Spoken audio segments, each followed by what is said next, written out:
Meet Zeke Draker. He was born into the Draker household, a family directly descended from legendary Dragonslayers. However, his time to flex the family title was short-lived. He was soon abandoned because his family deemed him unfit.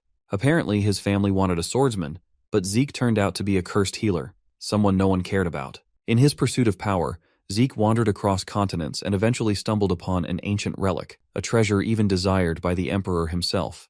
But in the end, he was taken down by soldiers sent by the Emperor. The injuries inflicted were so severe that even his healing magic failed to assist him. Yet fate had other plans. The ancient relic he had stolen triggered an upgrade system that allowed him to regress to a younger age with these newly granted ancient powers awakened inside.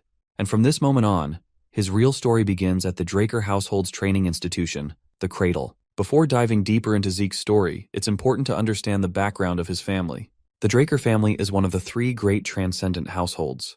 This renown stems from their ancestor, Tarakan Draker, the hero who saved the land 1,000 years ago by slaying the evil dragon Bahamut.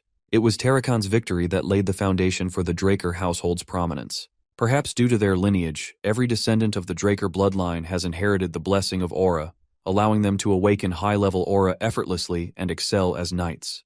That is, until Zeke came along.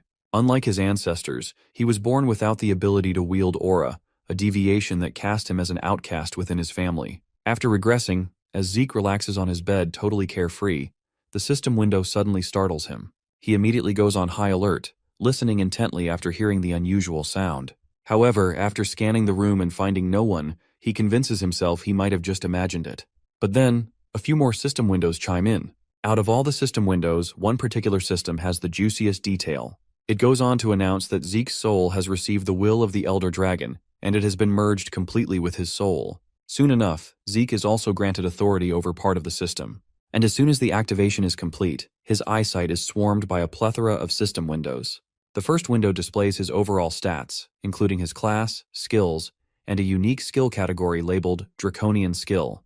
This skill can only be unlocked once he accumulates 10 points, but his current karma points are 0. Curious, he begins fiddling with the system and quickly learns how to navigate and operate it. Among all the information displayed in the administration status window, what stands out to him the most is the class skill. The reason behind his curiosity is that this word, class skills, is a terminology from Draconic language that is not used in this current era. He has heard about this class skills from his master. According to his master, people of the ancient world classified themselves based on their strengths. Each class trained in specialized techniques referred to as skills. Since Zeke's class is that of a healer, his corresponding skill is called healing. After Zeke awakened, his master, who was female by the way, trained him relentlessly until he was on the brink of death. Her training methods were unusual, and he still remembers the unbearable pain she inflicted on him just so he could heal it back. In any case, Zeke decides to verify if he is indeed a healer, just as the system claims. As soon as he activates his powers, he realizes that he is, in fact, a healer. He's surprised because, in his past life, the time he became a healer was in his 20s, right after his ether hall was unlocked. Since he can't possibly access his healing ability without his ether hall being unlocked, it clearly means that his ether hall has already been opened. This news is as good as it can get. Not only has he returned to the past with all his memories intact, but his skills have also come along. And this just puts him in an even more advantageous position.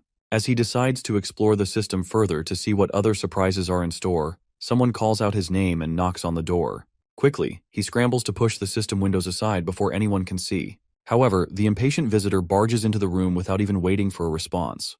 The man who just entered is Zeke's exclusive servant, Decker. He's apparently here to check if his young master is prepared for the event ahead. Of course, Zeke has no clue what he's supposed to be prepared for. This ticks off this terrifying man, and he is clearly annoyed by how careless Zeke seems. To think that the young master forgot about this special day is just pissing this butler beyond belief. The poor guy, on the other hand, begins to tremble instinctively under Decker's intense gaze. Now that Zeke thinks about it, he recalls that, in his past life, he was always afraid of Decker. Even though his mind is that of a 32-year-old, his subconscious can't shake the fear instilled in this body. Right at that moment, one of the class skills activates, known as Composed Mind. Almost instantly, all of Zeke's trembling and any trace of fear that had been on his face fades away completely. Apparently, Composed Mind is a skill that ensures the user's mental state remains unaffected, no matter the situation, allowing them to maintain a calm and composed mind. Zeke finds it rather convenient that it can activate on its own. Meanwhile, the butler continues repeating himself, trying to remind his young master of the importance of the event ahead. However, Zeke doesn't respond immediately. After much insistence from the butler, Zeke finally starts paying attention and admits that he does remember. He clearly recalls the evaluation test, known as pancration. To understand what pancration is, a little context is needed. All Drakers go through a training system called the Cradle, starting when they're 7 years old. For 5 years, they undergo strict basic training. Every year, the instructors evaluate the incoming students through competitions in swordsmanship and combat, specifically pancration, a no-holds-barred combat with no rules. Opponents are typically chosen by the instructors, but on occasion, students may choose their own adversaries, provided both parties consent. Since there are no rules, injuries are common, and sometimes students don't make it out alive. But because this competition determines which class the students will be placed into within the academy, the children have no choice but to fight with all they have. The day of pancration finally arrives, and the students find themselves gathered in the amphitheater. At the center of it all stands the instructor, who reminds everyone that today is the day of pancration, and that it marks the final part of their evaluation. All the students eagerly affirm what the instructor has said, and seeing their enthusiasm, even the instructor is somewhat intrigued by the high spirits of the crowd. This man is actually the head instructor, Panmark, and without further delay, he decides to get things started. In the crowd, the students begin to notice Zeke standing among them. Some students find it laughable that Zeke is once again here after the humiliation he suffered last year. The duel between two students finally begins, and a student named Aaron ends it before it even starts, delivering a single uppercut that knocks his opponent out cold. But while the other students find the quick fight fascinating, Zeke isn't impressed at all. He remembers the time when he, too, used to be terrified of such fights when he was younger. But compared to what he went through in his past life, this is nothing. As Zeke yawns repeatedly while waiting for his turn, one particular student, Leon Conrad, is eagerly waiting for the moment to have a duel with our boy. Eventually, the time for Zeke's match arrives, and his opponent just so happens to be Leon. While my guy is rubbing his tired eyes, Leon throws a jab at him, instantly reminding the humiliation Zeke suffered the previous year. Well, of course, Zeke has not forgotten about it. He vividly recalls how he had begged Leon for forgiveness back then. Those memories are painful, but they're in the past now. Leon has always been Zeke's opponent every year. Our boy knows him all too well, how dirty of a player Leon is, and the kind of trash family he comes from. He is certain that the only reason he's facing Leon in this duel is because Leon pulled some strings behind the scenes to fix the match. Zeke would rather have a dog who bites rather than having a cousin like him. In Zeke's past life, he was never able to meet his 4 siblings of direct bloodline, but there were more than a dozen cousins, and many of them were more than willing to bully him. Suddenly, Leon calls out to Zeke once again, and just like before, he tries to humiliate him by reminding him of the miserable defeat he suffered the previous year. He further questions Zeke whether that level of humiliation wasn't enough to keep him away from participating in pancration altogether. While Leon continues to throw one verbal jab after another, Zeke remains as cool as a cucumber, and it's all thanks to his composed mind ability. Although Zeke is calm and collected, there's still a limit to his patience. He won't tolerate some insolent bug bad-mouthing him repeatedly without consequence. Well, our boy's response only serves to trigger this bastard even more. And this time, Leon even goes so far as to grab our boy by the head. But his foolish move only earns him a solid punch to the face that sends him flying away. This brutal punch was possible thanks to Zeke's skill, Critical Strike. The ability inflicts significant damage to the opponent and has the added risk of being countered if the attack fails. Fortunately for Zeke, this punch landed perfectly, leaving no room for a counter. The bastard, on the other hand, is writhing in agony, with his hand covering his own face. Zeke, meanwhile, reflects on how he only meant to knock the guy out and had no intention of activating this ability. The instructor quickly rushes to tend to the injured brat while scolding our boy for attacking even before the match began. But my guy just stays nonchalant in his response and wonders aloud why they had to wait for someone's command to start the battle when they're already standing in the arena. You see, the one who strikes first has the advantage, so he didn't shy away from taking this opportunity. While he says this, he looks absolutely menacing, and the sheer amount of killer intent he's exuding is enough to leave the poor instructor trembling. Meanwhile, Leon just assures the instructor that everything is fair game and tells him to just let the battle begin. After all, if Leon steps back on a moment like this, it would be way too humiliating to bear. As soon as the instructor gives the signal, Leon recklessly charges at his opponent. But his reckless charge earns him a punch right to the face. As surprising as it is, the punch Zeke landed didn't hurt at all. Initially, Leon was quite afraid of taking a direct punch, remembering how painful the first one was, but realizing this punch didn't hurt him at all only fuels his foolish confidence. All he has to do, he thinks, is put his guard up, and Zeke won't be a threat at all. Leon quickly notices our boy using his left hand for a counterattack again, so he ducks down. In that critical moment, he takes advantage of Zeke's vulnerability and takes him into his grasp in order to push him over to the ground. But suddenly, Leon takes a hit so fast that even we couldn't see what happened, leaving him trembling like a leaf. Even the instructor on the sidelines is completely boggled, unable to wrap his mind around the fact that he just witnessed a 12-year-old kid pull that slick move. The moment Leon dodged Zeke's counter and tried to take him down, the instructor was certain Leon was going to win. However, Zeke punched Leon square in the chin and escaped his grasp. It's on Leon for letting his guard down, thinking he had Zeke right where he wanted him. But our boy, on the other hand, remained as cool as cucumber, despite the fact that his counter failed. The concentration and precision needed to inflict such exact and effective damage is a feat in itself. The instructor is actually wondering if this is really the Zeke Draker they thought they knew. The bratty bastard, however, is in shambles after taking that brutal punch. His brain is scrambled, and before he can even react, he takes another blow that causes him to trip. But he quickly steadies himself and retaliates with a punch of his own. At that critical moment, one of Zeke's class skills activates automatically, Heightened Sense, which temporarily enhances his perception. With this skill, Zeke can see the punch coming at him in 960 frames per second slow-mo, making dodging it a piece of cake. As soon as the punch zips past him, Zeke quickly grabs Leon's extended arm and slam dunks him hard onto the ground. And the impact was so brutal that it literally shattered the ground beneath. Another skill activates, known as Precise Stab, which helps Zeke target the Leon's weak points for critical damage. After pinning the bratty bastard to the ground, Zeke balls up his fist, ready to obliterate his face. Poor Leon begs him to stop, but my guy still goes through with it, landing the punch square on his face. The sheer brutality of the act leaves the instructor sweating his balls, along with the spectators watching in stunned silence. The final hit feels immensely satisfying, and after this little battle, beating the crap out of his bully, Zeke feels a sense of calm washing over him. He's glad that, thanks to this little show he pulled off, his other cousins will think twice before messing with him again. Not that it matters, though. If they dare say or do anything, he'll make sure to silence them for good. It seems that wasn't enough to instill fear in these incompetent bastards. One particular punk, too complacent for his own good, challenges our boy and picks him as his pancration opponent.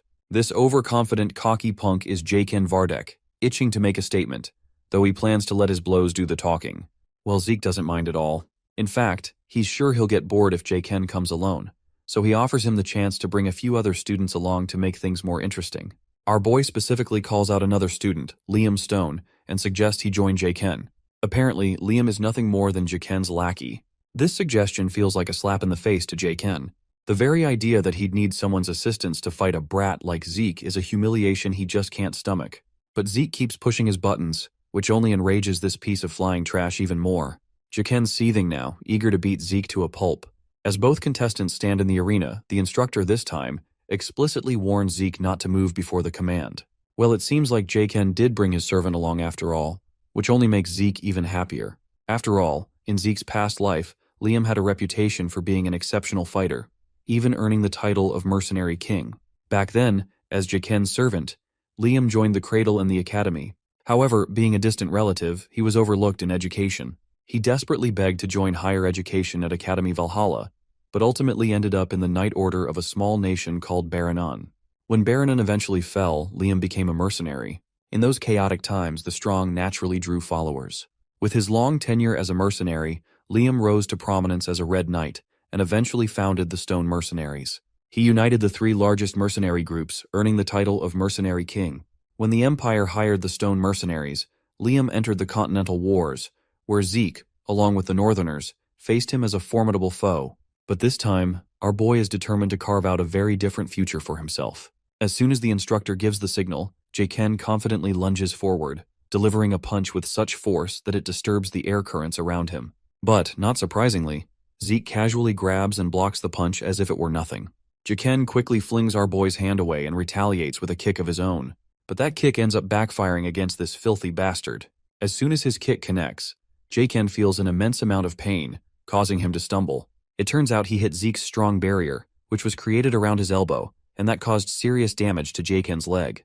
As Jaken looks at his injured leg, Zeke quickly lunges forward, balls up his fist with his skill activated, ready to throw it down. But poor Jaken quickly tries to protect himself, putting his hands over his face. Seems like Jaken miscalculated Zeke's moves a little, because our boy never intended to land a hit on his face. Instead, he tags the bastard right on his injured leg. After that sneaky move, He follows up with a punch to the ribs, one that's enough to make Jaken gag up copious amounts of blood. The overconfident bastard is finally on the ground. Left with no pride or dignity, he angrily instructs his sidekick to kill our boy right away. The time has come for our boy to deal with Liam, and this bastard is exuding some serious killing vibes as he strides toward him.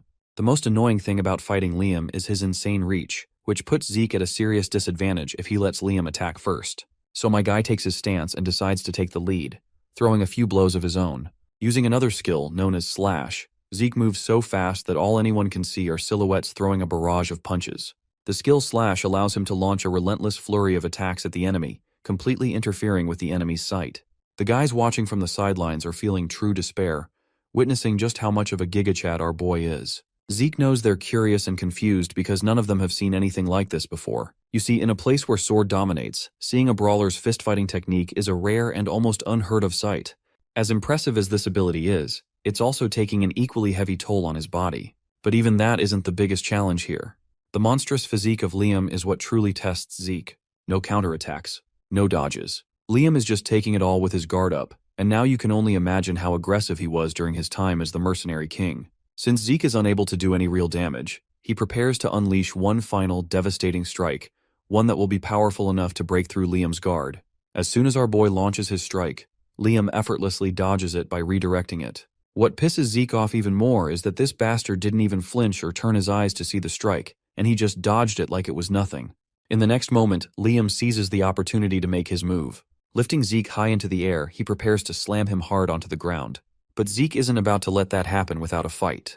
He quickly strikes Liam over the head. His class skill, Heightened Sense, activates, and with it, he completely turns the tide. Using this advantage, he locks Liam in a deadly neck hold with his legs, cutting off Liam's air supply. No matter how strong Liam's body is, he's still powerless without oxygen reaching his brain. However, it seems Zeke overestimated himself. Liam retaliates brutally, landing one devastating blow after another. The relentless flurry of punches even forces the poor guy to gag up blood. But despite the barrage of hits, Liam's body finally begins to falter. His strength wanes, and eventually, he succumbs, losing consciousness due to the lack of air. The spectators are left in awe, their breaths caught in their throats at the sight of such a jaw-dropping battle. But among them, there's one particular student who, instead of feeling worried or shaken, seems oddly exhilarated. He's actually excited and can't wait to take on Zeke as his opponent. After the day of pancration was over, our boy returns into his quarters, where his servant inquires about his well-being. He has heard that Zeke was gravely injured during the matches. To this, Zeke just shrugs it off, claiming he's perfectly fine. However, the butler does not relent, and insists on checking his pulse to verify that everything is truly okay. Zeke can tell that this old coot just wants to check whether he has awakened his aura or not. Eventually, he extends his hand toward the servant, who quickly shoots a blue energy through his hand and into Zeke's. Seeing this blue energy makes our boy pause and wonder if his servant might actually be a blue knight.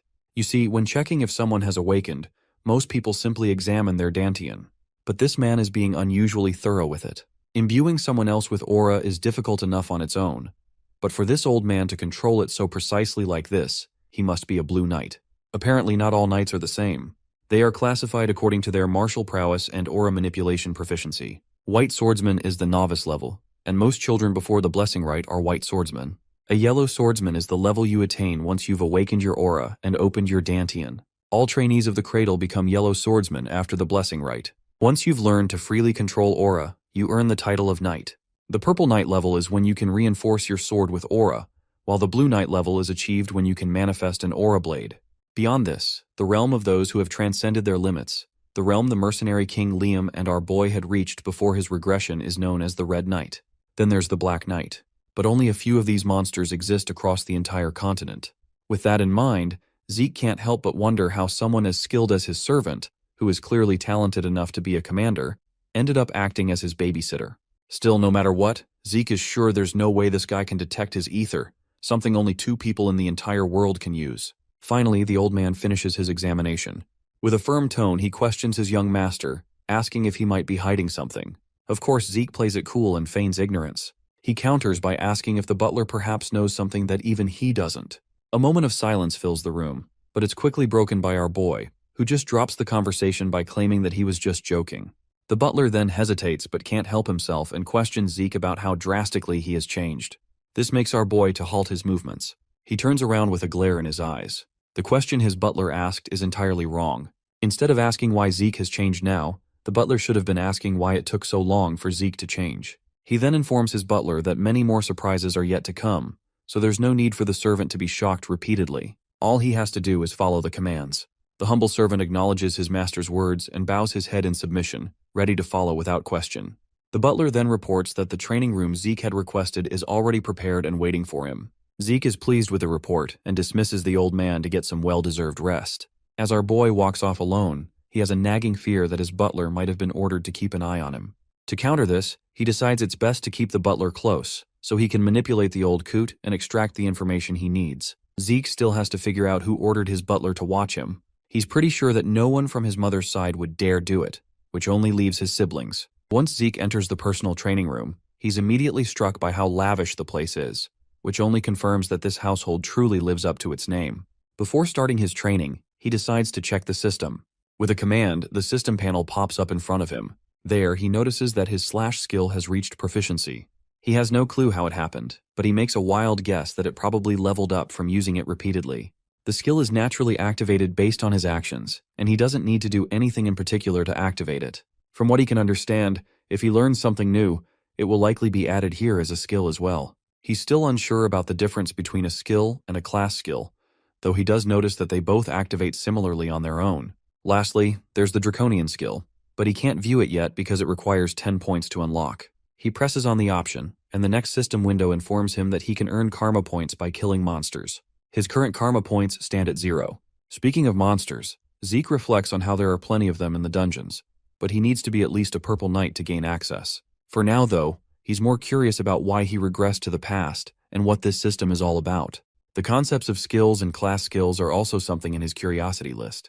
At the back of his mind, he has a nagging feeling that all of this might be connected to that ancient relic. However, he can't be certain since he doesn't have enough information to piece everything together. Whatever the case, he grabs his sword and decides to use everything at his disposal to grow stronger, whether it's the system or the Draker lineage. In this world, there are two known powers, the aura of the knights and the mana of the mages. Knights reinforce their aura in the dungeons, while mages refine their mana through circles. The two powers are at opposite ends of the spectrum, meaning if one has awakened one power, they cannot awaken the other. However, Zeke was unfortunate enough to awaken neither a Dantian nor a circle. This inability led to his abandonment by the Draker household, forcing him to wander aimlessly until he met his master during his vagabond days. His master taught him many things, but the most valuable lessons were the art of healing and the Ether Hall, a unique technique his master had developed. Through the Ether Hall, Zeke learned to harness the energy of nature, known as ether. To this day, he and his master remain the only ether users in the world. After only 2 hours of training, Zeke feels as though he's about to collapse. However, his class skill healing activates in tandem with another class skill, Vigor Recovery. Healing is an exceptionally rare skill, one Zeke hadn't even known existed before meeting his master. If others were to witness him using it, they'd brand him an irregular. That's why he refrained from using it during his fight against Liam, and had to rush to heal himself the moment he returned to his room. After his body recovers to full strength, Zeke decides to continue practicing. He knows he cannot afford to waste even a moment. By dawn, Zeke looks utterly exhausted after relentless training. The entire hall bears the evidence of his efforts, with deep gashes scarring the floor and trails marking where his sword struck. Anyhow, a week passes by and we find ourselves in Cradle Cafeteria. There, Zeke overhears some students talking about him. They think he's turned into a completely different person now. Since he is a born loser, they assume he might have dabbled in black magic. Meanwhile, in another private lounge, all the big shot students are having dinner together. The first one chowing down on steak is Raina Tarun. Then there's this guy, Owen Zimmons, calm and composed. And across from him sits a beaten-up Leon, looking as rowdy and impatient as ever. Owen tries to tell him he should eat properly because he'll need the energy for the swordsmanship duel. Leon, on the other hand, gets ticked off for no apparent reason, and smashes his hand so hard on the table in frustration that the juicy steak he was served unnecessarily falls to the ground. Because of this table slam, even Raina's piece of steak jumps off her plate and falls, leaving her totally enraged. Her intense glare finally humbles Leon a little. Apparently all 4 of these students seem to hate our boy, so it's not surprising they're together. But even though they're in the same group, they don't seem to get along all that well. The only thing keeping their relationship intact is their shared resentment for Zeke. Owen admits that Zeke was both brave and impressive during the pancration. However, he's convinced he will be pathetic when it comes to swordsmanship. As far as he knows, Zeke doesn't even know how to hold a sword properly, so he's no threat to anyone. One of them points out that Zeke is so weak he had to get a customized sword because the basic ones were too heavy for him. Still, it doesn't make sense to Leon that he lost to that inferior piece of shit. He's convinced Zeke only won against him in Pancration because of pure luck. Well, it looks like Reina doesn't share the same thoughts. If they actually believe this nonsense, then none of them have the right to be knights of the Draker household. With those words, the lady leaves the room. Before we jump to the day of the duel, here is a little context about what this sword duel is all about. Unlike Pancration, sword duels involve real swords, making them the primary cause of most incidents within Cradle. It's also where the difference between cadets' skills becomes glaringly obvious. A month after the current final exams, the Blessing Rite will commence, the event where the Drakers awaken their aura. The day of the duel has finally arrived, and the instructor commands Zeke to come up next. My guy casually walks onto the scene with a giant sword resting over his shoulder. The sword is literally bigger than him, which certainly doesn't go unnoticed. Everyone finds it hilarious, thinking Zeke believes that the bigger is better, so it will somehow give him an advantage. The person stepping up from the other side is Reina, who looks absolutely fired up and dramatically throws down the gauntlet to challenge our boy to a duel. Well, my guy is more than ready to take on this challenge and accepts it without a second thought. It doesn't sit well with Reina to see Zeke effortlessly lifting a claymore. Now that she's facing him in person, she can tell this isn't the same Zeke she once knew. The person she knew once could barely hold a sword properly. His presence is so striking that she begins to feel intimidated. But she quickly snaps out of it, disgusted with herself for even thinking that she could be intimidated by him. Backing down isn't an option now, especially since she was the one who issued the challenge. Meanwhile, Zeke is also feeling quite intimidated. He knows his usual tactics won't be enough to get the victory he wants, because a duel against the Lightning Knight is no joke. It's downright nerve-wracking. You see, Reina Taron was well-renowned and had earned the title of the Lightning Knight in his past life. She made a name for herself during the Continental Wars, and is recognized as one of the greatest of the next generation of Drakers. She's one of the rare few who awakened her aura even before undergoing the Blessing Rite. As far as Zeke remembers, she must have awakened her aura a few years ago. However, she hasn't used it in Cradle because she's been focusing on improving her fundamentals. As soon as the signal to commence the duel is given, both contestants clash their swords right away. After the first clash, Reina steps back before charging at him again. With one strike, she sets Zeke sliding backward. Just these two exchanged blows were enough for our boy to draw the judgment that she's even better than he expected. The feisty lady charges at him once more, swinging her sword as fast as she can, lighting up the area with sparks. In the background, her friends are getting restless and impatient, urging her to just finish him off in one strike instead of playing around. But one of the wiser ones reminds these idiots that Reina isn't toying with him. It's Zeke who is pushing her around. Now, switching to her perspective, she can clearly see the openings and vulnerabilities in Zeke's guard. Yet, every time she tries to exploit them, her sword is quickly blocked by his sword, almost as if he's applauding her attempts. What's even more frustrating is that after he blocks one attack, he intentionally leaves another vulnerable point for her to strike. It's as if this duel isn't about winning. It's meant to teach her. After a few exchanges, Reina finally steps back, utterly exhausted by the back and forth. She wants to catch her breath before coming back for more. Meanwhile, Zeke doesn't have a single ounce of sweat or tiredness on his face. In fact, he looks bored. He's not that impressed. She is fighting honestly without using any aura, but it's expected from someone obsessed with their fundamentals. Now that they are at it, he decides to help her break out of her shell. He intentionally takes an extremely low stance, as if he intends to close the gap in one move. Reina is confident in her speed and doesn't think much of it. But in the blink of an eye, Zeke closes the gap and is right in her face before she even has time to react. He swings his sword so hard that it literally cracks the ground with the force of his giant blade. The girl, on the other hand, is sure that as long as there's distance between them, she can react to his moves. Zeke swings his sword through empty air, but it wasn't meant to hit her. Instead, the debris he flung into the air with the force of his swing strikes her square in the face, leaving her nose pretty banged up. Next, Zeke charges at her with his massive sword in hand. As she sees that shiny blade only a few centimeters away from her neck, she's sure she's done for. But as surprising as it is, the sword Zeke was holding suddenly goes flying into the air and lands a few feet away. With that, the crowd quickly declares Zeke the loser, while showering Reina with praise for winning without even using her aura. However, the instructor knows this isn't what it seems, and his face is painted with sheer horror, as if he just found out he has more than one father. What the cadets didn't notice was that as Zeke's attack closed in on Reina, she used the faintest amount of aura, so subtle it was barely noticeable. The fact that Zeke forced her to use her aura, despite her vow not to until she entered the academy, is nothing short of insane. As Reina stands there, her face riddled with doubt and regret for breaking her promise, Zeke suddenly charges at her. With his fist balled up, he strikes her square in the throat, reminding her that this isn't over yet. She buckles over her knees with blood leaking from her mouth. The other coward sitting in the cavea is outraged because this was supposed to be a sword duel, so they won't stand for such cheap attacks. Everyone present points their fingers at Zeke out of contempt, calling him shameless for pulling off such a move.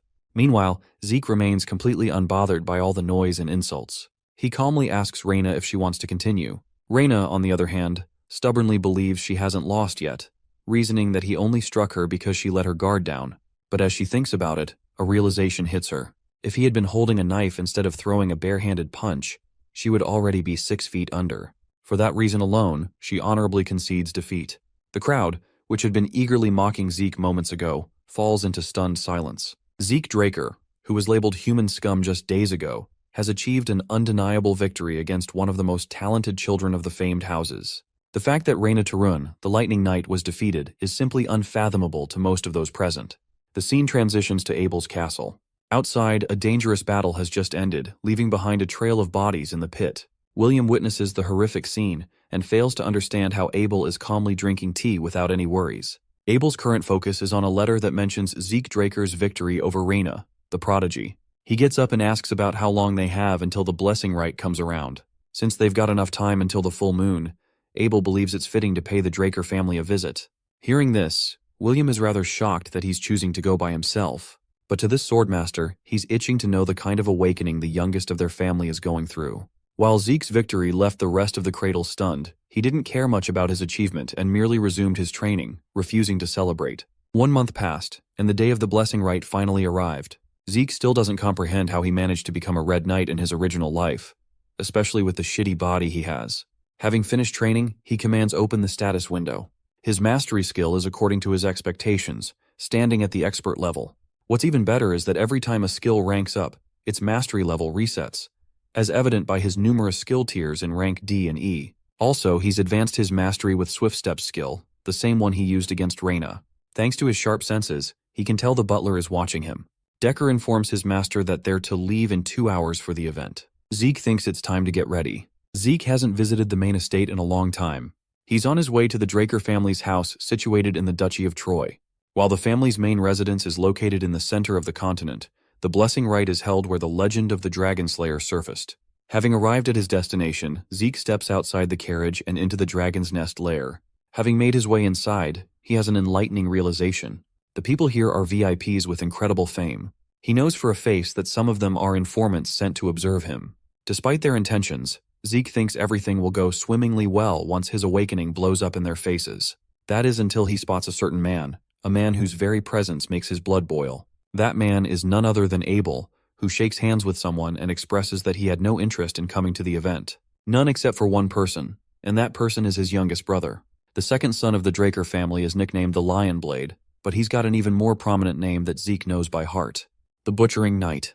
Our boy does his best to maintain his calm facing his elder brother. After all, he doesn't have many options in this situation. In his previous life, the second son never showed up to observe Zeke in the blessing rite. This means his actions in the pancration competition have altered the trajectory of the future.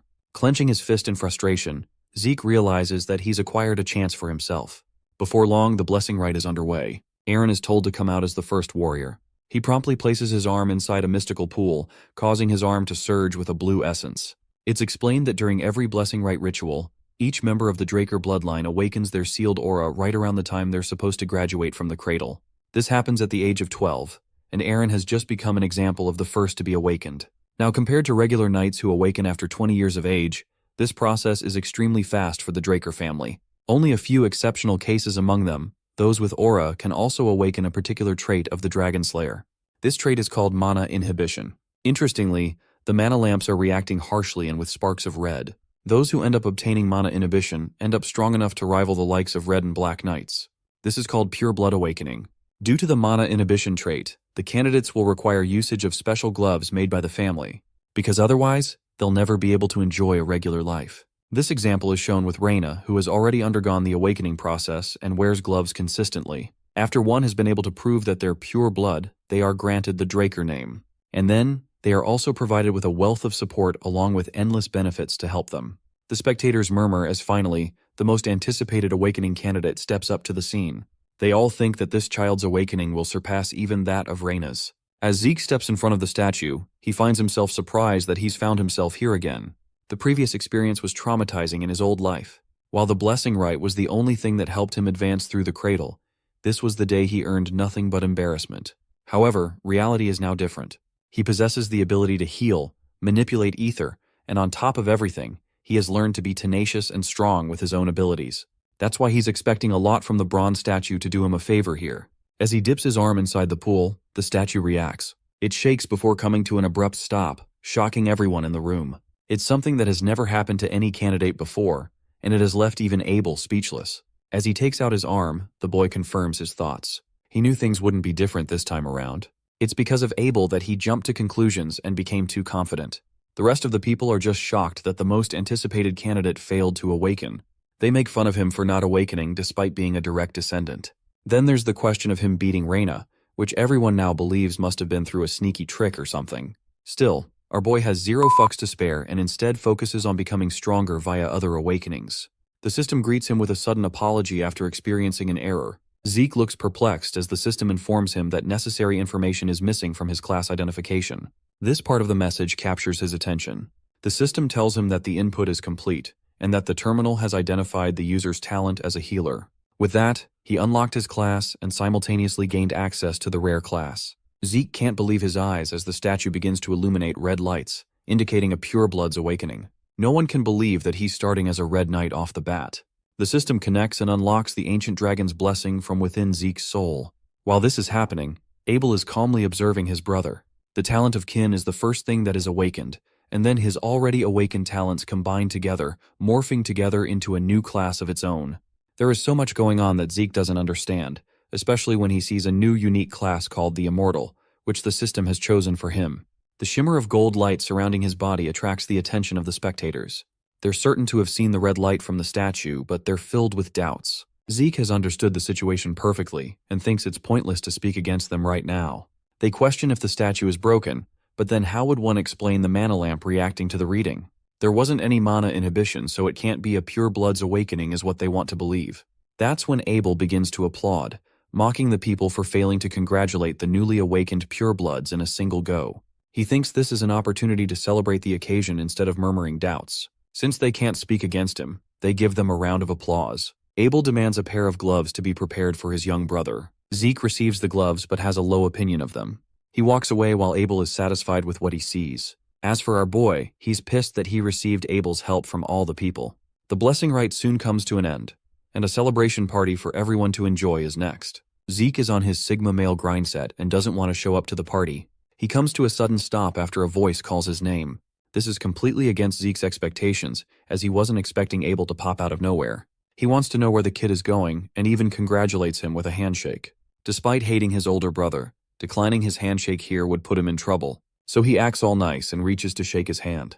That's until he remembers a bloodbath from the memories of his previous life. For some reason, Zeke retracts his hand and refuses to say a word. Abel reveals a hint of his malicious nature, blaming his little brother for the awkward situation. In his thoughts, Zeke simply can't accept shaking the hand of a man he deems the most disgusting and despicable. Abel doesn't really care much and waves him goodbye. He's expecting to meet him later and walks away without bothering him much. To his words, Zeke confirms that he is also determined to meet his brother one day. Fast forwarding to the party, where many are busy discussing the recent awakening of the two purebloods. No one has yet to figure out what Zeke's golden light implies, as it has never happened before.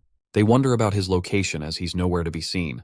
We do catch a glimpse of Zeke, but he's unwinding in a different room, having barely survived the suffocating social event. Also, he still can't place how he's the only one unaffected. The thing about pureblood awakenings is that they have mana inhibition as a trait. It's supposed to showcase that the Draker family is against dragons, who are known for being the source of mana. Be that as it may, most machines require mana as their necessary fuel. The fact is, a pureblood needs the use of special gloves for the cause. If Zeke is supposed to be a pureblood awakener, then he should have faced problems the moment he took his gloves off. But right now he seems unaffected. This causes him to pop open the status window, which is different in its properties from before. Instead of having mana inhibition, he possesses a unique trait called mana reflection. An intrigued Zeke decides to read deeper into the details of the skill. There he discovers that mana reflection creates a distortion field that is responsible for nullifying nearby mana. It's classified as a skill and doesn't react to the mana lamps as it's not passive in effect. He was identified as a rare class healer before the blessing rite, but now he's considered a unique immortal, which he doesn't understand. Confusion sets in as all of the graduates of the ceremony achieve blue aura with typical awakenings. The only person who was an exception to the case was Reyna, who received a red pure blood awakening. The same case goes for our boy, but then it eventually transitioned into gold. The system told him that it was missing critical information regarding the classification. Zeke wonders if it was considering the bronze statue as its classification terminal during the awakening. The moment the system injected the necessary information inside the terminal, the statue reacted strongly and emitted a red light. Everything is starting to fall into place now. Zeke believes that the statue isn't there to determine if one has awakened or not. Rather, it's supposed to judge their class. Red implies a rare class and gold implies a unique class. Furthermore, the statue is a relic that has been here even before Tarakan's time, the man who founded the Draker family. Class identification doesn't really exist as a concept nowadays, which is why the statue's singular purpose is to distinguish the awakened from those who are not. They have misinterpreted the purpose of the red light as a kind of pure blood awakening, when in reality it means that they've achieved rare class. What's really fascinating is that not even the clan family's head is yet to know about this. Interestingly, Zeke finds that he's acquired 100 karma points to his name. He wonders if he received them during the ceremony and quickly decides to put them to use by purchasing the draconian skill. The system updates with an influx of information after the purchase. He has acquired a whole bunch of beginner skills like Dragon Eyes, Might of the Dragon, and Devour. The first two make total sense to him, but the last one does not, as its only purpose is to help with digestion. The dude really doesn't want to invest his points into something he's uncertain about, so he goes for the Dragon Eyes and Might of the Dragon instead. The second skill is riskier to use as it involves the use of aura, so for now he activates Dragon Eyes to see what's so special. It's a little undermining because Zeke doesn't perceive anything noteworthy or new to his senses in his surroundings. That's until he opens the window to stare at the statue in the garden. The skill amps up his magnification, allowing him to view farther objects from up close. Also, he's granted the ability to view detailed information about the object he's viewing. All kinds of properties regarding the statue's build flood his body with information. It takes a toll on his body and he feels extremely exhausted after using the power. Zeke thinks his powers will be sparingly useful if they have such a heavy drawback. Thankfully, his healing factor kicks in, fixing his exhaustion. What's surprising is that Zeke didn't even input the intention to heal. It just kicked in automatically. Inspecting the system screen, he realizes that all of his class skills have converted into passive abilities and even jumped up a level. The healing factor allows him to repair his body without triggering the activation. It's an excellent version of his previous skill. While it seems like healing is way too OP, it's not something you can consistently spam.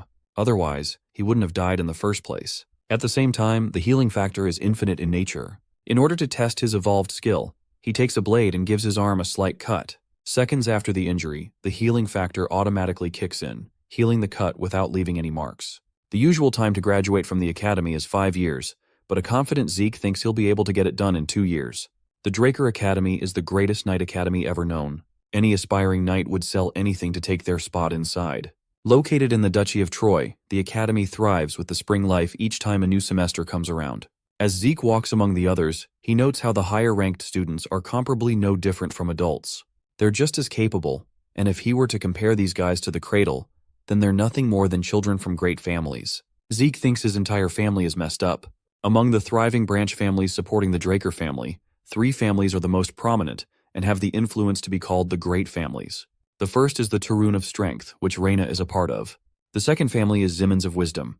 And lastly, there's the Vardek family of Gold. The children of those 3 families are here, but Zeke couldn't spare a second thought for them. The scene cuts to the high-class dormitory of the Platinum Mansion. This high-class dormitory boasts a training hall, an exquisite library, and all kinds of premium facilities. The best of the best students are supposed to enjoy the luxuries. As for the Pure Blood Awakeners, they're granted an additional privilege of Floor Master. This floor is known as the Platinum Floor. A maid greets our boy's arrival, and he's soon escorted to his assigned floor, where others are waiting. Arriving here, Zeke is a little exhausted to find so many people, despite him being awakened as a pureblood. He's told that Decker is waiting for him in another room. Without wasting time, Zeke goes to meet him to see what's up. The butler has something to show to his master. He surprises him with a premium pair of gloves that he initially received upon awakening. He's already acquired new gloves, but Zeke's got his eye set on a new sword now too. He picks his blade, which the butler supports without concern. The Duchy of Troy is known to be close to the mountain ranges. That's why it's got an abundance of good iron and skilled craftsmen, who prove to be an irreplaceable source of strength for the alumni. Decker wants to search for a craftsman for the young master, but Zeke is fine handling it himself. He wants to see them in person, and requests Decker to set an appointment in advance. The name Galleon Halbert is someone not even Butler has heard of before. He intends to contact this man for an appointment soon.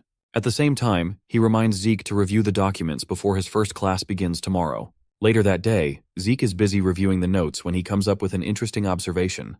The platinum floor is reserved for him, so he could test out his new draconian skills and help them develop. A maid comes to inform the young master that Reyna has sent a dinner invitation to him. Zeke is surprised upon hearing this and decides to pay a visit. He comes around to her floor and finds himself a little stumped because Reyna is out here playing Al Capone or something. She welcomes him and apologizes for the unique dinner setting. Zeke doesn't mind and takes his seat.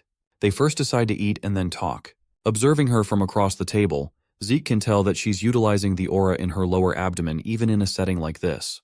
He wonders if she's set her sights on becoming a purple knight, which might explain why her sword skills have reached their limit. It's a waste of good potential in his eyes. Finished with dinner, Zeke is exhausted and surprised that she ate way more than him.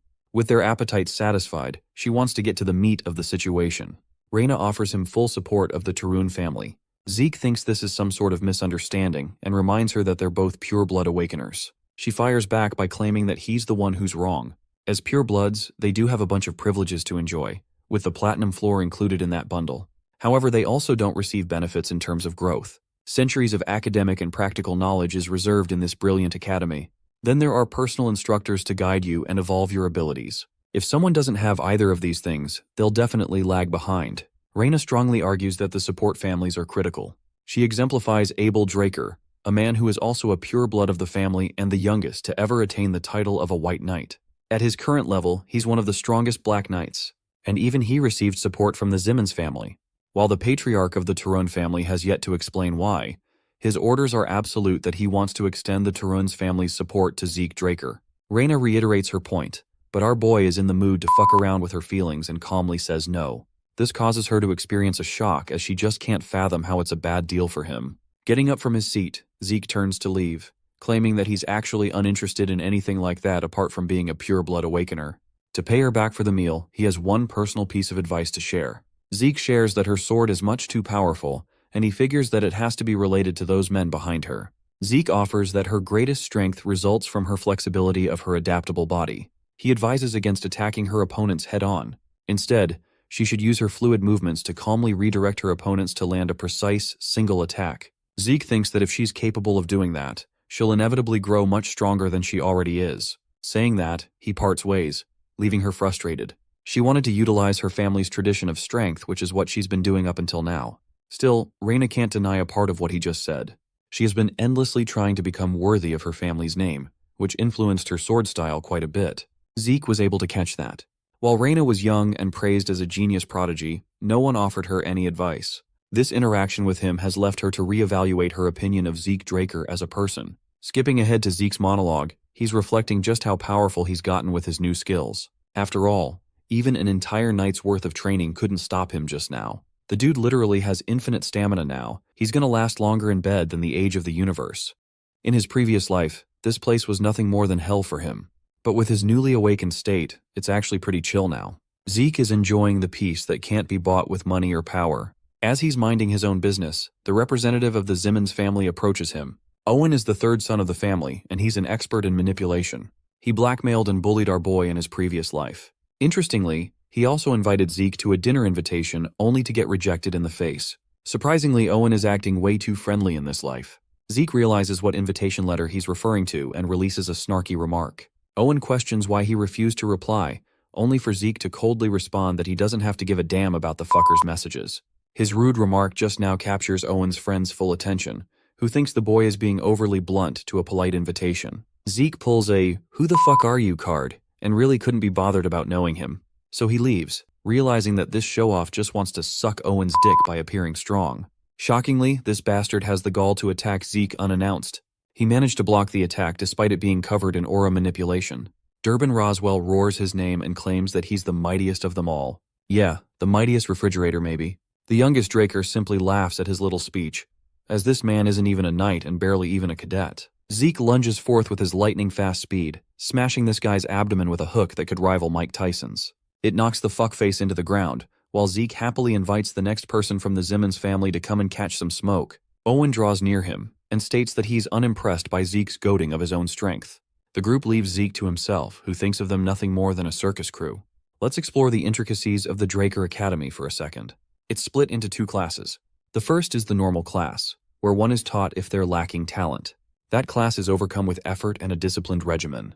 The second class is the special class, where certain cadets can choose their subjects outside of the basic subjects. In this academy, the top dogs and the elites gather in the special class, which is also why Zeke had his personal expectations of who'd end up here. But none of them seem noteworthy, and they're just the alumni from the Cradle whom he already knows. He even jokes around that it's not a special class but rather a Cradle class. Class is in session, and the instructor at the podium is pleased to introduce someone very special today. This mysterious person was once the commander-in-chief of the Empire 2 decades ago, and the same person responsible for blocking the Empire's invasion with their impeccable strategy. Dean Howard Draker is welcomed in good hearts, the man who runs the show for this academy. Known as the war hero, Howard is worshipped as a symbol of hope and praised as a standard for tactical war. But in reality, the truth is far darker than his fame implies. The information he coincidentally leaked to the enemy for his personal survival helped him luck out of the situation. In short, he's a lucky sellout who survived to relish the glory. Zeke deeply despises him and claims that he's the perpetrator responsible for getting him kicked from the academy the first time around. With nowhere left to go, Zeke wandered aimlessly and lost in the Duchy of Troy. There he was caught by the slave traders and ended up sold to the Southern Cartel. The very existence of this man is rooted in a traumatic memory for our protagonist, and you best be damned he's going to get his revenge on this fat geezer someday. The dean's speech comes to a close and the teacher takes over to begin their classes. The cadets are instructed to head to the arena at once for some indoor training. Inside the training arena, Zeke is baffled that he has to sit through the basics of dragon slaying. After all, in his past life, he couldn't wield aura and wasted 2 whole years when normally it takes the average person 3 months to do it. The instructor welcomes the students, introducing himself as the Rose Knight, Andre Draker. He's in charge of teaching them the basics of dragon slaying. The students are a little underwhelmed because they don't know anything about this guy.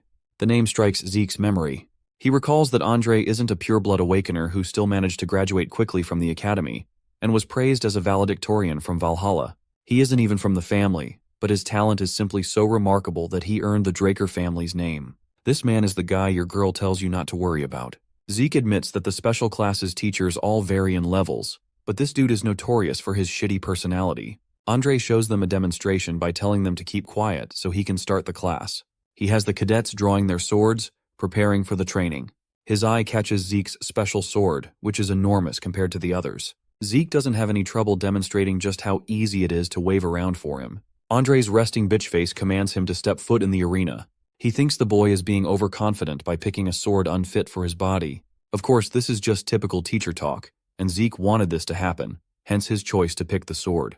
He arrogantly boasts that he could defeat the instructor with the same weapon. It's quite the provocation that shakes Andre. The scene is getting tense, so much so that the system activates a mental defense skill for our boy to withstand the situation. Happy to oblige, Andre prepares to draw his sword to offer a boy a practical experience. But it's just what Zeke wanted. The instructor even lays out a condition for Zeke's victory. He will not only choose to ignore the boy's arrogant words, but also grant him permission to do whatever he wants in his class. The instructor even gives him a leeway, that he'll go easy and won't even use his aura on the cadet. But that's just playing right into Zeke's advantage even more. He's extremely confident in his ability to best Andre since he knows about the man's weakness. However, since his watchful brother is keeping an eye on him, Zeke doesn't want to risk gaining unnecessary attention like last time, so his battle strategy is to cut Andre's uniform just a bit before accepting defeat. The fight begins as Zeke launches an immediate swing against his teacher's neck. However, Andre deflects his strike even at that range, demonstrating the skills of a Blue Knight. The fight's going to be tough, and Zeke knows it. He bounces around and attacks from every direction, only to get deflected by his teacher's quick reaction time. The rest of the cadets are stumped to see the knight's brilliant ability to withstand Zeke's attacks for 30 minutes straight. Interestingly, Andre finds his blade quivering and his body slowly getting exhausted. He can't fathom how the boy is inexhaustibly performing without getting tired. Despite suppressing his powers greatly, the fight is starting to become difficult for him. This only goes to show just how brilliant the average pure-blood awakener of the Draker family is, to the point it is considered unfair to compare them. As for Zeke, he's capitalizing on Andre's shitty stamina against him. As for his aura, a typical Draker's aura cultivation is known for its uniqueness. It should be activated during training and all kinds of daily tasks, even sleeping. It should be indistinguishable from the basic need of breathing. So in this case, since Andre is so used to maintaining his aura, he's uncomfortable and unnaturally weak when suppressing it. That is the one factor helping Zeke get an edge against his instructor. Andre deflects the cadet's blade one more time, but Zeke hasn't given up. He doesn't want to lose like this. His ego demands that his opponent be forced into using aura. Zeke changes his strategy from creating openings to going for a different approach, an approach that will require Andre to use his aura no matter what. In other words, an extreme situation. He flips back to the ground, but only this time he darts ahead with incredible speed. It's the activation of the swift step skill. Andre finds himself overwhelmed by the cadet's lightning-fast movements. Attacking from his blind spot, Zeke activates Critical Strike as if to put everything in this one attack, while Andre is still left questioning how a cadet can deploy such an advanced skill. The second he turns to face Zeke, he puts the faintest amount of aura in his feet, allowing him to evade the attack in quick succession. Without waiting for another second, Andre activates Sky Slice and sends the cadet flying. It was a really powerful attack, so much so that it chips Zeke's sword and injures him enough for his healing factor to jump in.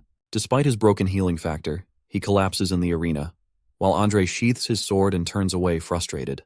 He officially announces that Zeke is exempt from the class and asks if there's anyone else like him who is willing to give him a try. Since they're all scared shitless from what happened to Zeke, they don't even dare to raise a voice against his fury. From then on, the class resumes for everyone except for our boy, who's chilling in the hospital bed and glazing at his performance against Andre just now. His original plan to cut his uniform was wasted, but instead, he made Andre use his aura, forcing him to acknowledge the kid's abilities. It's a good outcome as his teacher was humbled in the fight. That said, the final attack that Andre used was actually the most basic move of the dragon-slaying arts. The Sky Slice may be a basic technique, but it was massively amplified with the power of a Blue Knight, resulting in a monstrous output. Still, Zeke is glad that he was able to stand his own against a Blue Knight, and he's confident he's at that level thanks to his infinite stamina and healing. But those two things alone won't be enough for a life filled with freedom. He demands true freedom that could only come from overwhelming strength.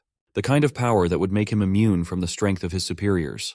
As he's busy in thought, a drunkard comes around to check on the boy, realizing that this is the youngest son of the Draker family. Our boy is startled seeing the dipshit's face because a drunkard is the last thing you'd expect in a medical ward. Not only was he unable to sense this guy's presence, he also mouthed pretty bad things about the patriarch of the Draker family. Zeke tries to inquire about his identity, but this drunkard is busy injecting himself with more booze.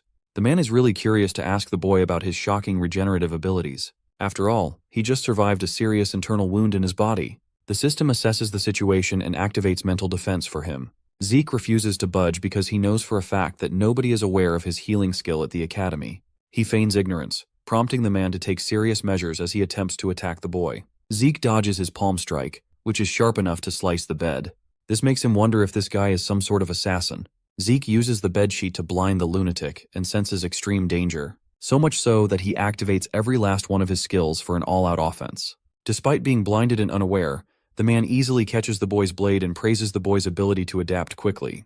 Zeke rushes backward anxiously and wonders what he means by mercenary. He assumes the mysterious guy might know something about his past. Seeing a Draker like Zeke throw away his sword and prioritize his life, the man believes he's better suited to become a mercenary instead of a knight.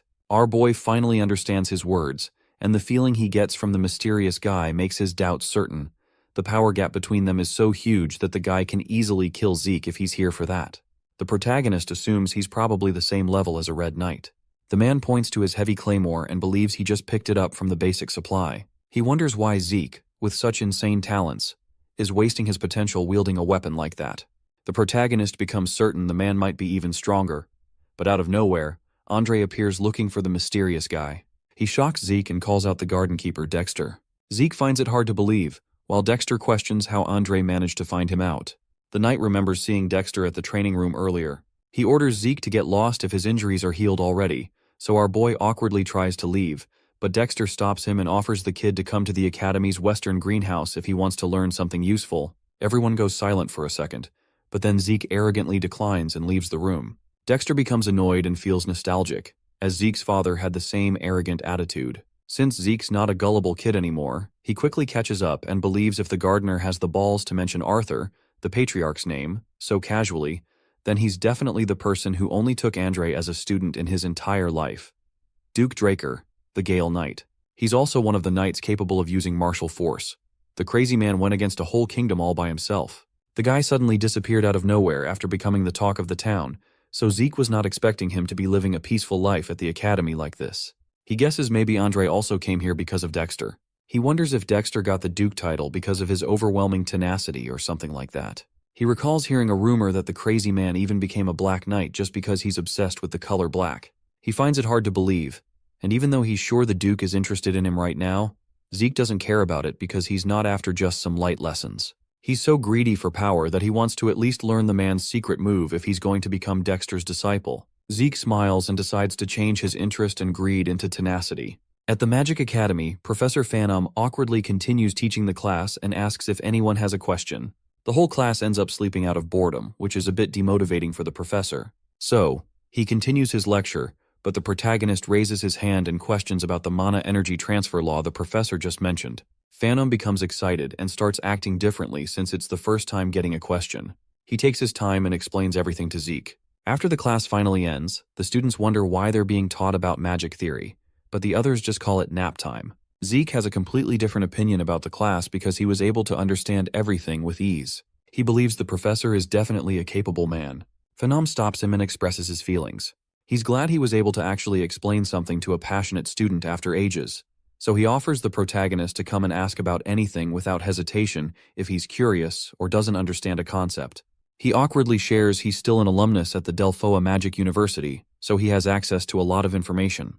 This surprises Zeke, as he wasn't expecting the professor to be involved with the Magic University of Delphoa, the nation that gave birth to magic. He takes Phanom's offer, as there's no harm in getting close to a capable mage. He believes mages who have a good grasp on math are usually great thinkers, so it's better to have one as a colleague instead of a stuffy knight. He hopes the professor ends up being useful in the future. As soon as Zeke exits the academy, he spots Dexter and realizes the guy is already running out of patience just after a week. Dexter asks if it's finally over, and before the protagonist says something, he cuts off the kid and starts questioning why he didn't pull up to the greenhouse. Dexter was hoping he would get the hint when the guy mentioned he was ready to teach something useful, but Zeke repeats his words and lets the guy know he's not interested. Dexter becomes annoyed and starts acting like a kid, but Zeke explains he's sure Dexter is no ordinary person. But he's busy with individual training, so it'll be hard. Dexter understands his reasoning, but all of a sudden he takes back his words, and in an instant, he moves behind Zeke. The protagonist gets no time to react and easily gets knocked out by the Gale Knight. After a while, he finally gains consciousness and still finds it hard to believe that he got knocked out so casually. He guesses Dexter was totally fed up after waiting for a whole week. Zeke observes he's already at the western greenhouse. Dexter asks if he finally woke up. Zeke points out this is clear abduction, but the careless man agrees with him and arrogantly reveals he's interested in our boy. Since he's not even trying to hide it anymore, Zeke assumes he has no patience, but he remains persistent and tries escaping using his swift steps because he believes this isn't the right time. But Dexter appears in front of him, surprising the kid. Zeke tries running away once more but miserably fails because Dexter's able to catch up. Zeke doesn't want to be treated so lightly, so he decides to tease the guy and asks why he looks so interesting to Dexter. The man reminds him about his insane healing capabilities. Zeke smiles and finally understands the cause. He challenges the man to force an answer out of him, so Dexter suddenly disappears. Zeke questions what he's up to, and all of a sudden, a sword almost hits him from behind. But he manages to catch it and wonders what Dexter's hoping to achieve. Zeke takes a fighting stance and questions Dexter's actions, so the mysterious man appears and reminds Zeke that he was challenging the guy first. But that seems boring, so they should make a bet. Dexter challenges him to graze even a single piece of his clothing if he wants his wish granted. But with a terrifying expression, the man demands to know everything Zeke is hiding if he ends up losing the challenge. After 3 whole hours of continuous fighting, Dexter begins to question the kid's tenacity. The guy learns Zeke doesn't just have insane stamina and endurance. He's also capable of limitlessly healing and recovering, making him unstoppable. The protagonist crawls back up, and without wasting a second, he activates his healing skills and infinite stamina, which allows him to keep going all day long. But he admits even such skills won't help him achieve victory, so he recalls his Might of the Dragon skill, which seemed a bit too dangerous, so he never used it. Zeke believes it'll be fine using such a skill against a Black Knight. His gaze instantly changes as he becomes ready to attack once more and continue the fight. Dexter looks at his cold eyes and becomes excited, as this is how a fight should go. Our boy starts emitting a purple aura and activates his swift steps to rush forward so he can land an attack. But Dexter is able to see through his old attacks. He admits the kid is faster than before, but remembers he is nothing compared to some of the people he fought in his past. However, he sees the insane spite in the protagonist's eyes, which surpasses any kind of tenacity. The guy falls in love with it and decides to use a bit of his aura, but all of a sudden, our boy activates the might of the dragon and catches him off guard. Dexter manages to break his sword and push him back, but he becomes confused and questions what happened. He uses the dust around him to keep himself hidden, and wonders if Zeke used a technique to somehow block his vision.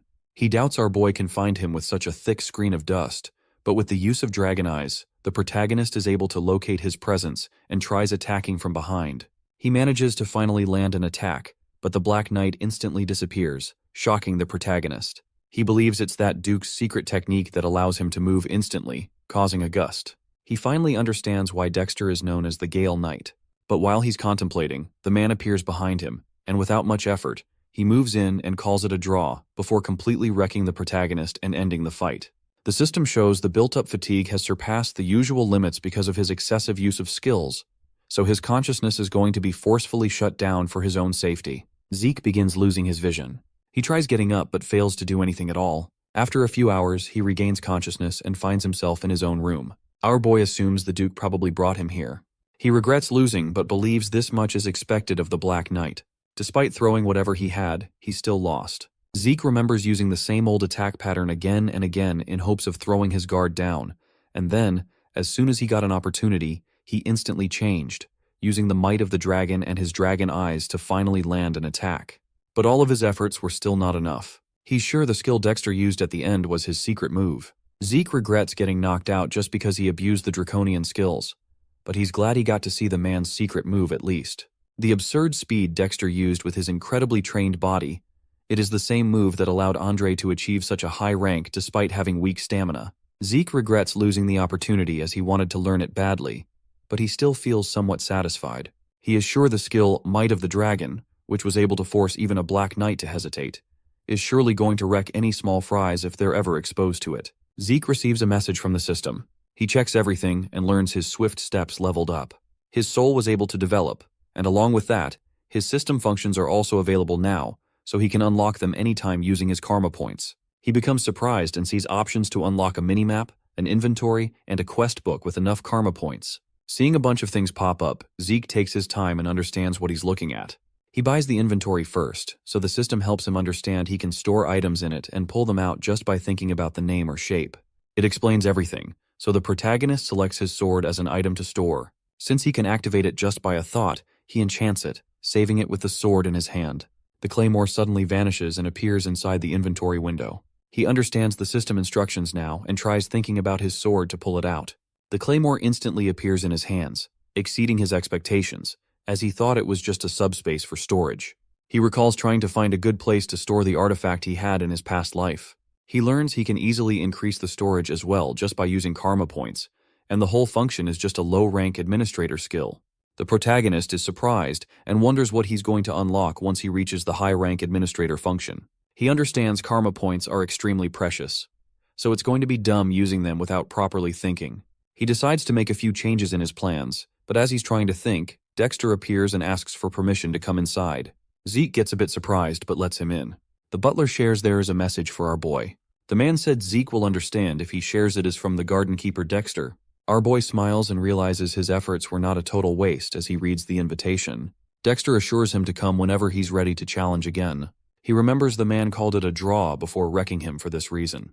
He gets excited since he still has the awesome opportunity. The butler shares another thing, that he managed to locate the blacksmith our boy mentioned. Zeke asks about the appointment, but the butler awkwardly shares it didn't go as planned because the blacksmith refused any appointments. Zeke gets shocked but learns the guy stopped forging weapons now.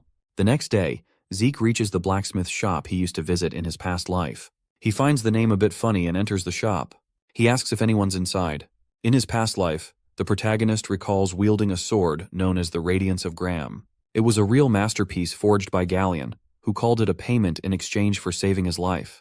He believes Galleon deserves the grand title Blacksmith of the Soul, because rumors have it that he's able to read the souls of his clients before forging a weapon for them. Zeke remembers that the blacksmith didn't disappoint him in his past life, and forged a weapon with an ability he needed the most. The sword was capable of replacing ether with aura.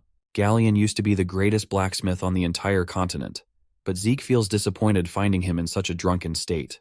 Galleon notices the kid and orders him to get lost, saying it's not a shop for teens. Zeke is aware the guy had a horrible attitude, but he wasn't expecting this kind of moody temperament. He wonders what happened before Galleon met our boy in his past life.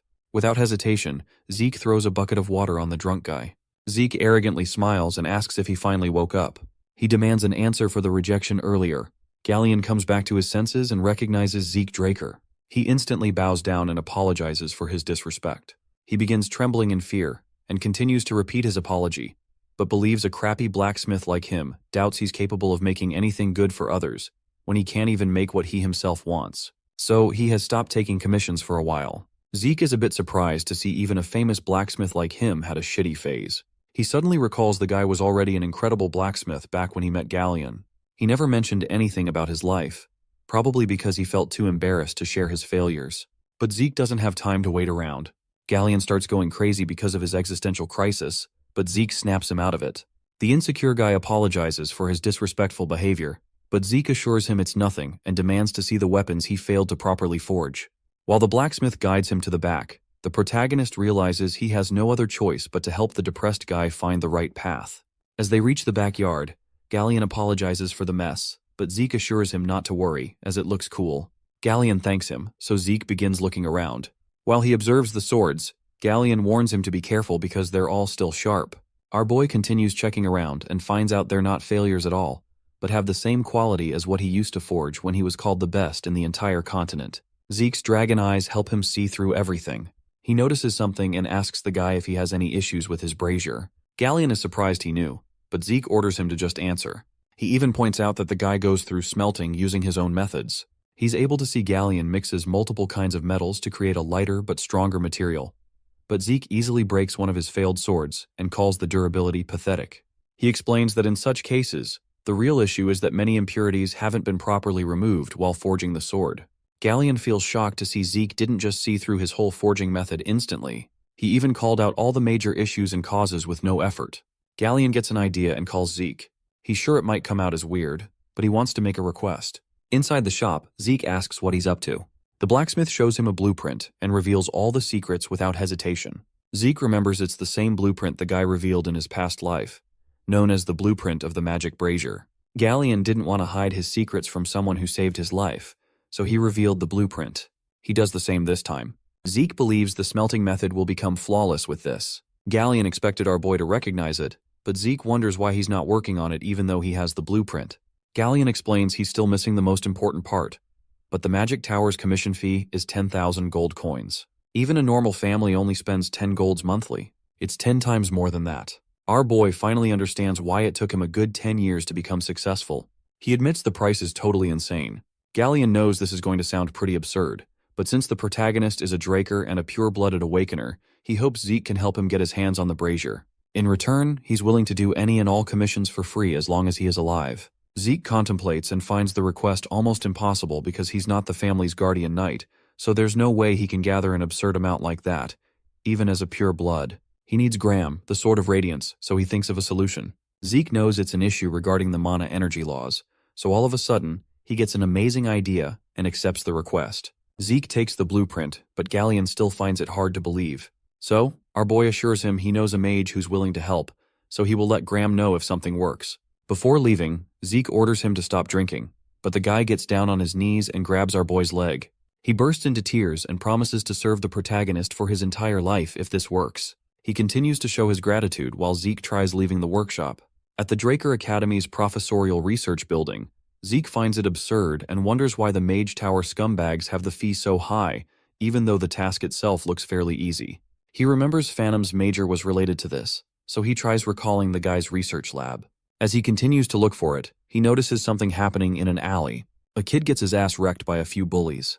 He tries apologizing with tears in his eyes. The protagonist suddenly recalls the same thing used to happen in his past life.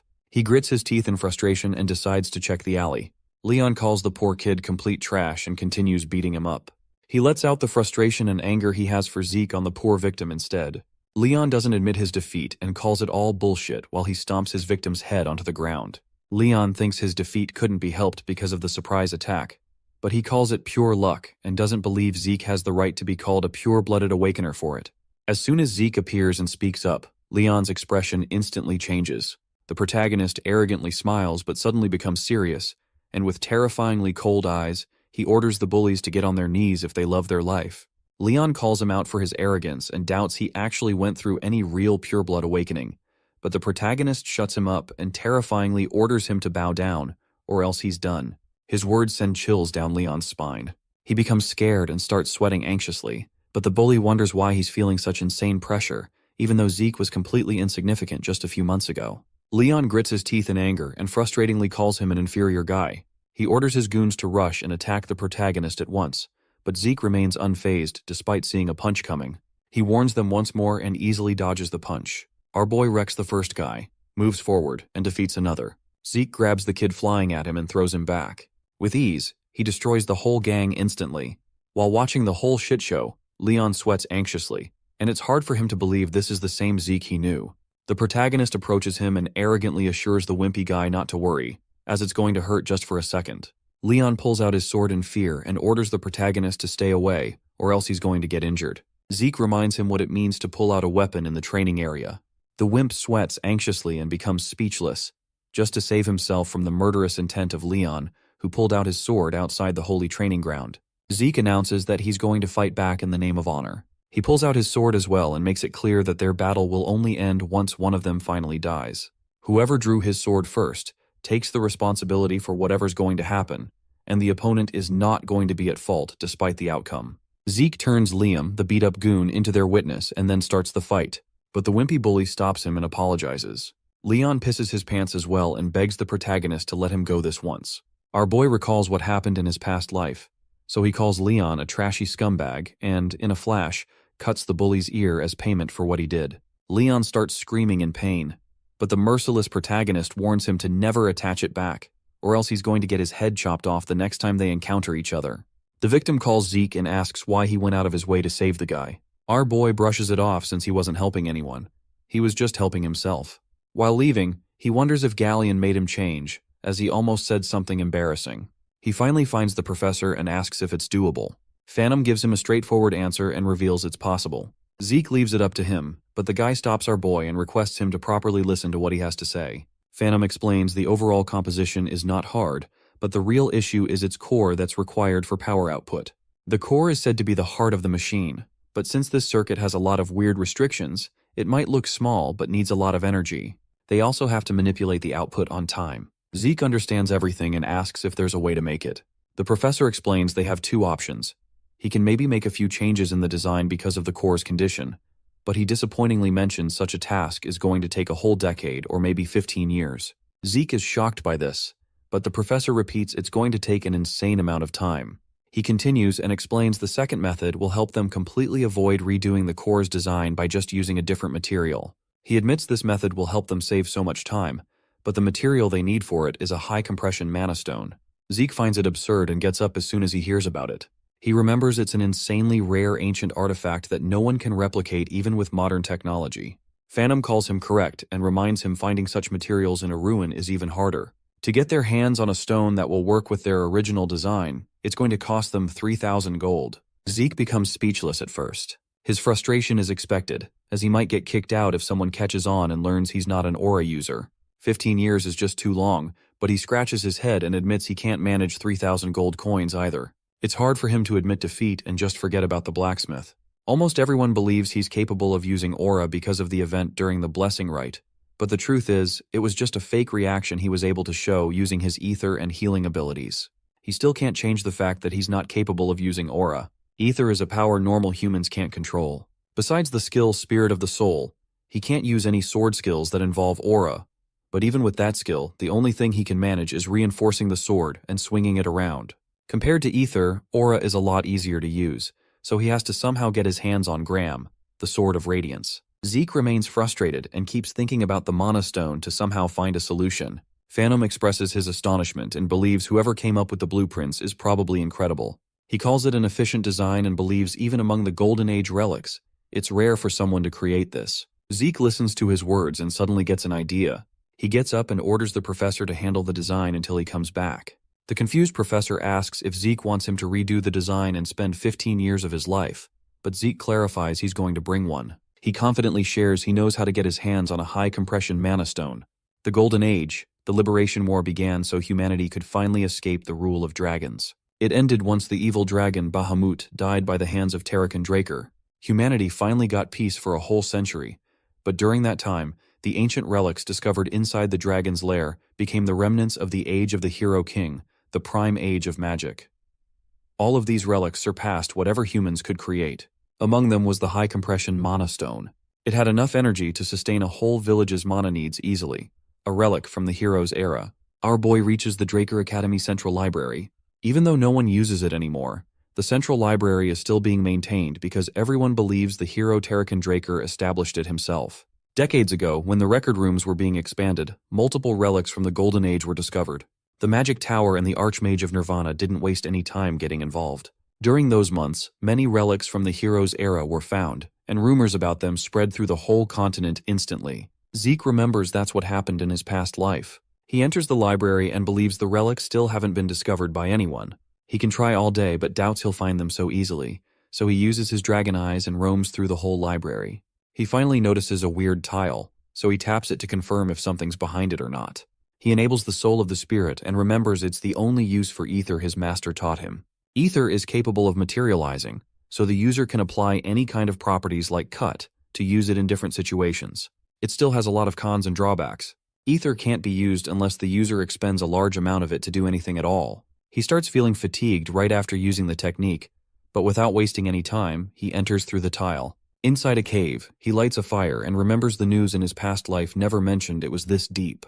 He suddenly hears something, even though he remembers the ruins were discovered at least a decade later. He wonders if someone already uncovered it, but he takes a peek and notices skeletons with shovels and pickaxes in their hands. He uses his dragon eye to confirm they're not made by a lich, so he decides to enable critical strike and instantly moves forward to destroy them. He receives 2 karma points for defeating them. Zeke smiles and guesses he completely forgot about karma points because he was too focused on getting his hands on the artifact. He suddenly makes a wicked face and believes it is the perfect opportunity to farm karma points. He continues moving forward and wrecks 20 more skeletons for karma points. The system shows all the options he has, so he decides to look through whatever he can buy. After seeing the karma point requirements, he learns that besides a mini-map, nothing's affordable right now, so he quickly buys it. The system shows him his exact location. He finds it similar to a magic map. Something catches his attention, so he wonders what it is. The mini-map becomes 3D instantly. Zeke is amazed by it, but finds out only a single room has a different color. The system shows it's a storage room, so if he says yes, it'll provide directions for it. Zeke is shocked as he remembers the search party took multiple days to find the storage room, but he was able to discover it without any effort. The system gives him the best route for it, which is hard for Zeke to believe, as there's no way he will get lost with such a useful skill. He finally reaches his destination but finds a huge door in front of him. He wonders what he's supposed to do now since the door is not going to open up with just a simple push. He tries it anyway, but a weird magic repels his hand. He guesses this is why the Archmage of Nirvana and the Magic Tower were involved. He looks at his burning glove and believes he would have lost a hand back there. He doubts he can open it, so he asks the system. It replies and connects with the security device because of his request. The system tries but fails, so it activates the manual device instead. Zeke gets shocked and asks to confirm if it really just replied back. The system answers positively, which leaves him stunned. He decides to use it and demands an answer for why he got regressed. The system has nothing to say, so he questions the administrator system. The system has no answer again, so he throws another question and asks who developed the system. He gets no answer once more, so he becomes frustrated and gives up. Zeke orders it to just open the door, so the system confirms his request and opens the door of the Dragonslayer's storage room. Zeke feels astonished as soon as he lays eyes on the chests inside the room. Just like what happened in his past life, all the chests are filled with valuable relics and treasures. Obtaining any of them in ruins is nothing more than a miracle. He goes through all the chests and finally finds the compression mana stones. He finds 4, so he uses a karma point to expand his inventory and keep one. He doesn't have enough storage, so Zeke decides to someday return once he can take everything with him. He thinks it's enough, but as soon as he's about to leave, our protagonist gets a weird, ominous feeling. So he looks back and, out of nowhere, multiple magic circles appear around him and teleport him somewhere else. The magic circle that suddenly surrounded Zeke Draker's body made him falter. Upon opening his eyes, he noticed that his surroundings had changed. So he hurriedly asked the system where he was. It promptly replied that he was currently in the home of the Dragonslayer. In his past life, he had never heard of such a room filled with coffins in the newsletter. Opening the mini-map, he discovered that he was not far from the previous room he was in. But no matter how he looks at it, there isn't any path connecting to the home of the Dragonslayer. If that's the case, there's a strong possibility that this is a hidden area that's never been discovered or documented before. Deciding to make the most of the bizarre situation, he ran to one of the coffins and opened its concrete lid. Lying inside was a medieval armor laid to rest. According to the system, it's a Dragonslayer exclusive equipment. Zeke grabbed the armor and noticed the wear and tear all over its surface. Upon closer inspection, he determined that this Dragonslayer equipment is different from armors hailing from the Golden Age. On its back, he found some sort of circular hole. Connecting the dots, he reckoned that this hole must be connected to the loot he just retrieved a minute ago. Zeke accessed his storage and summoned one of the high-compression mana stones. He can't afford to let such an interesting opportunity pass by. As soon as he inserted the ancient relic, the system notified him of the successful installation of the mana battery in the Dragonslayer equipment. The entire armor set lit up as it activates. Seeing this, Zeke smiled in anticipation. This discovery could be huge. A second later, the armor started tweaking out like a crackhead. His optimistic anticipation quickly turned to frightened surprise. The whole armor set exploded, filling the room with smoke. According to the system, an overload caused an equipment failure, stopping the activation. It even warned him of the imminent explosion, but the warning was a tad bit too slow. The system apologized for the late notice. Thankfully, it didn't cause much harm. At least he had confirmed that the high-compression mana stones were the energy source for these ancient armors.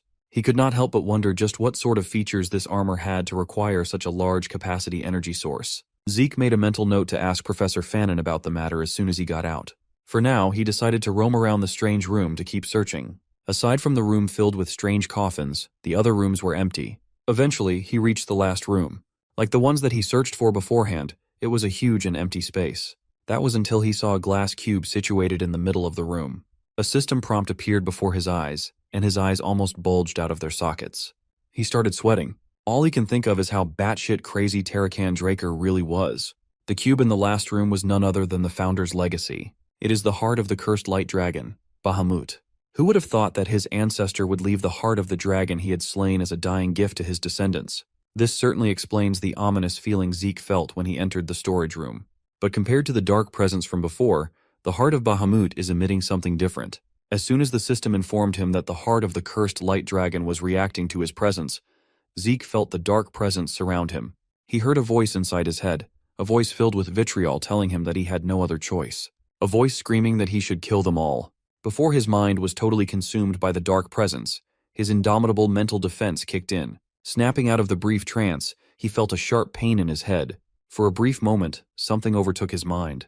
Its presence still lingered in his body, turning one of his eyes pitch black. Feeling the gravity of the situation, he felt fearful of the cube housing the dragon's heart. Still reeling from almost getting possessed, the system gave him an urgent quest called Tarakan Draker's Test. He must defeat the strong curse ingrained in Bahamut's heart. The dark presence flared up once more, and when his indomitable mental defense tried to cleanse the effects, the reliable class skills activation failed for the first time. With that, the overpowering murderous thoughts consumed his brain. The voice telling him to kill them all became louder and more powerful than ever. Both of his eyes turned black as the voice demanded to be accepted. If he does accept, it promises that he will be free. Through sheer willpower, Zeke regained a semblance of control and smashed his head against the glass cube as hard as he could. The pain allowed him to clear his mind. He smiled as blood dripped all over his face. Zeke is not a fan of that annoying and murderous mumbling at all. This dumbass voice swore to give him freedom, but he firmly believes that freedom is not given. Freedom is won. The glass cube shattered into a million pieces as he successfully overcomes the Light Dragon's curse, completing the urgent quest. As a reward, he has been granted ownership over Tarakan Draker's dying gift. The mental fatigue quickly caught up with him. If he didn't have the willpower after his skill failed, the situation could have been a lot worse. His body sensed the damage and triggered his healing factor and infinite stamina to recover. With that, the absorption process for the heart of the cursed light dragon, Bahamut, has started. He looked up to see the heart shining with vigorous light as it floated over to his chest. A domineering power filled his flesh and bones, causing unimaginable agony. As far as he can tell, a pure and dense source of mana he had never encountered before is starting to flow into every cell in his body.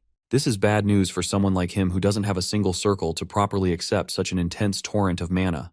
Without a place to be stored, All that mana is overwhelming and destroying his body in the most unbearable manner.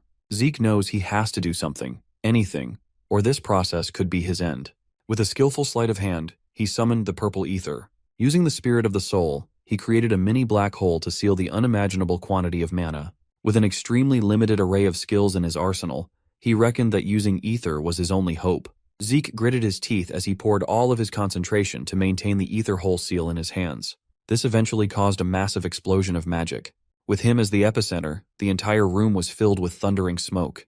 The explosion opened a massive crater. Fortunately, Zeke is still in one piece. All the nerve endings in his body are screaming with torturous pain. As soon as the pain started subsiding, he sighed in relief. It was tough, but he managed to make it out alive. His uniform was torn up, and on his chest appeared the mark of Bahamut. The heart inside the shattered glass cube had vanished. Bahamut's mana was no joke. It's a miracle that he survived, thanks to his quick thinking. From the shattered remains of the cube, he saw the reflection of the mark on his chest.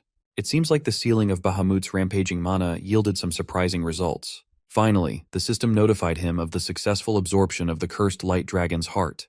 The absorbed mana has drastically changed his body. His constitution has been changed from ordinary to divine. Upon detection of a power that he can't control as of yet, the system compressed and sealed 95% of its force.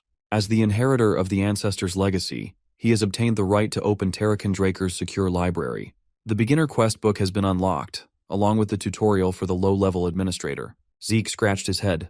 A divine body, Terrakin's library, some sort of tutorial. He has no clue what the hell all these things are. Still confused, he dismissed all the prompts except for one. It looks like the first Dragonslayer was feeling generous in his deathbed all those centuries ago. A prompt asking him if he would like to open Terrakin Draker's other dying gift appeared before his eyes. Just when he thought he couldn't be more surprised, Zeke finally laid his eyes upon Terrakin's second gift. Upon finishing his brush with death in that forsaken room, Zeke made his way back to the Platinum Mansion.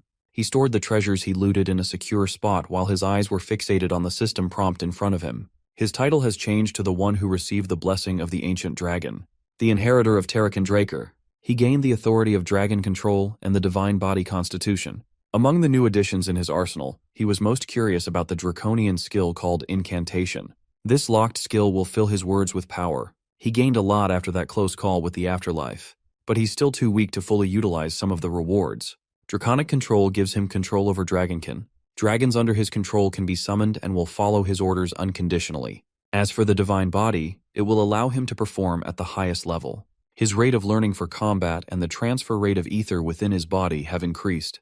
The descriptions aren't really helping him grasp the whole picture, so maybe some practical tests would. Aside from the ancestor's second dying gift, there's another window related to Terrakin. While he has been granted access to Terrakin Draker's secure library, an information update is still needed. As helpful as ever, the system offered to mark the location where he could obtain the update on his minimap. Zeke is not happy with the extra work, but it can't be helped. Much to his surprise, he recognized the location marked on his minimap. From the appearance of the layout, it looked like Valhalla.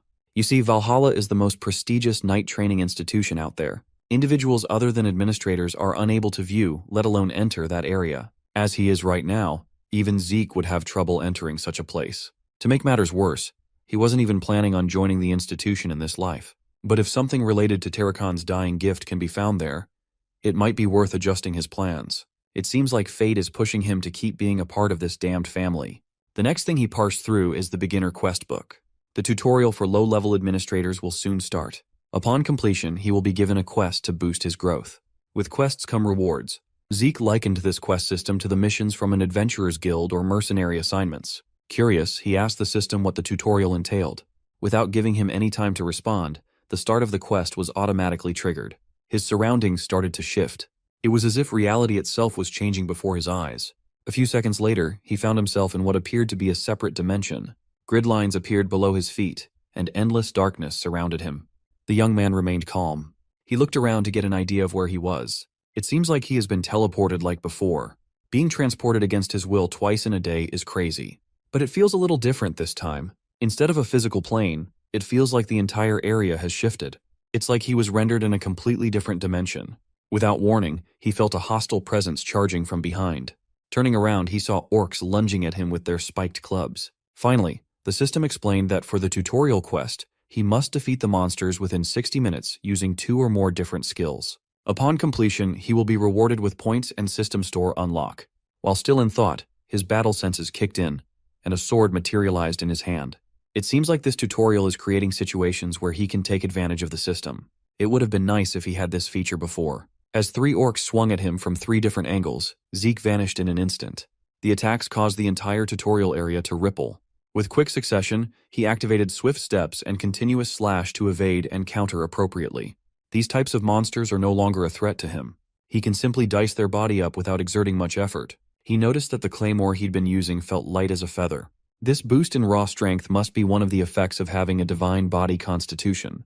He reckoned that with a stronger physical form, he should be able to easily defeat a purple knight now. After one-shotting the tutorial orcs, he returned to where he was before as the separate dimension dissipated. He wondered if that was just an illusion, even though it felt incredibly real. Aside from the completion of the tutorial, he gained a critical bonus and a time bonus. All in all, his quest reward amounted to an easy 40-point gain and access to the shop category. He was extremely pleased to find out that he can now buy items through the system. Zeke hurriedly opened the shop tab and saw a bunch of amazing items for sale. Among the wares were the giant's flesh, the breath of a flame giant, and many more. Every item listed is a rare relic that costs a fortune to buy in the market. Maybe he can use this tab to make a killing by reselling the items.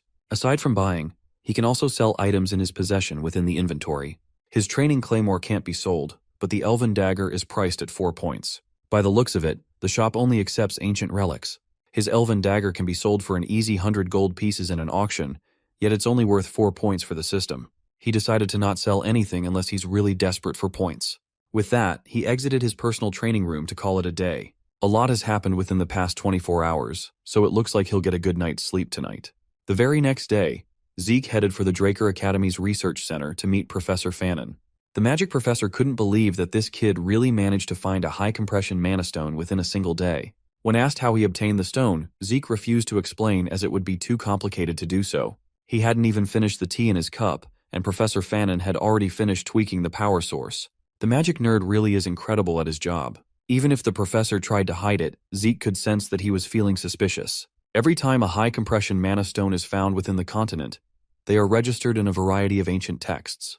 It's used to keep track and manage the ownership of such expensive mana stones. By checking the registration number, the current owner and the location where it was found can be determined. However, the mana stones in Zeke's possession are unregistered. No matter how hard you look, it won't be listed on the Central Continent's registration encyclopedia. Professor Fannin's valid skepticism instead of blind belief is valuable. His judgment and skill are the real deal. Zeke reckoned that such a talented person should not rot in a place where he won't be recognized. Finally, the professor tried activating the design, leading us back to Papnir's breath. Upon completing the design, they handed the apparatus to the blacksmith of the soul, Gallion Halbert. Zeke and Professor Fannin watched the master blacksmith at work. His workshop shined with various intricately constructed magic circles. The look of pure joy on Gallion's face now that he can finally realize his dream of making weapons up to his standards has come true is infectious. Zeke and Fannin are witnessing history in the making. After the successful demonstration, Professor Fannin bade them farewell to attend a lecture. Gallion is filled with gratitude for Zeke's help. He thought he would never get to see a completed magic brazier in his lifetime, but making a deal with the young man was the best thing he had ever done. Since Zeke lived up to his part of the agreement, it's time for Gallion to do the same for him. Of course, the blacksmith is eager to return the favor. Zeke pulled a material out of his bag and presented it to Gallion. One look and the blacksmith immediately knew what he was holding. Inside the lavish case was a dragon's fang. Among the many rewards of inheriting Tarakan's will is Bahamut's sharpest fang. The blacksmithing maniac salivated at the sight of such a big dragon's fang in pristine condition. Tarakan Draker's second dying gift really was the perfect reward. From the heart to the fangs, that ancestor of his must have really loved collecting priceless stuff. Suddenly, Gallion started trembling. Tears and snot flowed down his face, confusing Zeke. He made the magic brazier a reality, and now he's giving this humble craftsman a chance to forge a weapon made with dragon's fang. Gallion vowed to thank him by making a weapon that would exceed his every expectation. The blacksmith of the soul swore upon his name to create a blade worthy of Zeke, even if it cost his life. Those words were oddly familiar. It was the same vow he had sworn upon in the previous life. Even at Zeke's second chance in life, Gallion is still the same sincere idiot. That fact made Zeke a little emotional inside. Exiting Papnir's breath and leaving the crafting to the expert, Zeke looked forward to what blade Gallion would forge for him.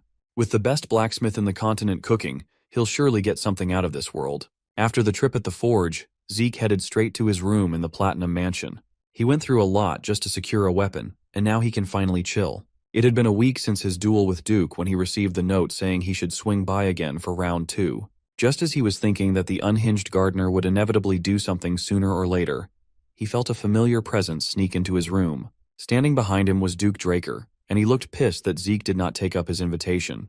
The eccentric knight looked at him with rage, asking for an explanation while emanating blatant bloodlust.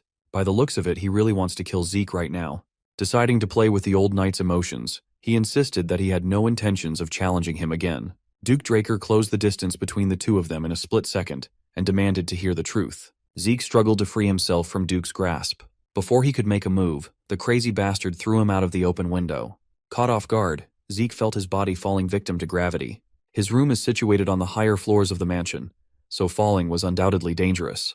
At this height, he might just die before his passive heal could kick in. Panicking, he tried to grab onto the edge of the balcony. Before he could grab hold of the ledge, Duke's hand gripped him by the throat with excessive force. The old knight refuses to believe that the kid does not know what he really meant by that letter. Zeke kept on avoiding him on purpose. First in the treatment room, and this time too. It's almost as if he's deliberately irritating Duke. When he was done with his games, Duke gave him 5 seconds to spill the beans and tell the truth instead of horsing around. Zeke smiled and argued that Duke hadn't even revealed his true identity to him, still insisting that he was just a gardener. Yet here he is, demanding honesty. As soon as he saw the absence of fear in the young man's eyes despite the countdown, Gardenkeeper Dexter loosened his grip and smiled. The old knight threw him back inside the room like a rag doll bouncing on the floor. It wrecked the room, but Zeke's sturdy body didn't sustain any serious damage. Gardenkeeper Dexter admitted that Zeke had a point. He offered his hand to help the young man get back up and confessed that he was once a Black Knight of Draker. Zeke feigned surprise even though he already knew the man's identity from putting together the information he had been previously given. He started acting his ass off and wholeheartedly apologized for disrespecting an esteemed member of the family and an honorable Black Knight. Still skeptical, Duke asked if this was Zeke's plan all along. The young man continued to shamelessly play dumb. Taking advantage of this rare chance, Zeke asked why Lord Duke calls himself a former Black Knight. Refusing to elaborate, the old knight just asserted that he no longer carries the title. While it's common knowledge that one can rise through the ranks, Zeke didn't know that one could drop down too. Still refusing to play along with his incessant questions, Duke put his foot down and changed the topic. Zeke noticed the old knight's trembling hand and dropped his personal inquiries. Since Lord Duke was honest enough to reveal his real identity, Zeke decided to also share the truth. He got on his knees and confessed that he already knew of Duke's identity, and that he was deliberately trying to bother Duke to become an official apprentice. Surprisingly, the old knight smiled, seemingly amused by the young man's boldness. For that, the Gale Knight finally decided to accept him as an official apprentice. Zeke was shocked that securing a powerful teacher would be that easy. He thought he would have to go through more hoops. He reckoned that he better accept the offer before this fickle old man changes his mind. Resolutely bowing before Duke Draker, he formally stated his intention to become an apprentice to the Knight of Knights. He swore to bring honor upon his master's name, to follow his master's orders to gain wisdom and power. Duke was quite surprised that the kid knew of the apprentice's vow, which most of the new generation had forgotten. Zeke added that culture is a necessary virtue of a knight. However, he wanted to ask his new master one more thing. Duke is not comfortable being called a master, but he honored the kid's request. Zeke then asked what made Duke accept him as an apprentice when he was notorious for not accepting any students. Only Andre, the genius of the century, became this old man's apprentice after years of asking and pleading. Though Zeke has a general idea of why, he still wants to hear it through Duke's own words. He reckoned that the old knight must have seen a potential that surpassed that of Andre during their duel. Duke smiled and asked him to take a guess. Zeke candidly answered that he was accepted for being a genius of the family. Duke just laughed at his confidently wrong answer. If he was picking an apprentice based on raw potential, Duke would have chosen that girl from the Tarun family. But he picked Zeke purely based on his tenacity. Talent is not the only thing a person needs to reach the level of red or even black knights. In reality, talented individuals rarely face any serious issues in their lives. As a result, most of them easily fall in the face of adversity, snuffing out their talent and life in the process. After living through a whole lifetime of hard work and adversity, Zeke could not agree more. Most praised geniuses who were projected to reach the level of a red knight not only fail to reach the expectations put on them, but most of them get stuck at the level of blue knights. After answering, Duke stood up and put a stop to their chit-chat. Right now, he wants to take his new apprentice for his first lesson. The two made their way to the empty Western Greenhouse Gymnasium. Zeke didn't even know that there was a gym underneath the greenhouse. Duke simply ordered him to run around the track, and he's been racking his brain to figure out what his new master has been planning ever since. 3 hours have elapsed since he started, and Duke just continues to observe him wordlessly. Finally, Duke yelled at him to stop and threw him a question. Zeke gladly stopped his jog and asked what his master wanted to know. Before he could react, Duke's hulking body had already appeared behind him. The old knight's hand aimed for Zeke's arm, and the young man instinctively reacted to parry the grab. His battle sense kicked in, and every fiber of his being made him retreat to a safe distance. Duke failed to grab hold of his hands and arm, but the brief moment of contact nearly ruined his special glove. The old knight asked his student if he had a problem with pulse checking. Zeke knew damn well that this sly old bat wasn't just planning to check his pulse. Duke knew something was off with this kid right from the very start. When they fought in the infirmary, when they dueled in the greenhouse, and even after running around the track for 500 laps, Duke did not sense a single drop of aura from the boy's body. He even reacted suspiciously as soon as Duke got close to his wrist. So, the former Black Knight outrightly asked Zeke if he was incapable of using aura.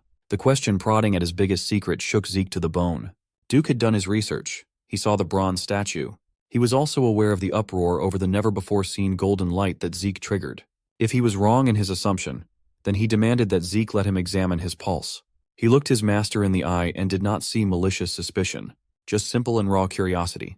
Despite the serious scandal that might erupt at the news of a Draker who can't use aura, it seems like Duke's curiosity comes first. Zeke is lucky that Duke is an eccentric bastard. He's still banking on getting his hands on his blade, Graham, to avoid any suspicions about his aura. This is a wake-up call, and he must be more cautious until then. He steeled his resolve. There's no need for him spin lies. Unlike his past life, where he was the first failed awakener in his family, things are different now. Zeke carefully removed the special gloves, stripping the symbol of a pure-blood awakener. He demonstrated his mana reflection, proof that his pure-blooded nature is legitimate. But for unknown reasons, he just can't use aura. Zeke is hoping that sharing truths will cover up his other lies. Still, he apologized to Duke. If it's discovered that a Draker cannot use aura, he's afraid that he'll be chased out of the family. Bro can make himself cry on command and look like a scared little puppy. Give this man an award. Zeke then offered his pulse to be examined, and Duke went ahead and carefully spread his aura inside his apprentice's body. Seeing Zeke cry and look frightened, Duke reckoned that a child is still a child even if this child is holding malak unbefitting of his age. Just as he expected, not a single drop of aura can be detected in the boy's entire body, despite awakening successfully. Duke was stumped. He racked his brain for an answer that wouldn't come. Zeke already expected skepticism even after the pulse examination. That's how absolute the results of the blessing rite are for a Draker. Even if it's true that he cannot awaken to aura, Duke will undoubtedly find a reason to explain the phenomenon, to rationalize, and to deny the evidence in front of him. The old knight labeled him an irregular. Of course, that's his conclusion. People who are not aware of the concept of classes tend to think that way. Still, he played along and asked Duke what an irregular is. His master explained that it refers to people with anomalous abilities. For example, some people have the ability to use aura and mana together.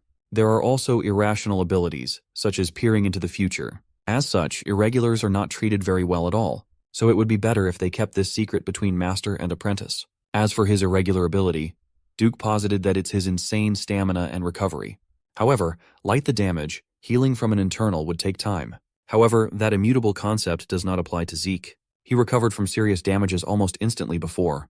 Duke reckoned that such a fast recovery must have consumed an unspeakable amount of energy. That energy is aura. The old knight hypothesized that because Zeke's aura is being constantly consumed in exchange for stamina and regeneration, there's barely any left to sense and use. Zeke was surprised that this old man churned out a plausible explanation. Keeping up the act, he innocently asked if he would never be able to use aura, afraid that he'd fail to meet his master's expectations. Duke just laughed at such a sentiment and told him not to worry. That's because his Gale Arts is a special and potent art that does not use aura at all. He elaborated that a special art is a special technique personally developed by a knight after reaching the peak. Normally, it's an application or specialization of dragon-slaying arts, thus requiring proper use of aura.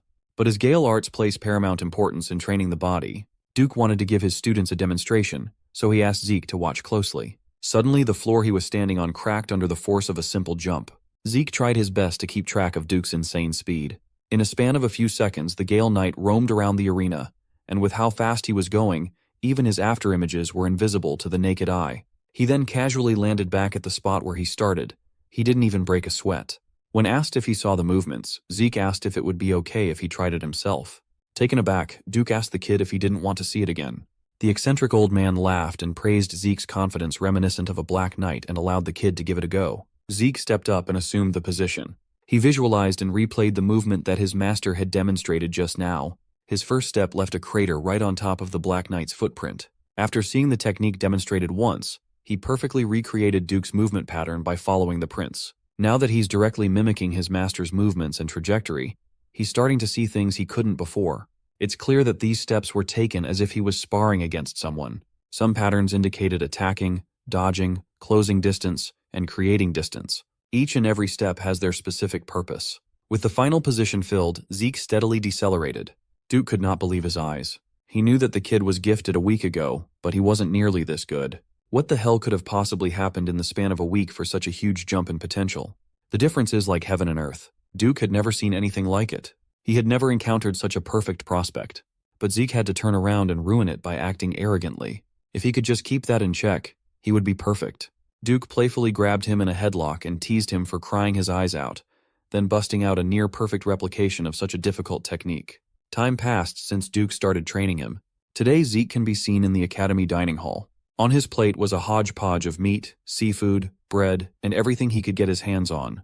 It's been a month since he became the Gale Knight's apprentice. With his continuous training, his appetite just keeps on increasing.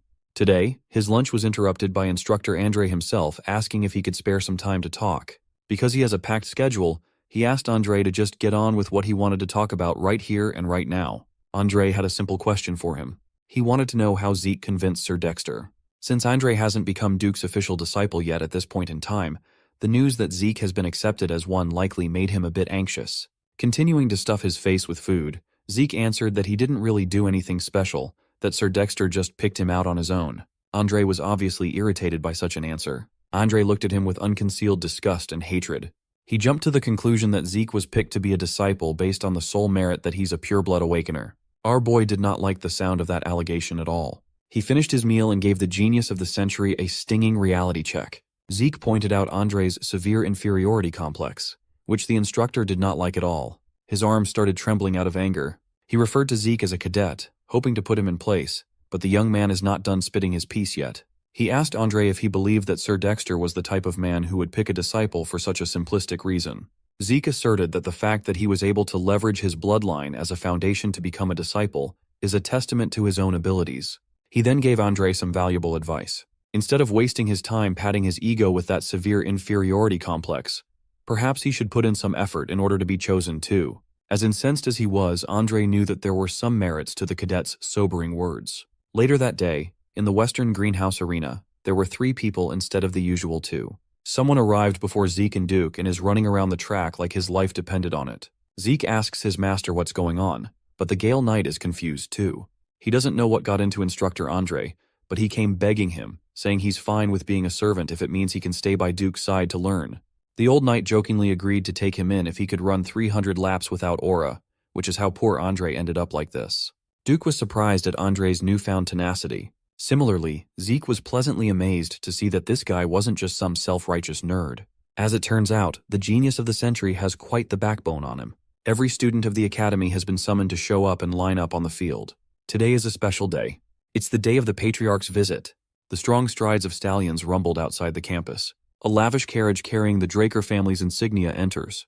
The lookout hurriedly informed everyone of the Patriarch's arrival.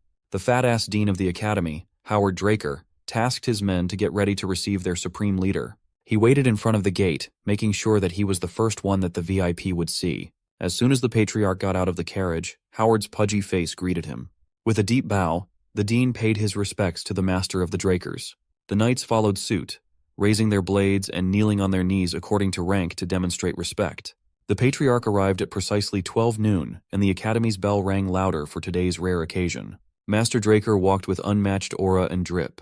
His mere presence commanded obedience from everyone else. He held Howard's shoulder, towering over the dean, and praised him for his hard work.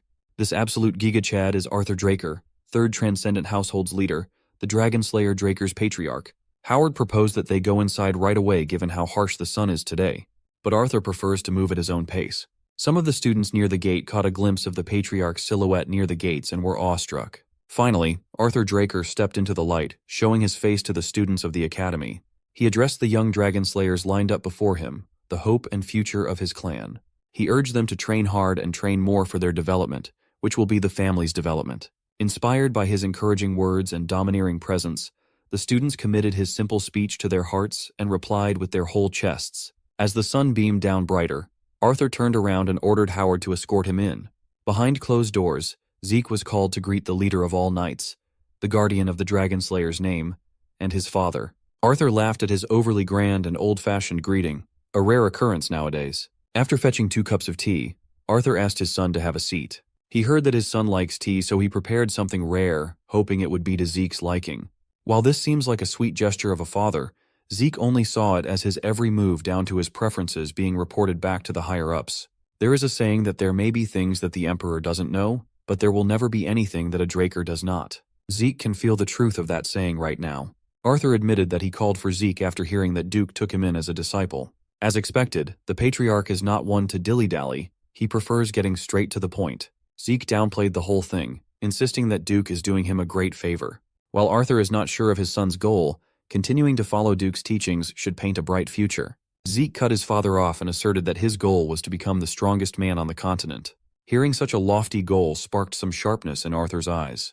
Zeke added that he will become stronger than everyone else so that he can live just as freely. That is his goal, and he will do everything to get there. He looked at his father's face, unable to interpret how the Patriarch was feeling.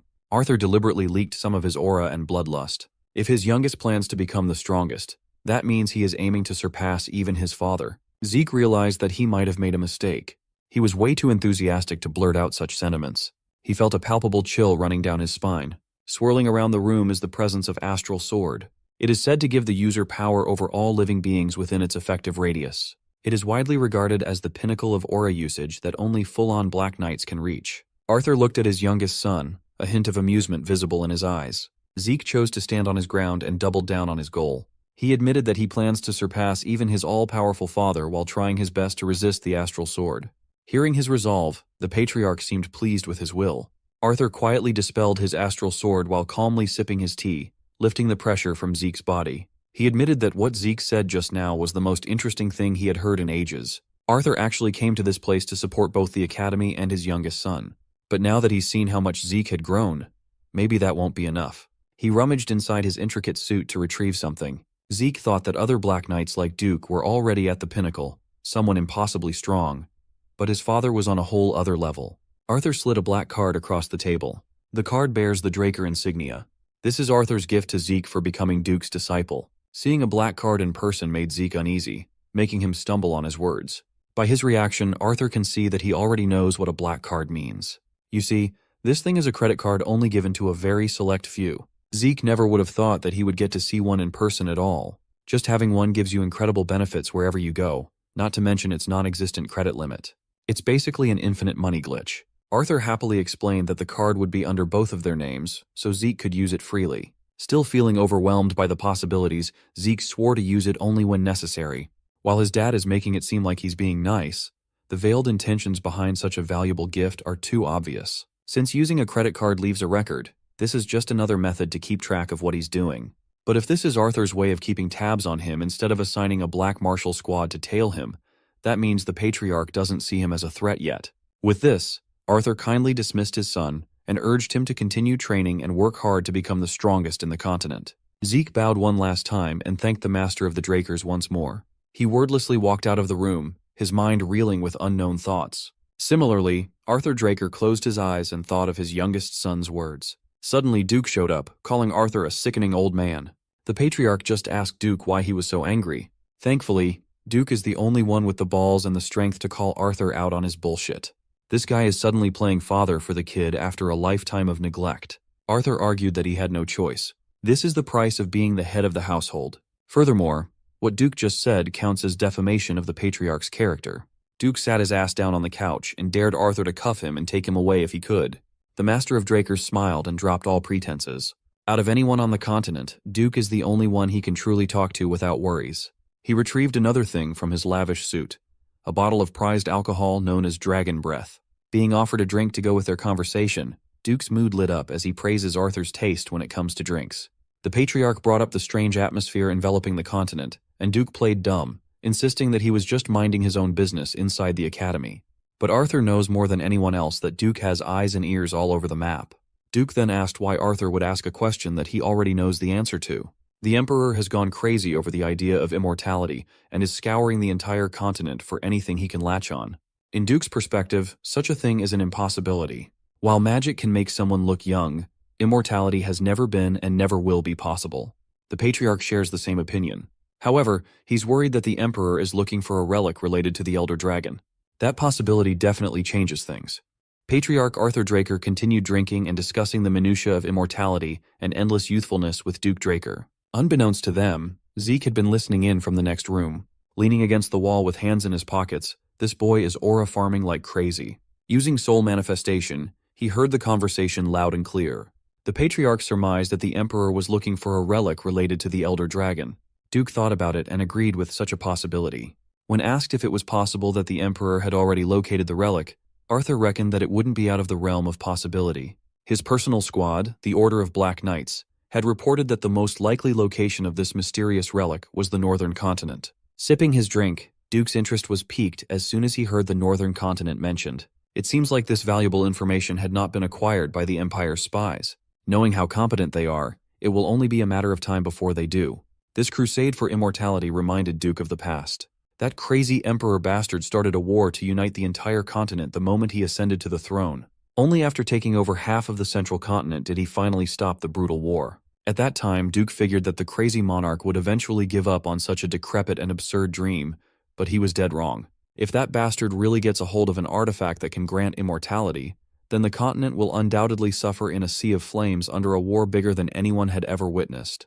Given the importance of this matter, Arthur Draker had agreed to take matters into his own hands and head to the north himself. Hearing that the Patriarch will be leaving his seat in the central empty freaked Duke out.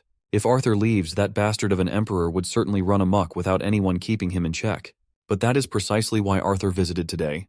Aside from giving a half-assed speech to the trainees, he came to clue Duke into his plans. Knowing that he had no other choice but to agree, Duke sighed and shared a toast with his buddy. The grumpy old garden keeper grumbled in annoyance, but Arthur knew he could count on him to hold the fort. In the next room, Zeke was starting to overstrain himself from listening in for too long. Finally, the pain and fatigue caught up to him, knocking him down to the floor. With bloodshot eyes, he suffered the side effects of using soul manifestation for far too long. Even after absorbing the heart of Bahamut, the drawbacks of such a taxing technique are inescapable. Nevertheless, he gained some interesting and valuable intel from eavesdropping. Now, he is certain that the statue he got his hands on before he regressed was the Elder Dragon's artifact. From that voice he heard before he breathed his last breath to the system messages he saw after waking up in his younger body, all of it makes a little bit of sense now. Unbeknownst to the disgraced version of Zeke, he stole the artifact that the crazed emperor had been salivating for. That dictator even went as far as mobilizing the unit under his direct orders, the hunting dogs, to chase after him to the ends of the world. At that time, Zeke is so obsessed with his revenge that he does not know or care about the reason why he is being hunted. Still, listening in on his father and master's conversation gave him a concrete clue with regard to his regression. The administrator system that sent him back to the past was the real function of the Elder Dragon's artifact. That leaves the question of who would make such a thing, how powerful are they, and why. Taking a deep breath while sitting on the floor, Zeke tried to regain his composure. After getting little crumbs of answers, he ended up with even more pertinent questions. Finally, the top dogs of the Draker family bid their goodbyes after sharing a drink. Duke assured Arthur that he would make his move soon, and the Patriarch entrusted him to get shit done. 3 steps into leaving, Arthur suddenly paused, shifting the energy of the hallway. He looked at the closed doors of the room where Zeke was hiding as if he had X-ray vision. While he was glancing at the door with suspicion, his son was busy solving the mystery of immortality and time travel. If he really snatched away the Emperor's artifact, what could have possibly made them think that it was related to immortality? Finally, hearing heavy footsteps getting dangerously close to the entrance, every fiber of his being told him to run. Arthur Draker swung the door open with his game face on. But the room was empty. Thankfully, Zeke reacted fast enough before Daddy caught him snooping. Arthur lets his guard down while his boy uses the window to escape. Later that day, the ever-so-diligent young lord got his training reps in the Western Greenhouse Arena. Going against his orders to not bother Zeke while in the middle of training, Old Decker apologized to his young master. It's just that a fellow student has come looking for Zeke.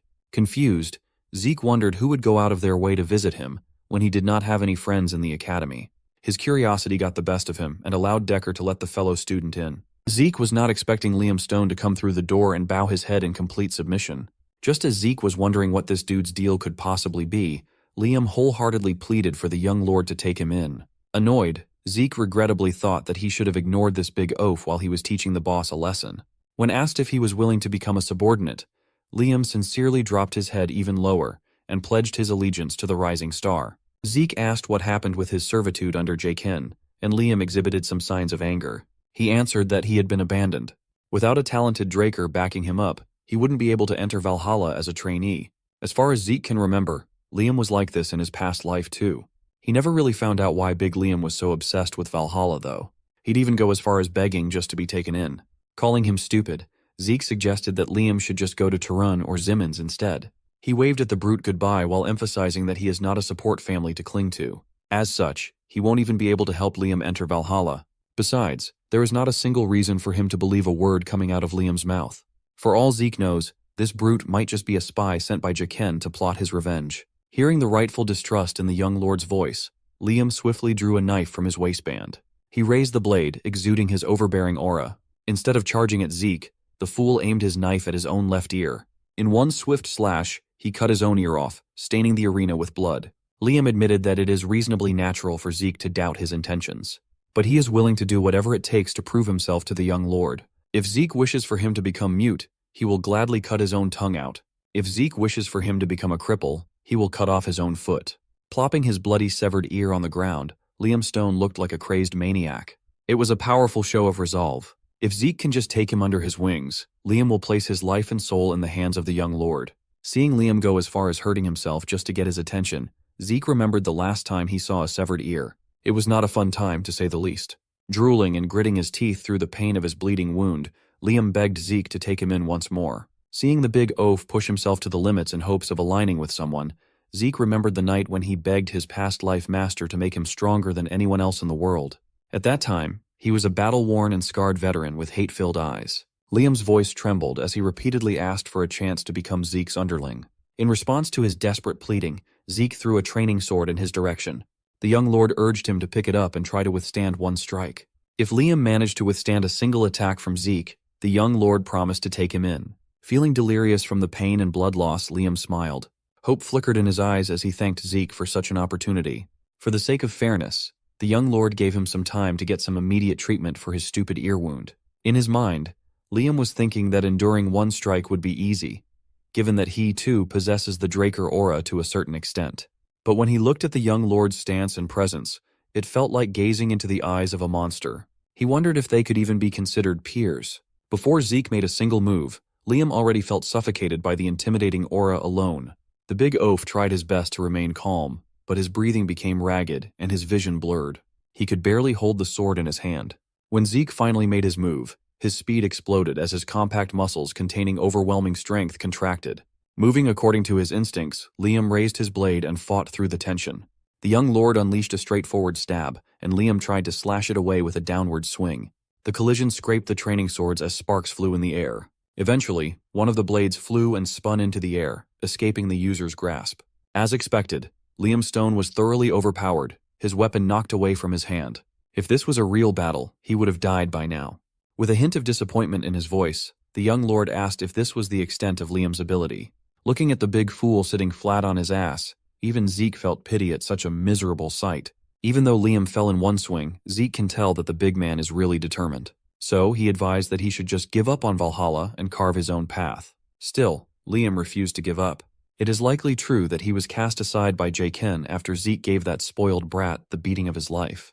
Liam has descended from such a distant branch family that, if he weren't Jaken's attendant, he would not have been able to enter the cradle in the first place.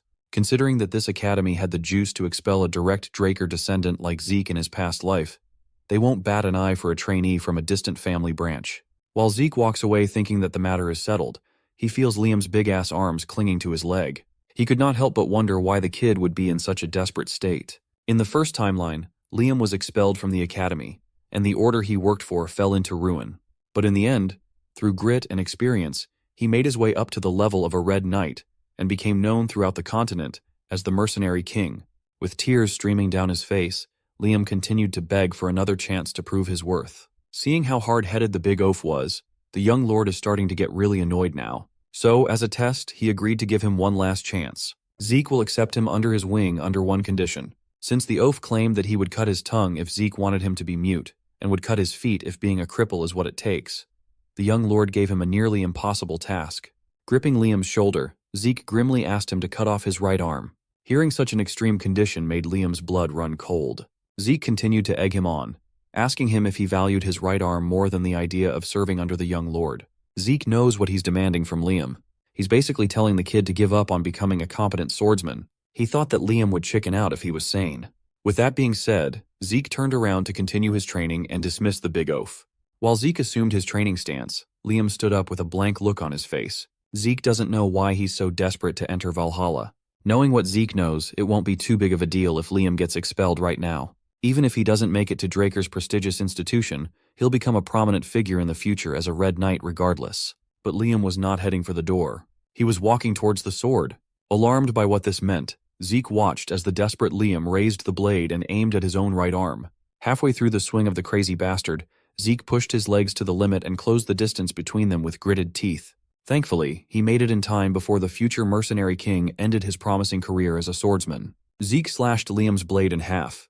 The sound of metal bouncing off the floor filled the arena. Liam, the crazy fool, was really going to do it. He stared at his right hand, confused that it was still attached. Pissed off at Liam for doing such an insane thing, Zeke grabbed him by the collar and lifted his big body off the ground. Irate, he asked if the fool had finally lost his goddamn mind. Even though he gave an unreasonable condition, it's not an ironclad agreement. What if he was an asshole that goes back on his word? Liam would have lost everything right then and there. But Liam only dared to do such a crazy thing because if he did not, he might lose something more important than his arm. Zeke dropped him back on his feet and asserted that if Liam ever did something so foolish again, he'd be tossed out no matter how loyal he might be. He must keep that in mind now that he'll be working under the young lord. The perpetual pain and anguish in the big oaf's face vanished upon hearing Zeke's strongly worded instruction. Also, they need to hurry and get to the infirmary. What would people think if his subordinate is a one-eared freak? After getting his ear situation fixed, Liam was brought up to Zeke's personal banquet hall to share a meal. Liam stroked his reattached ear, still in awe of how it was fixed so quickly. As it turns out, Zeke shelled out one of his healing potions to help with restoring the ear. Liam felt bad that his new lord had to expend such a valuable potion on him right from the get-go. Zeke claimed that he is simply investing in his new employee, so there's nothing to worry about. Now that things have calmed down, Zeke confronted the big oaf about his reasoning. He asked what Liam values more than his right arm. No, more than life itself. Liam's answer was short and simple, and it made a ton of sense. He was pushed to the brink of desperation because of his mother. A few days after he was abandoned by Jaqen, he received news that his mother had collapsed from an unnaturally high fever back home. Fortunately, the fever soon broke, but that was just the start of her suffering. Her entire body became covered with rose-like patterns, causing her to grow weaker and weaker by the day. Hearing these bizarre symptoms, Zeke was disturbed. Hearing about his mom's condition made Liam take drastic measures. The village healers don't even know the name of the disease, let alone the cure for it. The only answer he could come up with is to join Valhalla. The students of the prestigious institution and their families are offered the greatest medical treatments available on the continent. Zeke sighed. He now understands why Liam would go to such extreme lengths. He grabbed his pen and dipped it into his inkwell. Curiously, the young lord started scribbling on a piece of paper, repeating the symptoms that Liam listed. Rose-like red spots appear all over the body and periodically high fevers. Zeke is all too familiar with this illness. 5 years from now, the entire central continent will be plagued by the rose disease. It is a highly contagious illness with a sky-high fatality rate. Countless people will lose their lives, succumbing to this loathsome plague. But a radical treatment will be invented, and the rose disease will be eradicated. Finishing his scribbles, Zeke handed the piece of paper to Liam. Written down is the method for producing the medicine to treat his mother's illness. It's not very difficult to make, and the ingredients should not be hard to find. Even village healers should be able to brew it. Confused, Liam gladly accepted the paper. If the healers who dedicated their lives to medicine were stumped, how could a young swordsman whip out the cure in just a few seconds? In the future, the genius alchemist brothers, Al and Jeff, will invent the treatment for the disease rampaging through the central continent. The greedy Alchemist Association will take advantage of this discovery, making a profit by taking advantage of desperate people's lives. Upon learning about this disgusting practice, the brothers would publicly reveal the method of production. It quickly spread across the entire disease-ridden continent to the point that even a warrior like Zeke would come to know the formula. Nonetheless, he can't say all that to poor Liam, so he simply answered that he knew a very good alchemist. Since he has the treatment method in his hands, Zeke basically solved Liam's problem in one sitting. He does not need to go to Valhalla or become a young lord's subordinate anymore. Hearing such insinuation made Liam stand up from his seat. He is a man of his word, and he vowed to dedicate his life to serving Zeke in any way he can. With a clenched fist and a stalwart pose, Liam bent his knee and swore his lifelong loyalty to Zeke Draker. Even though he tried to push the big oaf away so many times, hearing the future mercenary king recite an oath of loyalty felt quite reassuring for Zeke. Accepting the pledge, the young lord asserted that Liam should not lag behind, or he'll be abandoned. Before the day ended, an interesting discussion happened inside Dean Howard Draker's office. Cadet Owen Zimmons sought the fat-ass Dean out to discuss an important thing. He came to Howard with a proposal. He suggested that they should raise the difficulty of the examinations for the coming semester. The Dean was surprised. This was definitely unconventional for a cadet. Owen politely apologized for sounding arrogant, then claimed that the first years are quite skilled this year.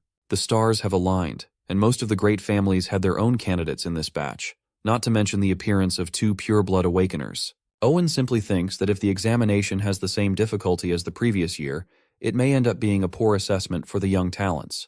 Dean Howard briefly considered the idea and admitted that what the Zimmons child proposed made sense. With a polite bow, Owen exited the office.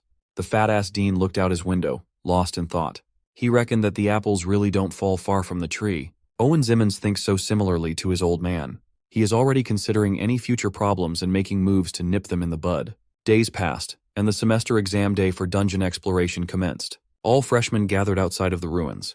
This semestral evaluation performed only at Draker Academy pairs 2 to work together and escape a dungeon within a given time limit. There are a multitude of difficulties with these dungeons. Each group is assigned one at random. Of course, Zeke and Liam came as a pair. Even though they are packed and ready to go, the big baby can't help but feel a little nervous. So his lord assured him that being nervous is natural, but he cautioned him of being too anxious and making a mistake. The same goes for going in too lax and becoming arrogant. One must maintain a suitable amount of tension and nerve to stay sharp. Some students happily chatted, and some waited for the proctor with bated breath. Suddenly one of the guards yelled Zeke Draker and Liam Stone's names. Without further ado, the freshly paired duo walked towards the nearest ruined door from where they were standing. That was until a black-gloved individual barred them from entry, ordering them to wait. An armed guard working under the academy then pointed at another door on the other side of the room, insisting that Zeke and Liam had been assigned to that one. Zeke shot a quick glance at the guard, immediately sussing out that something fishy was definitely going on here. With a forceful yet stoic expression, the guard urged the duo to hurry up and listen to his instructions. Zeke sighed and accepted the bullshit that's about to unfold, confident that he'll be fine. And so, he and Liam headed for the opposite door that reeks of plotting and trapping. Although difficulty varies between dungeons, these ruins are still specialized exam-exclusive dungeons under the management of Drakers. There should not be much danger. Furthermore, escaping within the time limit is the primary goal.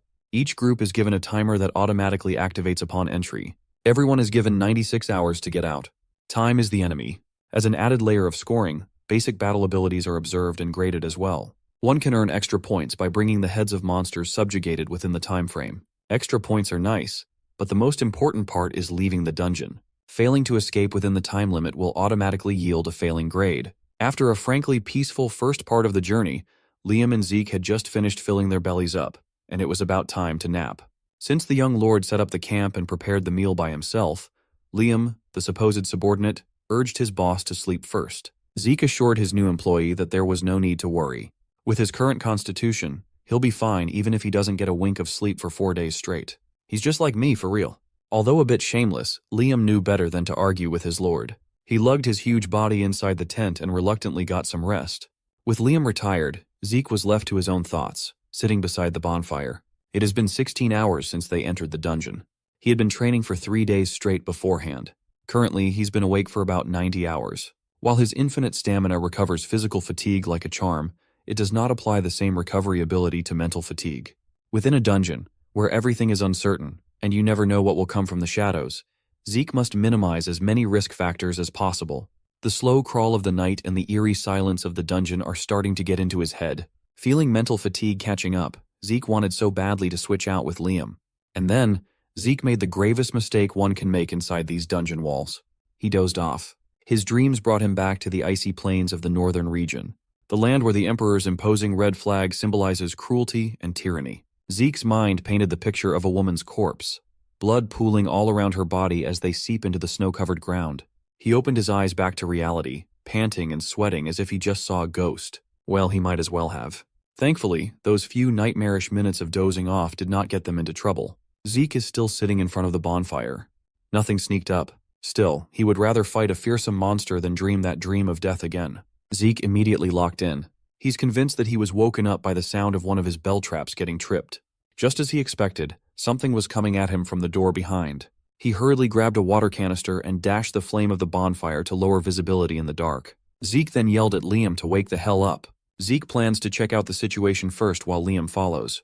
Hugging the wall near where the disturbance came from, Zeke contemplated his plan of action. Using his dragon eyes during a 4-day exam is too risky. Letting his eyes adjust to the darkness would be better for now. As he waited and waited, a strange smell wafted over, kissing his nostrils.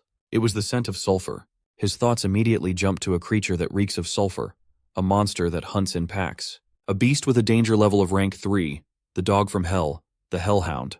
In his past life, during this year's semester exam, Reyna, the frontrunner, hunted an orc. Zeke had never heard of a dungeon room containing hellhounds. Zeke waited a few more seconds. The grand entrance of the hellish monster did not come. He then started noticing another odd thing. An alpha of a hellhound pack should weigh at most several hundred kilograms, but judging from the echoes bouncing off the cavernous walls, the enemy coming sounds like it weighs several tons at least. Maybe it's a freaking mutant. Using his blade as a mirror to look around the corner, Zeke held his breath in anticipation. Thanks to his creativity, he spotted the speeding freight train of a beast in the nick of time as it crashed through the door and walls by sheer force. Zeke was sent flying by the impact, but quickly regained his stance with a perfect landing. Liam hurried to his boss's side. Zeke cursed the Zimmons. Outside, he got a quick peek at the guard's uniform, where a curious trinket connected to the Zimmons was tucked away. He never would have expected that they would have the clout and enmity big enough to warrant such a dirty play. This is not only a battle for survival. This is a battle to uncover his enemy's plans.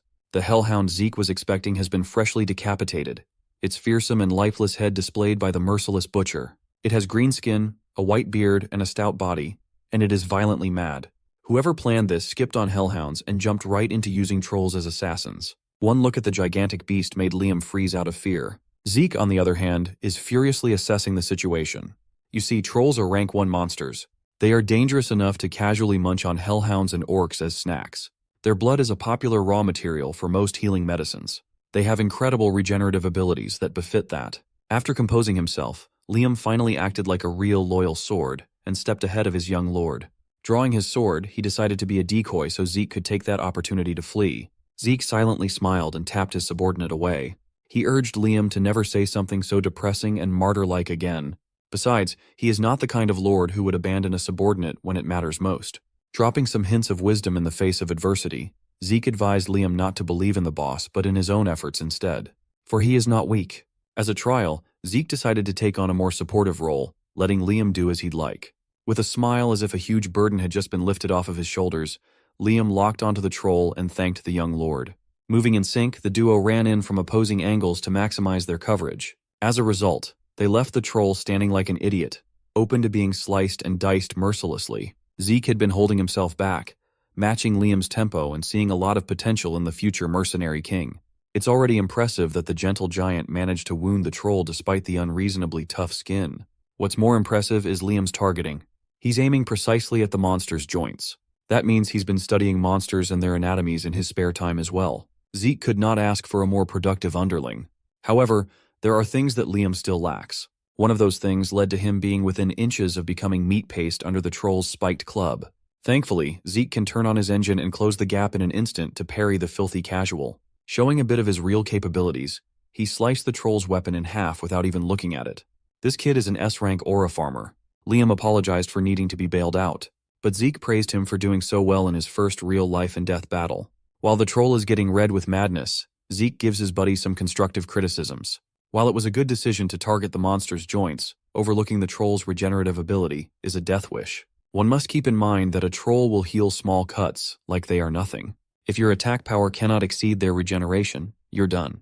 Without a weapon in hand, the monster raised its arms, seemingly motioning to fight barehanded. Seeing as the situation was getting a little too much for Liam, Zeke raised his blade and declared it was time to wrap this shit up.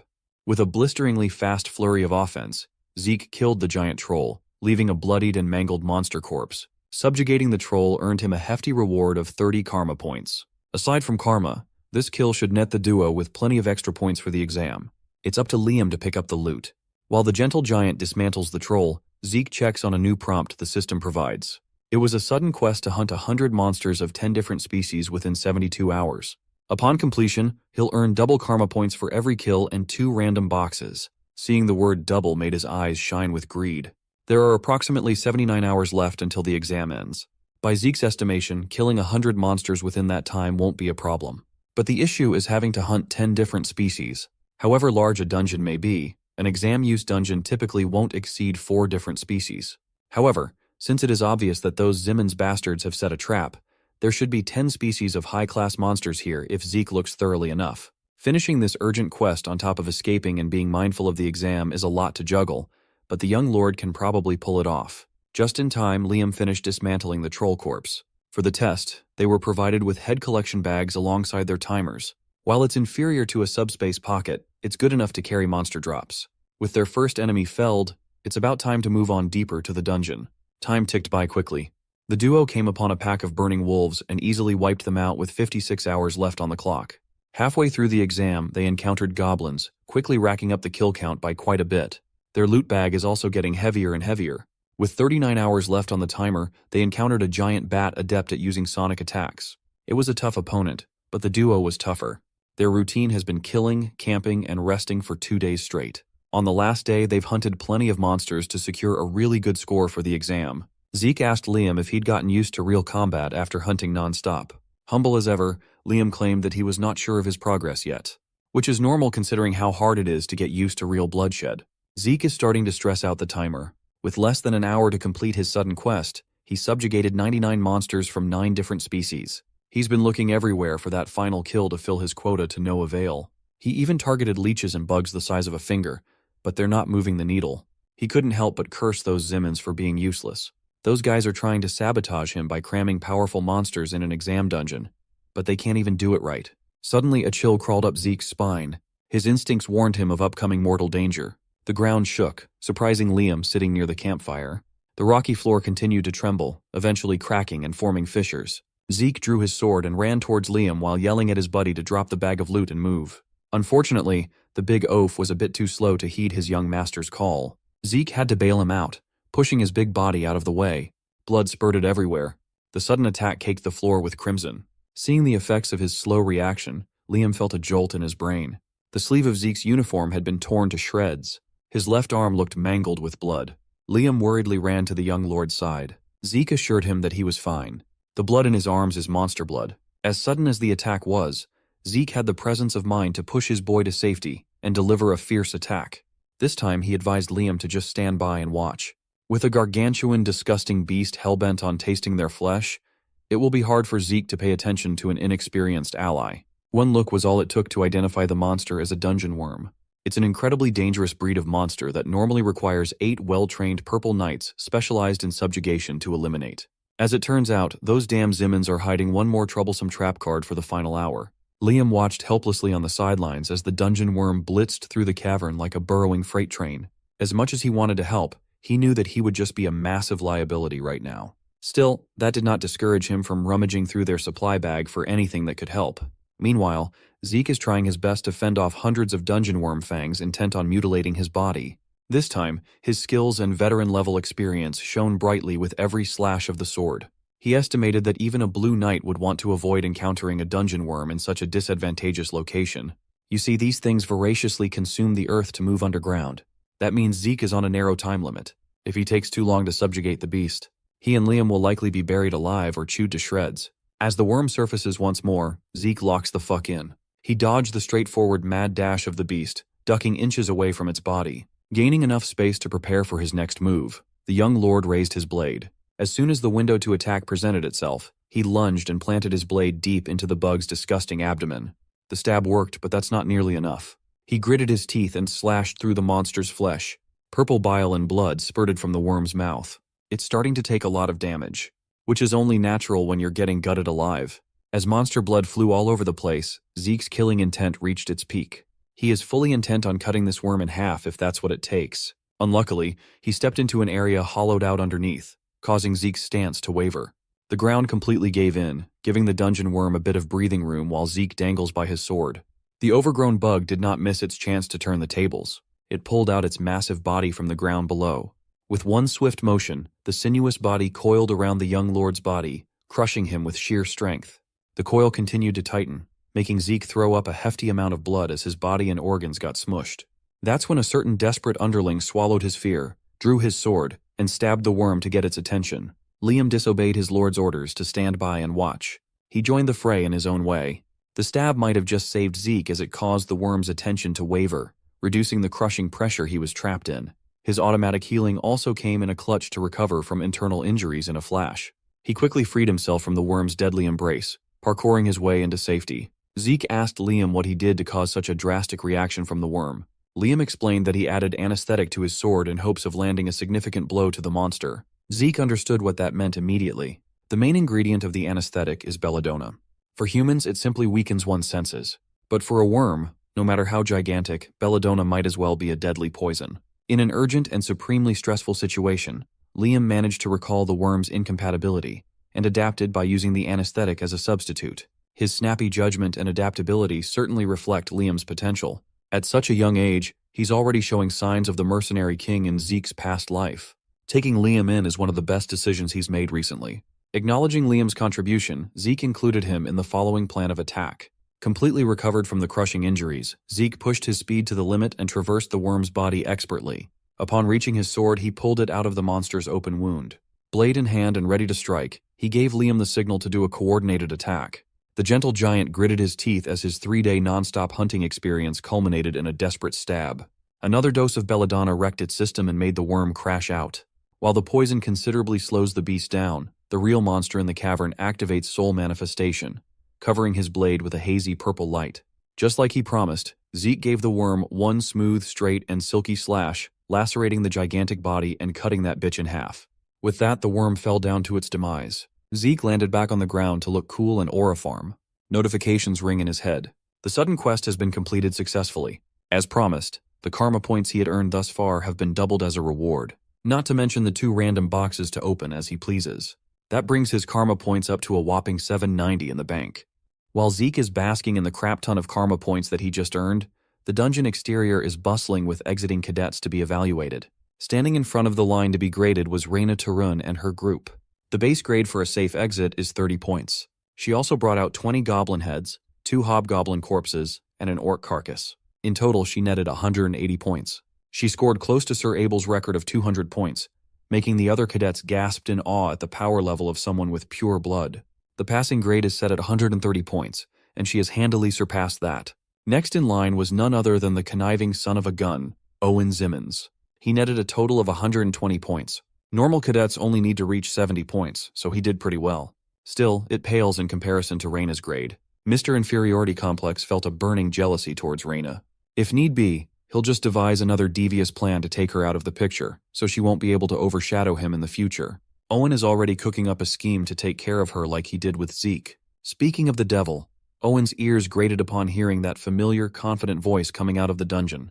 He turned around and saw Zeke Draker leisurely strolling past everyone. His attendant, Liam, is carrying a gigantic corpse of a dungeon worm. Everyone made way for them as hushed murmurs about the worm spread. As far as everyone knew, orcs were supposed to be the highest-ranked monster inside. Liam threw the worm's head down to the ground. It made a loud crash from its sheer mass. Zeke stood next to Owen and asked why he looked so surprised. Knowing that this dipshit was responsible for the worm trap, Zeke shot him a knowing glance and a sarcastic question. All Owen could do was bite his tongue. Having a ton of fun teasing the conniving bastard, Zeke goaded Owen to put his usual poker face back on. On second thought, the deathly grimace on Owen's face suits him a lot better. Unable to take the goading any longer, Owen walked out like an angry child.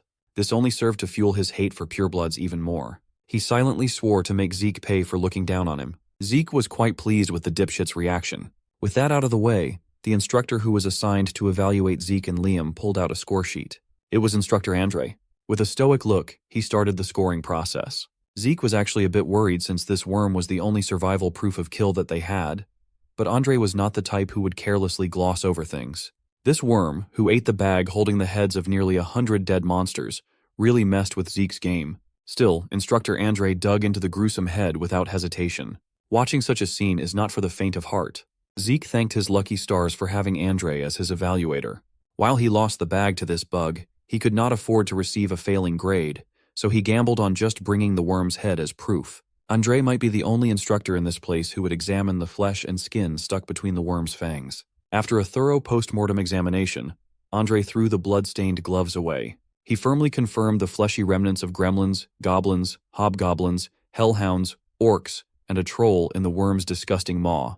Trolls weren't even on the list of existing monsters in the dungeon. Furthermore, taking the amount of blood and gore into account, Andre assessed that the beast munched on dozens of heads. However, counting everything without definitive proof would be unfair. He decided to just count one of each species. Since the troll and dungeon worm are not supposed to be included in the exam criteria, Andre referred to records stating that a troll is 3 orcs strong and a dungeon worm is equivalent to 6, that is 90 and 180 points, respectively. This brings Zeke's total up to 368 points, an easy pass. Even other instructors were taken aback. Back in their day, hellhounds weren't even included in the criteria. Other bitter cadets protested that this was an unfair evaluation given that Zeke only had definitive proof for a single dungeon worm's head.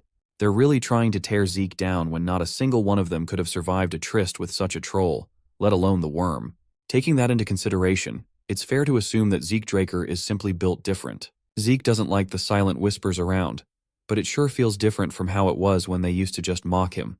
However, he's worried that he might have done something to stand out a little too brightly. Owen Zimmons should not have the clout to manipulate the exam use dungeon on his own.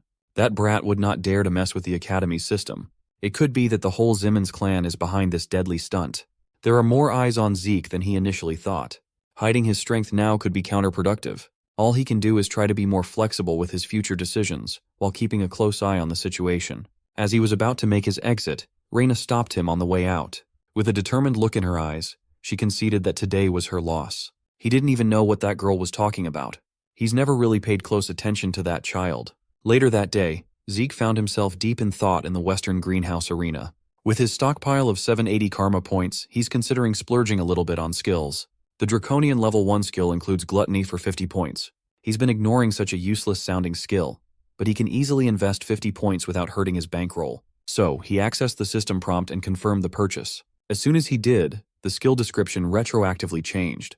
Gluttony will now grant him the ability to eat and digest anything to be converted into energy. In addition, consuming monsters with bloodline abilities will grant him those skills. He felt a pang of regret for not buying this skill before the exam.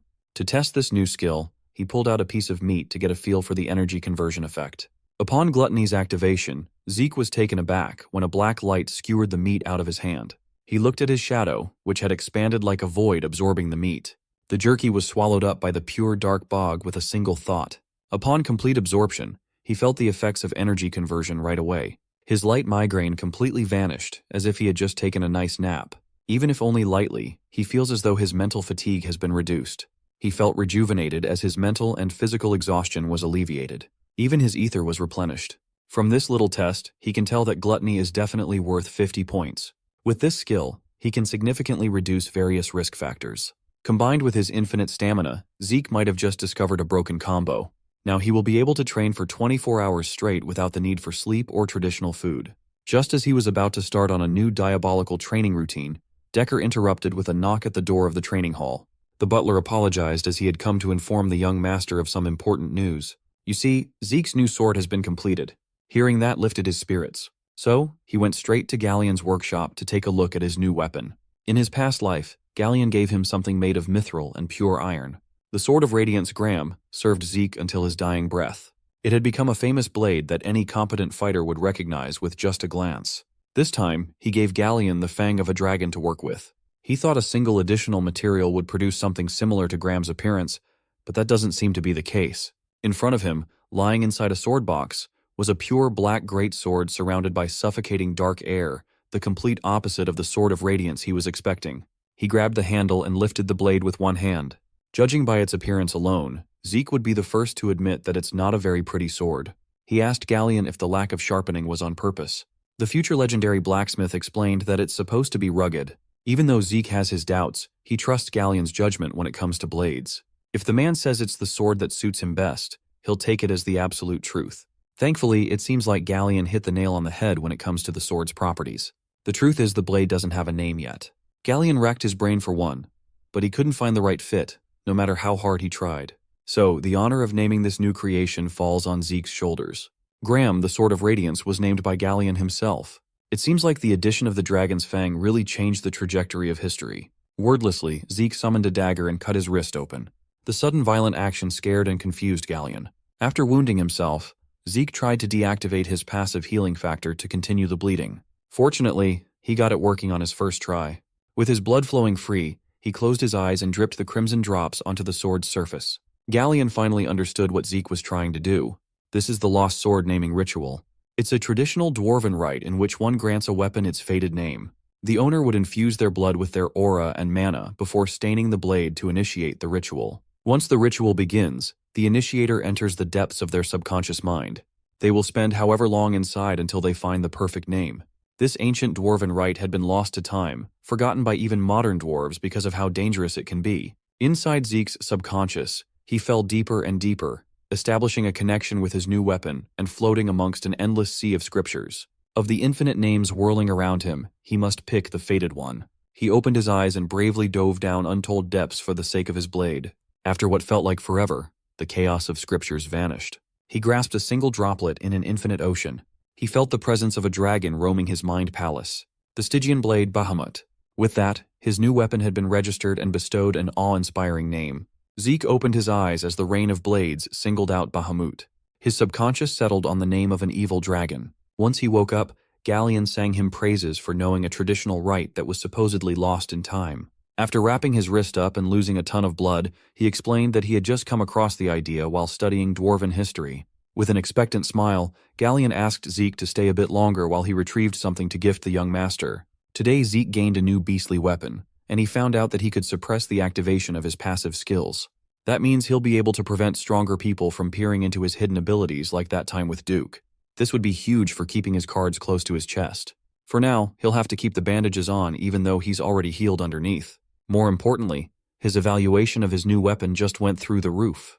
The Stygian blade, Bahamut, has an indestructible property and the ability to convert aura. In addition, some of its features have been sealed and will be released based on its growth. Even in his past life, Zeke had never encountered a weapon like this before. The indestructible property must have come from the Dragon's Fang. Right now, he's over the moon at the prospect of aura conversion. The reason he overexerts himself to create magic circuits for Galleon when commissioning this sword is partly because of this broken ability. Graham's core ability made Zeke a beast. Like the ability dictates, his mana, ether, or any other kind of energy can now be converted into aura. As someone born without the ability to use such an integral power for warriors, aura conversion allowed him to reach the level of Black Knights. Finally, Galleon apologetically comes out of his workshop after rummaging through his stuff. When he looked at Zeke holding his new blade and emanating a fearsome force, he almost dropped the box he was carrying. He could clearly see the rich and clear aura wrapped around the sword. That is a feat that even Purple Knights struggle to achieve. More importantly, in Galleon's hands is something that could elevate the blade to an even higher level. Zeke looked at Galleon's gift. It was a black and gold sheath. It is personally crafted by Galleon's master. Zeke had never heard of the legendary blacksmith's master in his past life. When he looked at the markings on the sheath, Zeke nearly stumbled in shock. It clearly spelled the name of Gollin Jobert, the man who was widely regarded as the pinnacle of blacksmithing. Gollin is the undisputed goat on this continent, unrivaled even among dwarves. His creations were all crafted to perfection, and all of them have special abilities. Collectors would gladly pay ungodly amounts of wealth to get their hands on such pieces.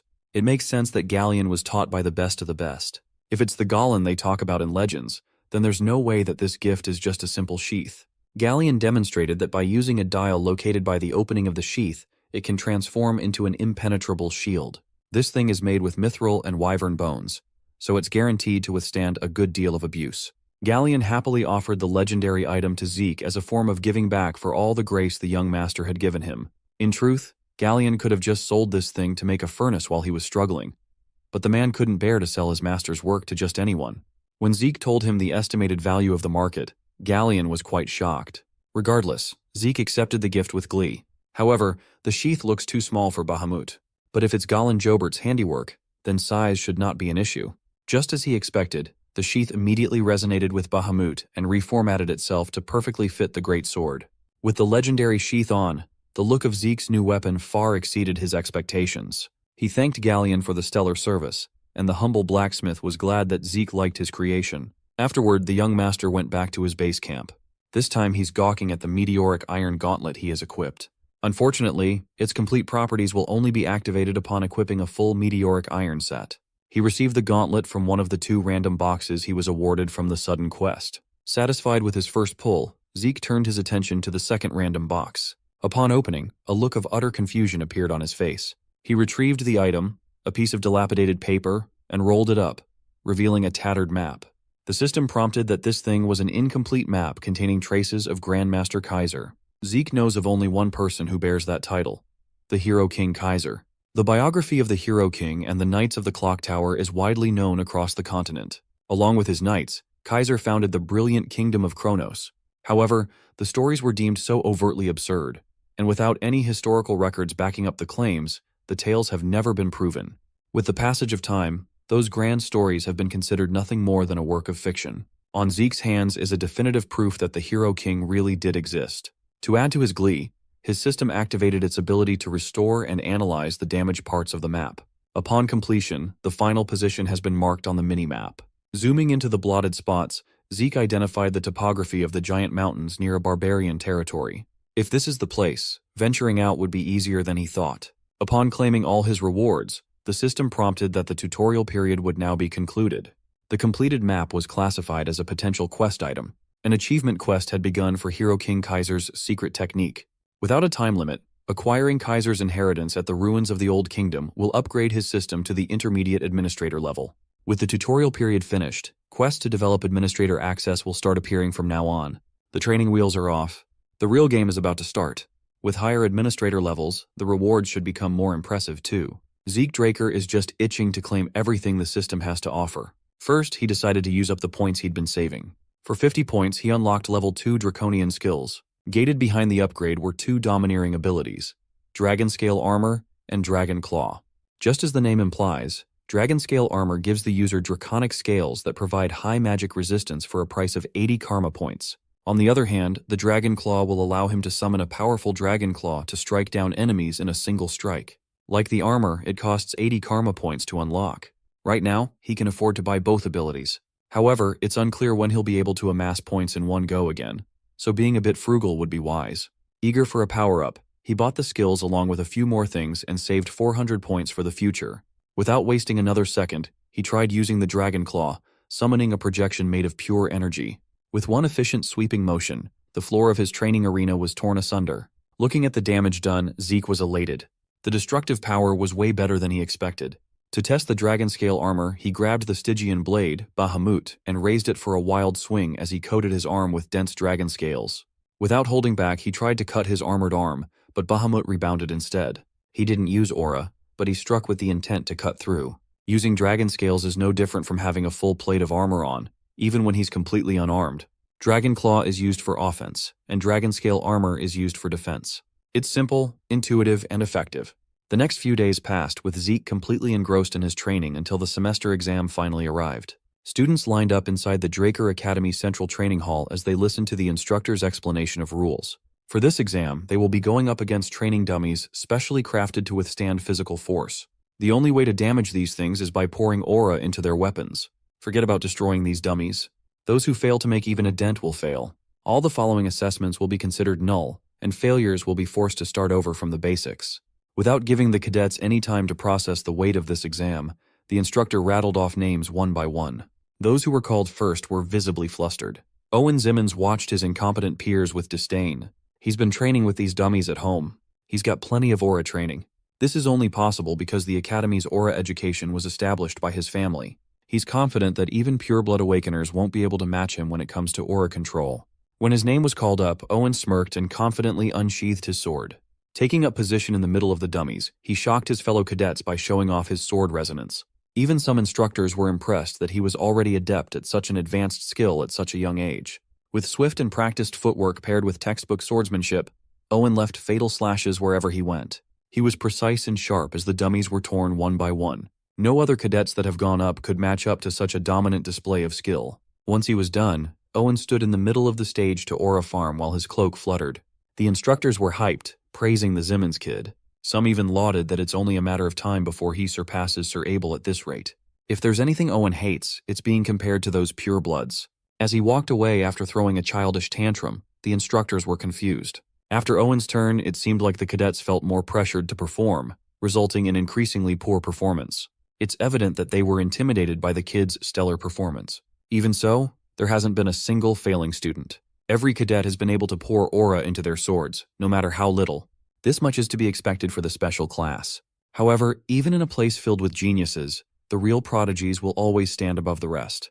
Reina Tarun stepped up to the stage and gave a polite bow. Before starting, she turned to the instructor with a request. With a strong-willed gaze, she asked to be graded according to her dragon-slaying arts. She is fully aware that these are the grading criteria for higher-ranked cadets. In the crowd, Owen scoffed at Reina's arrogance just because she'd been hailed as a pureblood awakener. Pouring aura into a blade and being able to use dragon-slaying arts are two entirely different feats. The mere act of maintaining an aura blade already requires an incredible degree of concentration. In the case of dragon-slaying arts, fine adjustments must be made for each and every movement, making it exponentially harder.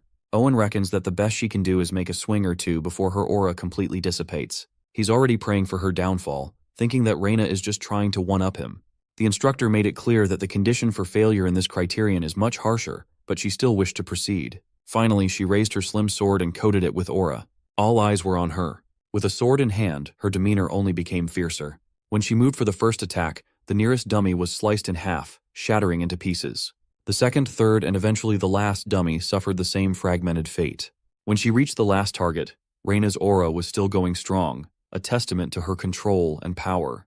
From just a single glance, anyone could tell that this display makes Owen's performance look like child's play. The cadets picked up on this. Owen and Reina aren't even in the same league at this point. Owen's pride and his aura control don't even compare to Reina's. The dipshit couldn't even lift his head up to look at the stage. He bit his lip so hard it was almost torn. After such a high-handed display of skill, Reina turned to the lineup of cadets and raised her sword to point at someone. Owen, ever the narcissist, thought that Reina was mocking him. Then he realized that he didn't even register in her eyes. He's just a nobody. Reina was looking at the young man standing all the way at the back of the queue. She had no interest in competing against delusional and irrelevant side characters. She's trying to go up against the main character himself. Zeke, on the other hand, scratched his head from the hassle this brings. He can't just pretend to ignore Reina when she's publicly challenging him with a death glare. Since that's the case, he'll just try to match the expectations. Raising his hand, he asked the instructor to be graded according to the criteria of the dragon-slaying arts as well. A junior instructor was pissed. He thought the young man was just trying to show off after seeing Cadet Reina accomplish it so easily. Fortunately, the lead instructor stepped in and did not give Zeke any more grief, granting him the approval. With a sly grin, Zeke made his way onto the stage. The junior instructor wanted to reprimand Zeke because he'd never seen the kid attend class even once. He must not have been informed that this cadet won a bet against Instructor Andre, exempting him from all required lectures. Furthermore, Zeke Draker is a generational talent, a golden light pure blood awakener. More recently, he even broke Sir Abel's unprecedented record in the dungeon escape exam. Zeke Draker is more than qualified for some special treatment. Stimulating his ether, the Stygian blade Bahamut activated aura conversion. Now that he's doing it seriously, Zeke noticed that harnessing his full strength was extremely difficult. Once he reached critical mass, he held the black blade with poise. Upon raising his sword to initiate his move, Reina's eyes widen in recognition. This is a move that belongs to the first chapter and first verse of Dragon-slaying arts. The Sky Slice stance. Reina can recognize the degree of perfection that Zeke was exhibiting. His form far surpasses her own. It's even comparable to Instructor Andre's mastery. This is only natural considering how many hours Zeke spent thoroughly imprinting dragon-slaying arts into his body before he regressed. His sword and movements are flawless. His positioning and footwork are swift and precise. Even the minuscule changes in the flow of aura have been ingrained into his body to the point of not requiring conscious thought. He can do this shit in his sleep.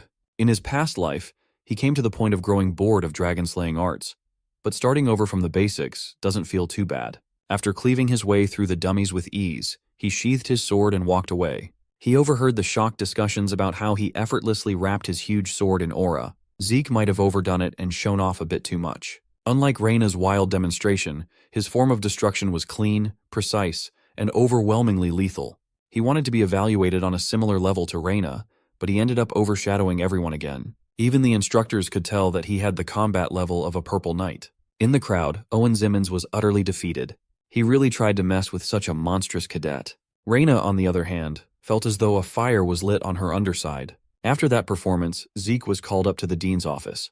His results have reached all the way to the top brass. He tried to be humble while being praised, but everyone knows that reaching the level of a purple knight at his age cannot be attributed merely to luck. So, the dean asked if he would be open to taking the grade advancement exam. Depending on how he performs, he could skip one or more grades. It's a system designed for remarkable students like himself. This would expedite his plans immensely. So, with a confident grin, he accepted the dean's proposal and made his exit. Since it looks like the fat fuck already has something planned, it would be best to keep playing along while staying vigilant. Back in the dean's office, the lumpy leader passed down the orders to one of his people to take special measures. Reina and Zeke Draker, both pure-blood awakeners, have decided to take the exam. Things are starting to get interesting. A few days later, the top 2 freshman cadets were called to the Draker Academy's upper-class Aura training hall. Zeke and Reina awkwardly stood next to each other while waiting for the exam to start. He could feel her eyes peering into him, not even trying to hide her competitive spirit. Finally, the examiner for the grade advancement exam had arrived. He's one of the main family's upper-class knights, the man known as Sir Owl Draker.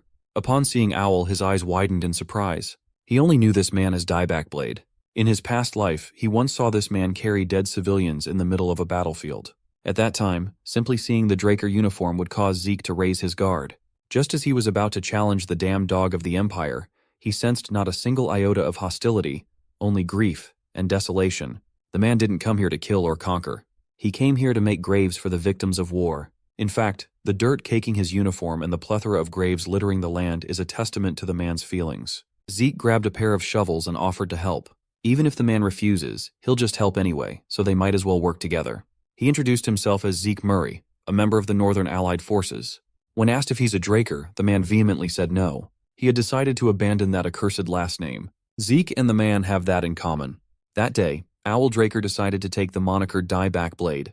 Now young Zeke is seeing that man, but only now does he know that Dieback's name is Owl. It suits his curt character perfectly. The 2 cadets bowed and respectfully extended their greetings. Zeke didn't expect that an upper-class knight would conduct their advancement exam.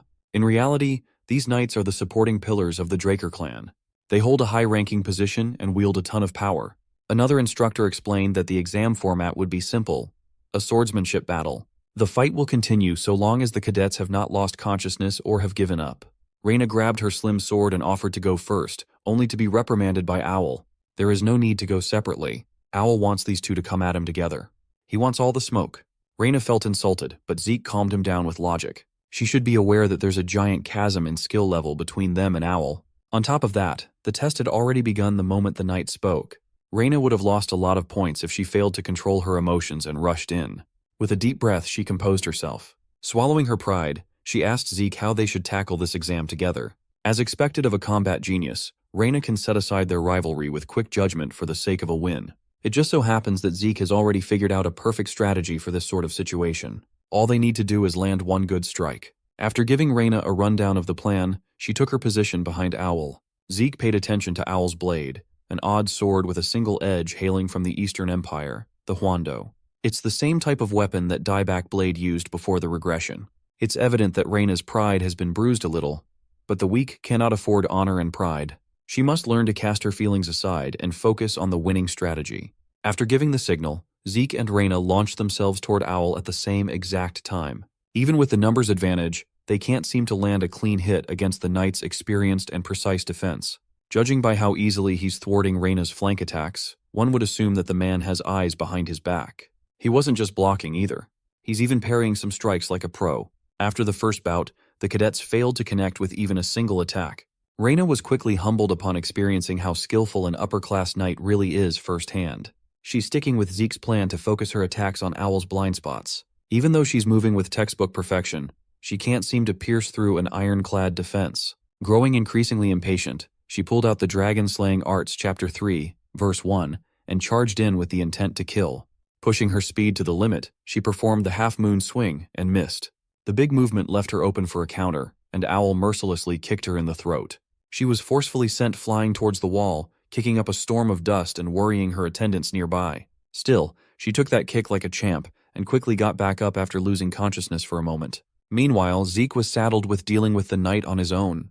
With Reina's current skills, creating an opening is practically out of reach. But for Zeke, who was going toe-to-toe with an upper-class knight with a smile on his face, it seemed possible. Before they executed the plan, Reyna protested that she was not one to participate in such shameful strategies. She wanted an honorable duel, but Zeke gave her a reality check. Honor would never put food on the table.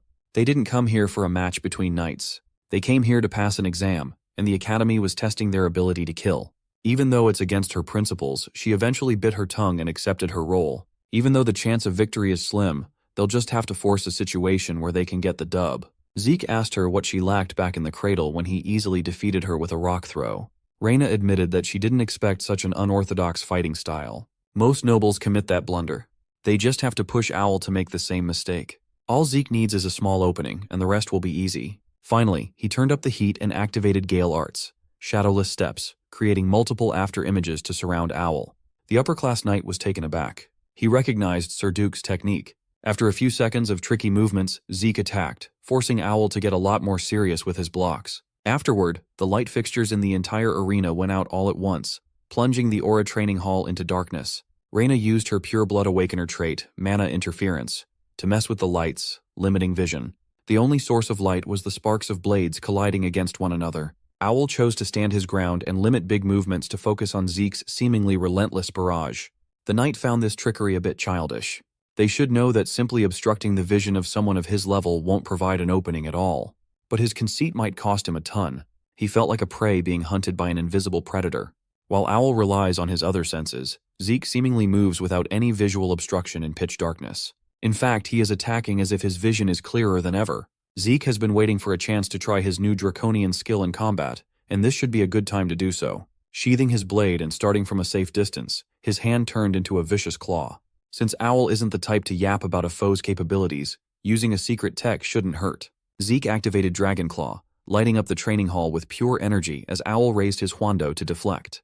He simply couldn't believe that this was a first-year cadet's sword strike. It doesn't feel like a sword strike at all. Owl felt the oppressive force of a mythical beast weighing him down. Regardless, it's safe to say that Zeke Drake had already long surpassed the level of a cadet altogether. Since Reyna doesn't seem to have the same freedom of movement in the dark, Owl focuses solely on the young man. Still, disregarding unnecessary forces for restriction only works against an opponent of a similar level. And that is not the case in this battle at all. Eventually, Owl Draker pinpointed Zeke's location and went on the offensive. They clashed dozens of times in a matter of a few seconds. Surprisingly enough, Zeke kept up with his stoic intensity. However, Zeke could tell that Owl was starting to acclimate to the darkness. He's moving like his vision is not impaired anymore. With both hands gripping his Huando, Owl struck a decisive blow. But he hit nothing but air. Zeke had vanished, leaving only a hazy figure of a shadow. He felt the young man reappear behind him and struck once again without hesitation.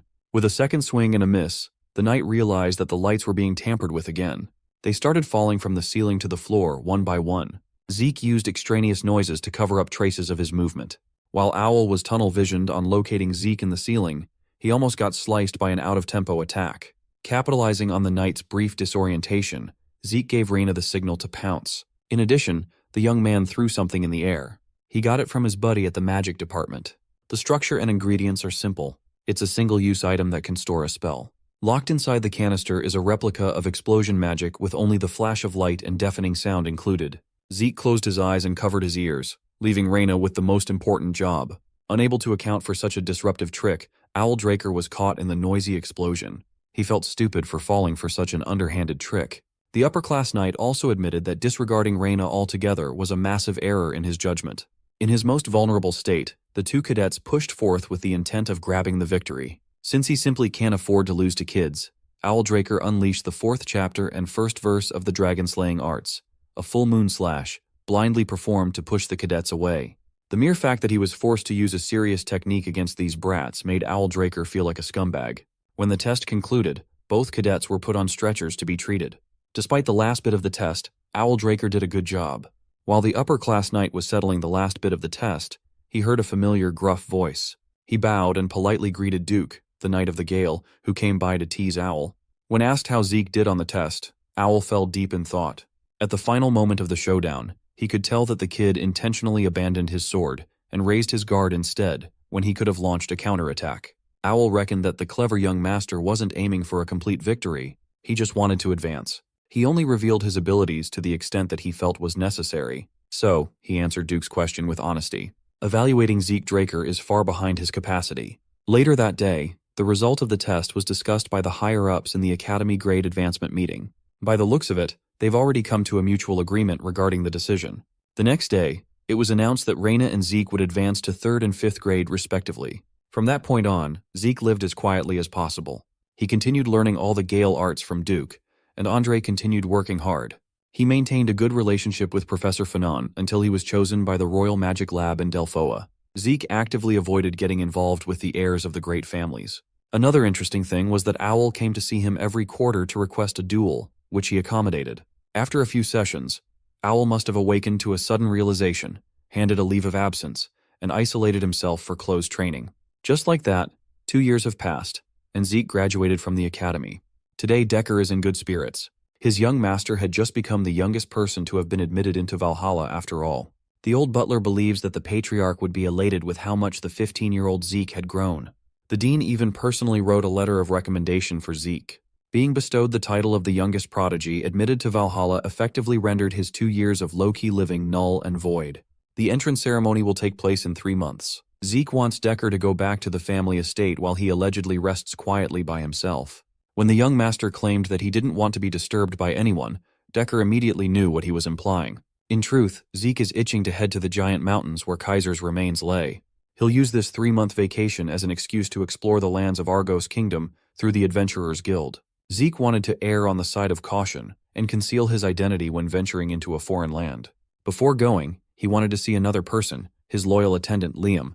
In the past 2 years, he kept on telling the big guy to ease up, but he still preferred to be formal with Zeke. Zeke heard that Liam had been transferred to the special class after standing out. As the boss, he can't just stand by and do nothing to celebrate such an achievement. So, he went ahead and organized everything that Liam would ever need during his time in the academy. Exam materials, training manuals, and essential items have been prepared for his use. All Liam has to do is claim all the required items in Fafnir's breath. Also, the big guy will need a personal weapon in his 4th year. So Zeke had already arranged for that with Galleon. Everything has been paid for, so there's no need to worry. After all, he truly has faith that Liam will follow after him in Valhalla sooner rather than later. Hearing everything his boss had done to set him up for success moved the gentle giant to tears. With determination, he kneeled down and assured his liege that he would live up to those expectations no matter what. With Liam set up, Zeke turned his attention back to Argos Kingdom, a powerhouse that lies at the northernmost edge of the central continent. It is one of the 4 central powers alongside Delphoa, Thebia, and Alencia. All sorts of dungeons litter the giant mountains that divide the continent. These dungeons draw an adventurer hoping to try their luck. The first king of Argos realized this opportunity and tied the kingdom's central business to dungeons and adventurers. Under the support of the royal family, the giant mountains have been divided into hundreds of regions with unique shipping routes and bases. Eventually, the Argos Adventurers Guild spread all across the continent. Right now, our boy is inside one of its many branches. He took on his pre-regression name, Zeke Murray, to register and donned a very convincing disguise. Zeke got some heavy-duty brown wig and green magic lenses. He wants to operate in peace, and hiding his identity as an adventurer is practically a requirement. The mere mention of the Draker name would undoubtedly make him stand out. Now that he's back in the outside world, it's time to stretch his legs and go on a treasure hunt. He boarded one of the many caravans heading for the giant mountains. It's a relief he managed to share one, given that it's currently peak season for adventurers. Inside the caravan, some plucky adventurers tried to make conversation, asking if he was a first-timer. Their leader, a particularly pushy blonde, tried to recruit Zeke with a smile. He bragged that they were veterans who knew their way around the mountains and warned Zeke of the dangers of going solo and ending up as Monster Chow. One glance was all it took to peer through their real intentions. These garbage people are evil. They love taking in new adventurers to use as monster bait or sell them off to slave traders. So Zeke didn't bother replying to their advances. Then, he noticed something odd, told the blondie to shut the hell up, and walked over to the caravan coach. He warned the coach that there were monsters tailing them from 500 meters to the left. Judging by their presence, it seems to be a mob of orcs. The coach insisted that they were on a secure route, so they should be safe. Overhearing Zeke's warning, the blondie called him a nervous rookie. Everyone knows that routes managed by the Adventurers Guild are completely secure. Forget monsters. Not even wild animals would dare to get inside the safe zone. If that's the case, then what the hell is that thing behind Blondie? The caravan was absolutely clobbered by the mob of orcs. The monsters were swift and decisive with their ambush. They killed the horses pulling the carriage and absolutely demolished the entire thing. The orcs killed the passengers one by one. While his crew was being massacred, the blonde adventurer was pinned down by the remains of the caravan. When an orc heard him screaming in terror, he joined his garbage crew in their bloody graves. Meanwhile, Zeke had already bounced out of that supposedly safe route. The presence of roaming orcs around the safe zone means that the base isn't operating properly. With his decades of experience in tracking, it didn't take Zeke long to find the kingdom's base. He was greeted by the sight of blood and gore. Corpses of knights littered the place.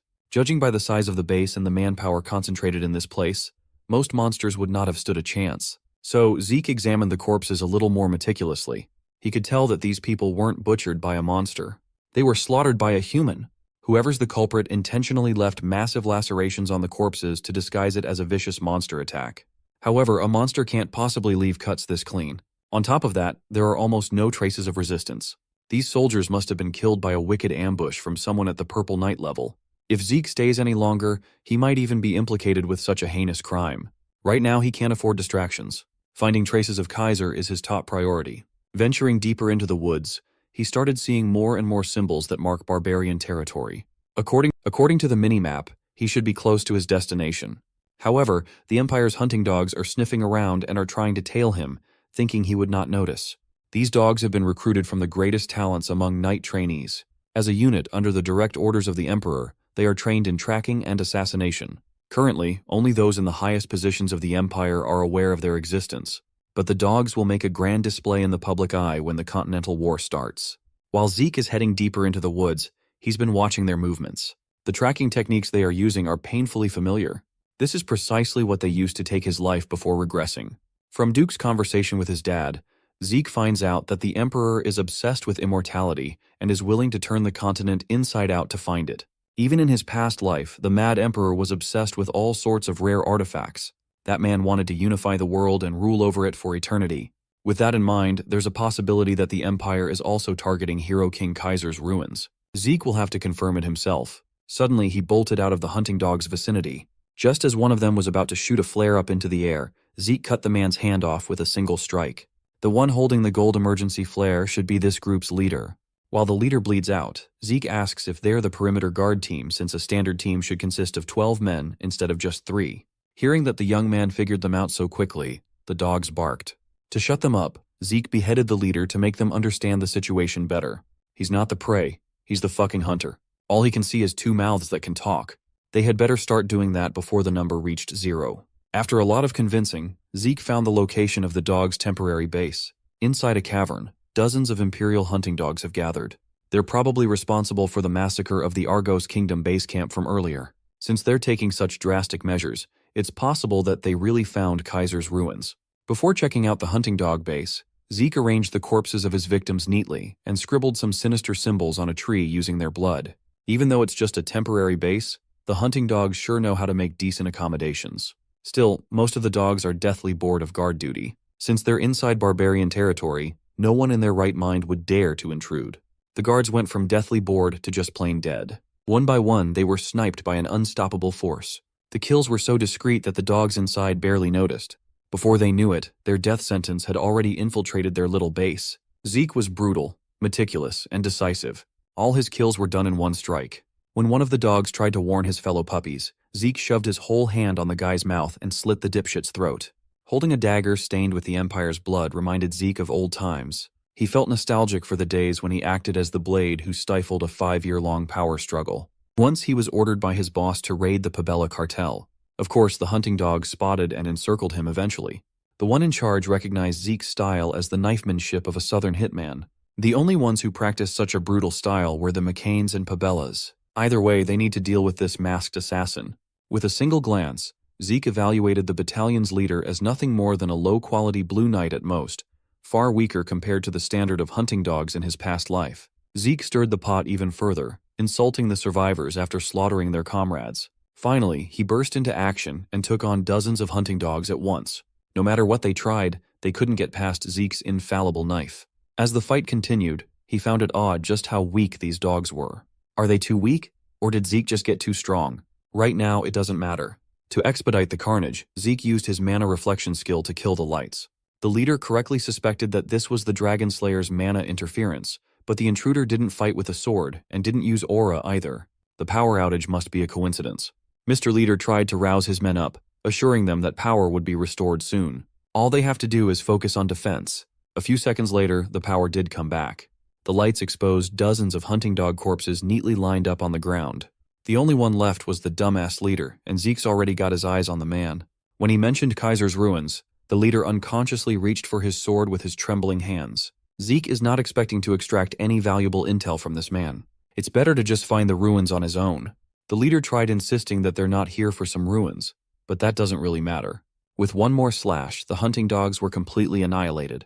Thanks to the blade he used to kill everyone and the symbols he left, all of the events that occurred here will be blamed on the McCains. In his previous life, Zeke poured blood, sweat, and tears into that criminal organization based in the South. After the Cusco Kingdom fell due to a civil war, the McCain cartel divided the resulting land in two and took power. Zeke could have easily covered his tracks had he used his draconian skills, but intentionally using southern knife techniques and pinning it on the cartel was more fun. The Empire would simply blame the criminal organization. If the Emperor launches a crusade to eliminate McCain, Zeke also stands to benefit.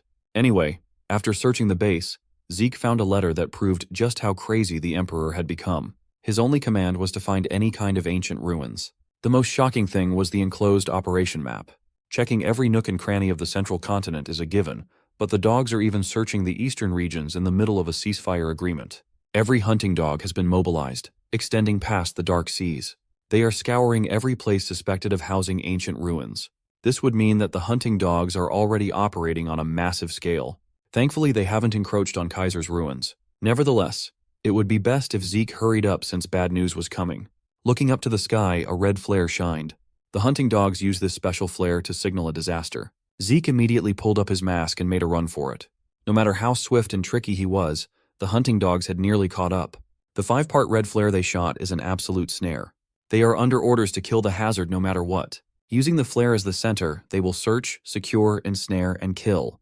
This is their archetypal assassination method, and is synonymous with a death sentence. When Zeke stole the artifact that the Emperor was after, even he fell victim to the absolute snare. But things are different now that he has the system. With a sneak attack, Zeke was boxed in by the dogs. Their swords were fast and sharp, all of them aiming for a kill shot.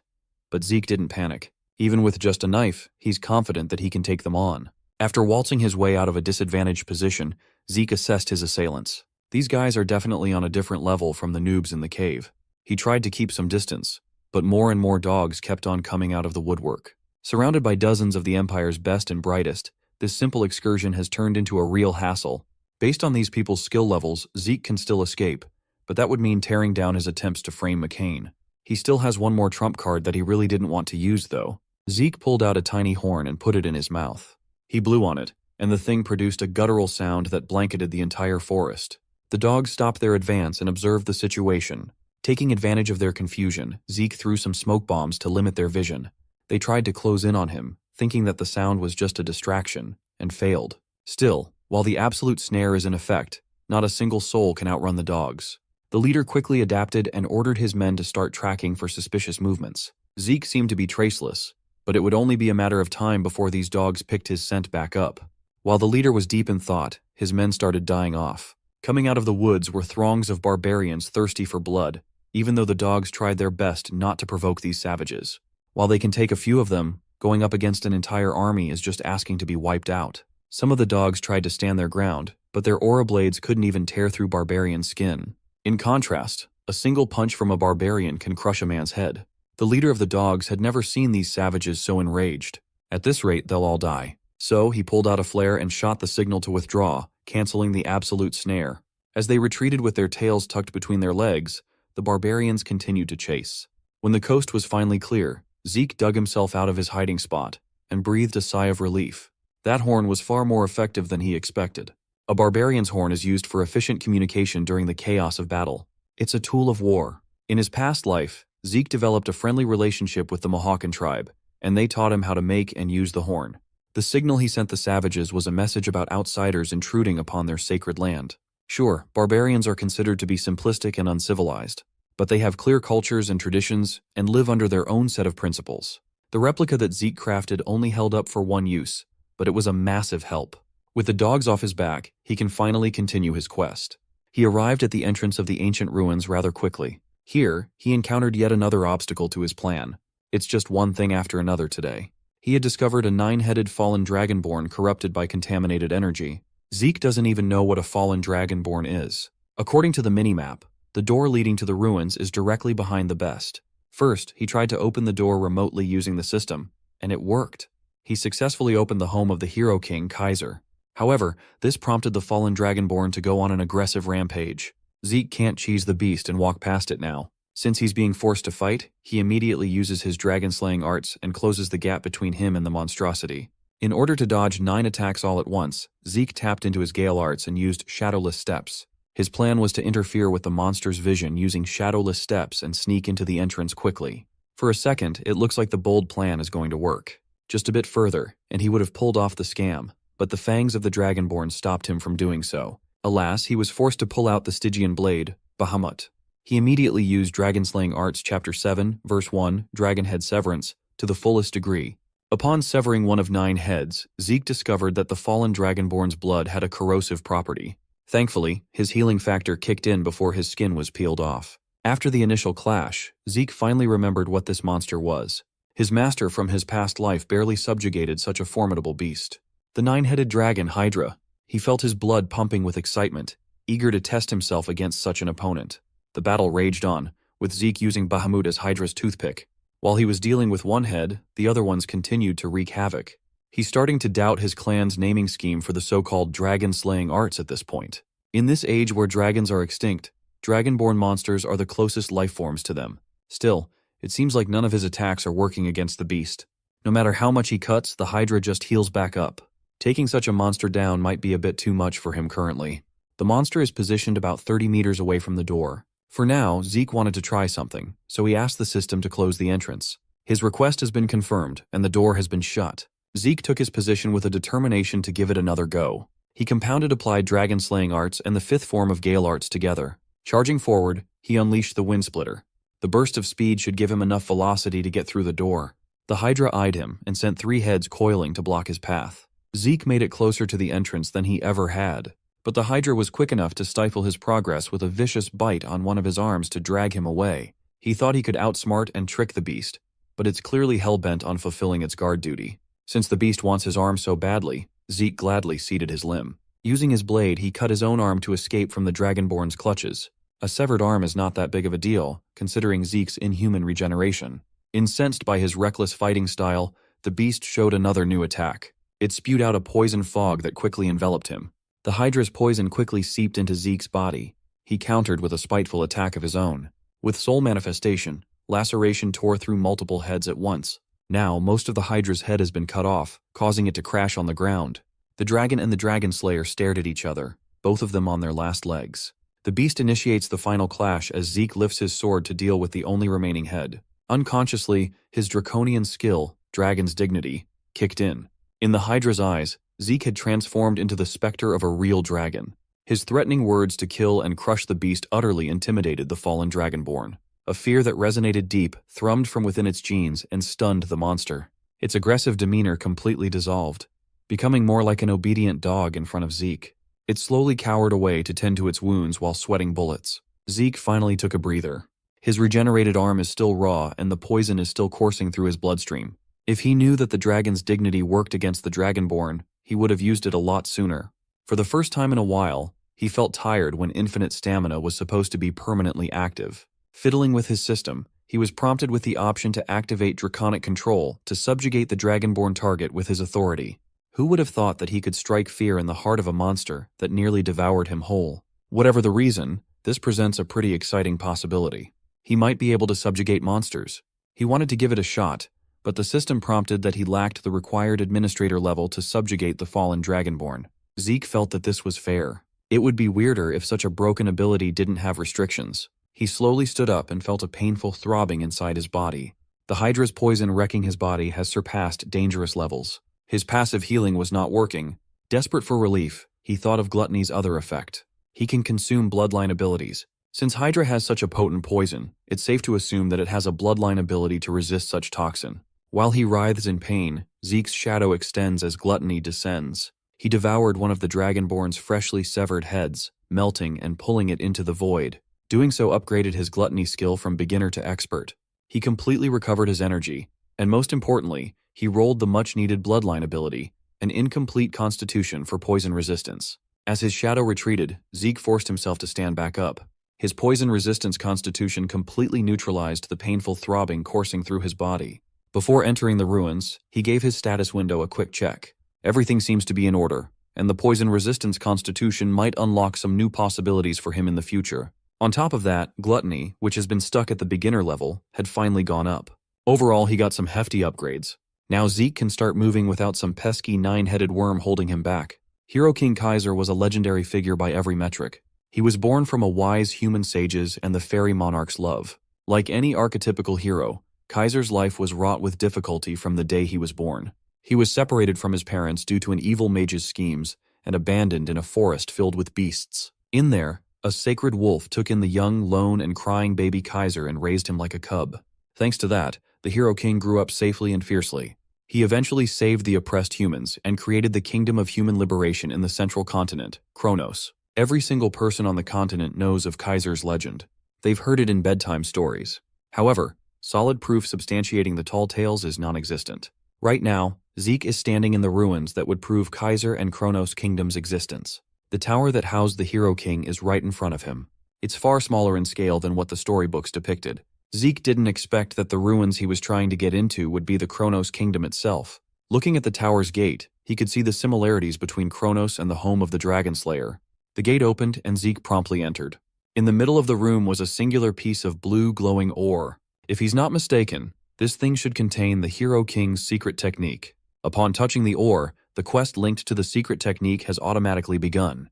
The system warned Zeke that he could not leave the limited area until the linked quest's completion. The ornate gates closed, trapping him inside. He must acquire Kaiser's wisdom from the remnants of his presence left in the ruins to gain the fairy monarch's tears. As far as Zeke knows, the fairy monarch's tears came from Kaiser's mother. She was an existence that granted the wishes of men. Getting that as a reward would be game-changing. While he doesn't know how to use it yet, the tear is surely a cheat-level treasure. Hovering his hand on the crystallized tear, he asked the system how to proceed, and it started extracting data from a magic recording device.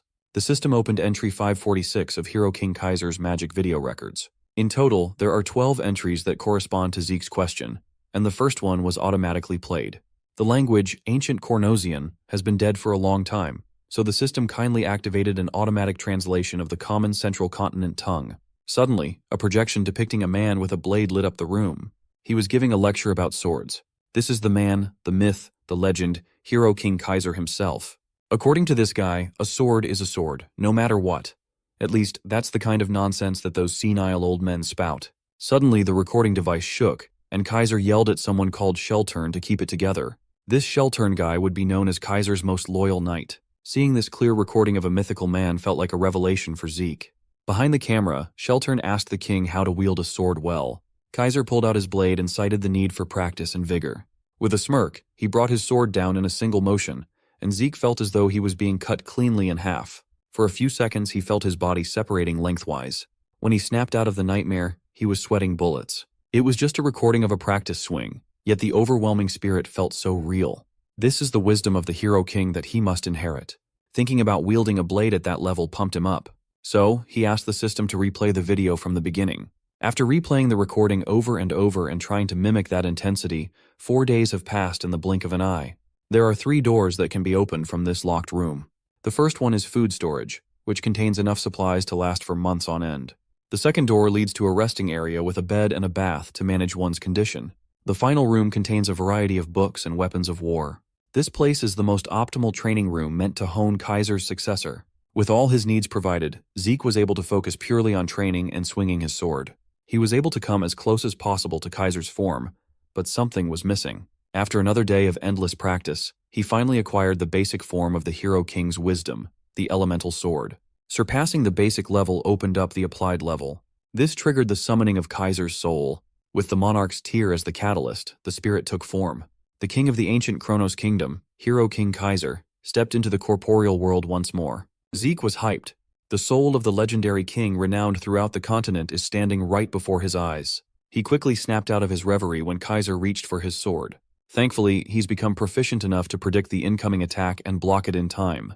Nevertheless, the power behind the sword strike sent him careening to the walls. Then, the king ordered him to stand back up. He felt a sensation he'd only ever felt once before when facing his master before regressing. The hero king mocked his pathetic skills, deeming him unfit to learn the elemental sword. Kaiser was deeply unsatisfied. The knight of old would pound the ground and lament at the sight of how pitiful the current generation has become. Zeke reckoned that the king must be testing him right now. Not even giving him the chance to compose himself, Kaiser majestically closed the gap between them. He unleashed another monstrous slash that could have ended Zeke's life. These attacks are clearly lethal. This 1,000-year-old soul is trying to kill him. The hero that he looked up to looked more like an unreasonable monster right now. Clearing useless thoughts out of his mind, Zeke took a deep breath. He dropped the practice sword and steeled his determination to give this duel everything he had. Upon pulling out Bahamut, he immediately coated the Stygian blade with ether and converted it to aura. The hero king was pleasantly surprised and asked Zeke if he was Sheltern's disciple or something. He vaguely remembers his loyal knight telling him about this power. Kaisi thinks it was called Aurora. Even when he's fighting at full force, Zeke is easily thwarted. It's evident that the king wasn't even taking him seriously. Regardless of what it was called, Kaiser doesn't care about lesser techniques. All that matters is how fun fighting is for him. At least when Zeke is going all out, they can exchange one-sided blows for a few seconds. Zeke already expected that he would be insignificant compared to the ancient ruler. But this was just too much. He didn't think that his abilities would only amount to this much against a real powerhouse. However, he's confident in his perseverance. All at once, he activated Critical Strike, High-Speed Movement, Continuous Slash, and Dragon Claw. The image of the dragon's limb looked a lot more material, and its power was more destructive than ever before. Even so, Zeke's strongest attack didn't even wrinkle the king's robe. All it did was confuse Kaiser. Despite not being a dragonoid, the kid can wield draconian powers. While Kaiser was lost in thought, Zeke pushed his ether to the max and tried a sneak attack from behind. The hero king turned around with a curious gaze. He perceived that Zeke was using some so-called elemental force. With one fluid motion, the young lord unleashed his ultimate killing blow, Soul Manifestation, Lacerate. Kaiser expertly blocked the attack that mangled a dragonborn with a smile on his face. A few moments later, Zeke opened his eyes, feeling disoriented. The king had been waiting for the weakling to wake up. Kaiser admitted that he saw some glimpses of real talent in Zeke. The kid is capable of tapping into Sheltern's talent. He can use draconian powers and even hints of elemental force. Upon closer inspection, he also noticed that part of Zeke's soul was stuck in the spirit realm. All these words only served to confuse the young man. Kaiser elaborated that despite Zeke's human body, he somehow managed to overcome the wall of death. If so, then his ability to tap into the elemental force makes sense. Growing frustrated, Zeke confronted the king about all these unfamiliar terms and seemingly nonsensical topics. Kaiser smiled and dismissed such trivial matters. They have a much more important goal after all. This young man must now properly attempt to grasp the hero king's wisdom and master the elemental sword. You see, the elemental force is the natural energy that makes up all things. Water, earth, fire, and wind. The long-lost elemental sword applies these 4 basic elements in one technique. To demonstrate visually, the king swung his sword and produced a roaring tempest with Windfield. The source behind this technique must be the ether that the young man spoke of.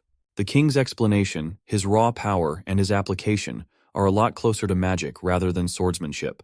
Since elemental force is practically synonymous with ether, there must be some kind of secret involved in its conversion.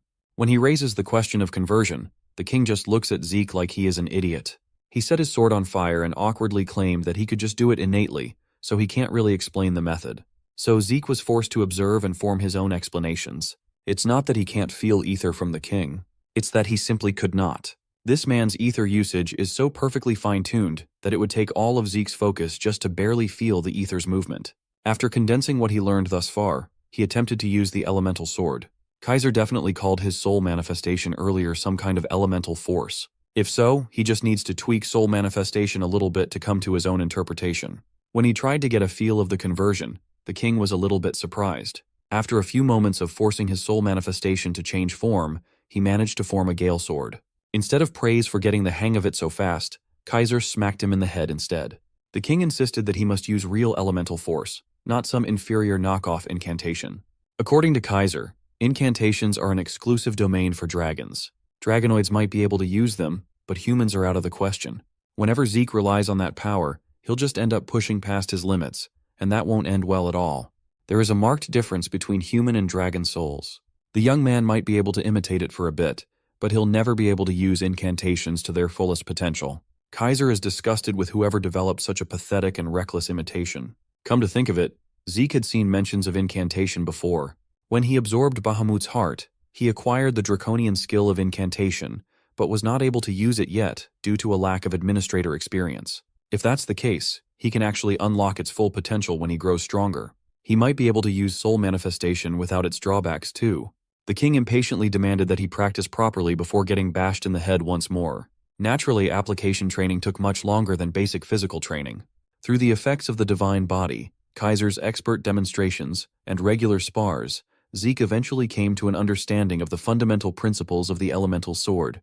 While magic is activated using mana as its driving force, elemental sword uses ether as fuel to drive the power of spirits. After understanding the underlying principles and the method of usage, Zeke quickly began using the technique. Now, he can actually utilize some of Kaiser's fearsome techniques. Even though he's come so far, he's only progressed enough to the entry level in Kaiser's eyes. Reaching the next realm will be incredibly harsh, so he better get plenty of rest. But while he rested, he wanted to ask the Hero King a few questions. As Kaiser lazily rested on his floating cloud, he entertained the young man's queries. Zeke asked why the king called him Sheltern's disciple upon seeing the aura. Now, the king finally remembered what that power was called. Aura. Back then, Sheltern claimed that humans couldn't use elemental swords, so he created his own technique. That damned knight of his, Sheltern Draker, must have ignored the king's technique altogether and only passed down his own creation. Zeke was taken aback. He just casually found out that the right hand of the Hero King and the inventor of Aura was a freaking Draker. That means the original progenitor of his family was not Tarakan, but an even more ancient fighter in the form of Sheltern. Putting all follow-up questions aside, Zeke asked the king what the spirit realm was. Now that he's somewhat proficient with the elemental sword, he still can't grasp the concept of the realm. Kaiser nonchalantly raised his hand and caused a fissure to appear beside him. That fissure was made by the wind field pressure. He doesn't even need to use the sword to conjure such a thing. Kaiser explained that the spirit realm is basically the afterlife, but not quite. Once someone leaves their corporeal body in this current realm and their souls enter the spirit realm, one can never return. An impenetrable wall stands between these two planes of existence. However, Kaiser also mentioned that part of Zeke's soul was trapped in the spirit realm, and Kaiser himself is freely roaming the real world as a soul. Admittedly, this is the first time the Hero King has seen such a bizarre existence as Zeke. In reality, there are a couple of ways to cross between planes. In Kaiser's case, he enlisted the help of a dragon to cross over. Zeke was flabbergasted. He thought that there was no way such a haughty existence would help a human. The king was confused. Back in his day, dragons were life forms that cherished humans. This is news to Zeke, who only perceives dragons as apocalyptic beasts. If dragons cherished humans, then why did the evil dragon Bahamut try to destroy the world? Zeke's worldview is shattering. He doesn't even know what to believe anymore. Kaiser asserted that Zeke himself is a living testament to the dragon's care for humanity. His heart and the fang to create his sword were clearly gifted by Bahamut. Kaiser had some run-ins with that old dragon back in his heyday. Although Bahamut's character is questionable, that old bag of scales also has a cute side and cannot refuse a sincere request. It sounds like the Hero King and the evil dragon were on friendly terms. Keeping the fact that Bahamut was subjugated and killed by humans a secret would probably be best for now. So Zeke played along and claimed that his heart and sword were gifted to him by Lord Bahamut. Kaiser laughed heartily, clearly reminiscing about the dragon's kindness. He even mentioned that Bahamut regularly feuds with Kronos because of his fiery temper. The Hero King cleared up that Kronos was the guardian dragon of his kingdom, and Kaiser was his contractor. While the king was racking his brain over the name of the kingdom, Kronos was leisurely drinking tea beside him, so he named the kingdom after the dragon. Even so, Kronos didn't react much, as though he'd already expected it to happen. In truth, Kaiser wanted the dragon's name to be known by future generations. If that's the case, thousands of years ago in Kaiser's era, dragons and humans must have truly lived in harmony.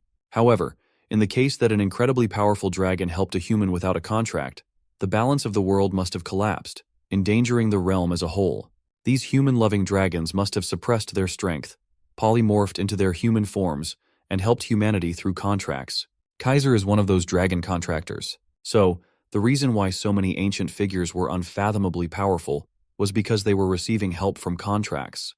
The mystery still remains. What the hell happened that caused a rift between two harmonious factions? Zeke thinks he can solve this question when he hears the entire story from his new eccentric master. Finally, resting time is over, and the two prepare for another clash. By this time, they've developed a playful rapport with each other. The final course of this training camp is a real duel against the hero king. However, such a simplistic format would not be any different from what they've already been doing, so Kaiser added another rule. From now on, eating and sleeping will be forbidden, and the duel will continue until he says stop. Also, Zeke will be limited to using the same element as whatever Kaiser is using. Without waiting for another second, the room was set ablaze with a roaring flame field. A fiery dance waltzed. Kaiser claimed that Zeke was free to break the rules. If he has more than one life, he's free to try. The first form of the elemental sword is found on the element of fire. Meeting the king's sword with his own flame, the flame field sparked. The clashing blades spread a great amount of heat, boasting overwhelming destructive power. Right now, Zeke is capable of standing toe-to-toe when it comes to cooking with fire. His eyes constricted upon sensing that the next phase was about to begin. The second form is founded on the element of earth, steel field. Kaiser jumped into the air, springing into action. Steel field focuses on weight, specializing in subduing and defending. It allows the user to freely control solidity and mass. Zeke gritted his teeth and endured the mass to the best of his abilities. He managed to deflect the king away from his effective range. He thought he did pretty well until he felt a wound on his cheek. Kaiser is on to the third phase, a power founded on the element of wind, wind field. In a span of a few seconds, he must defend against hundreds of wind blades trying to cut him up to pieces. Compared to the flame field, it admittedly lacks in power. But when it comes to attack speed, movement, and sword aura, it stands above and beyond.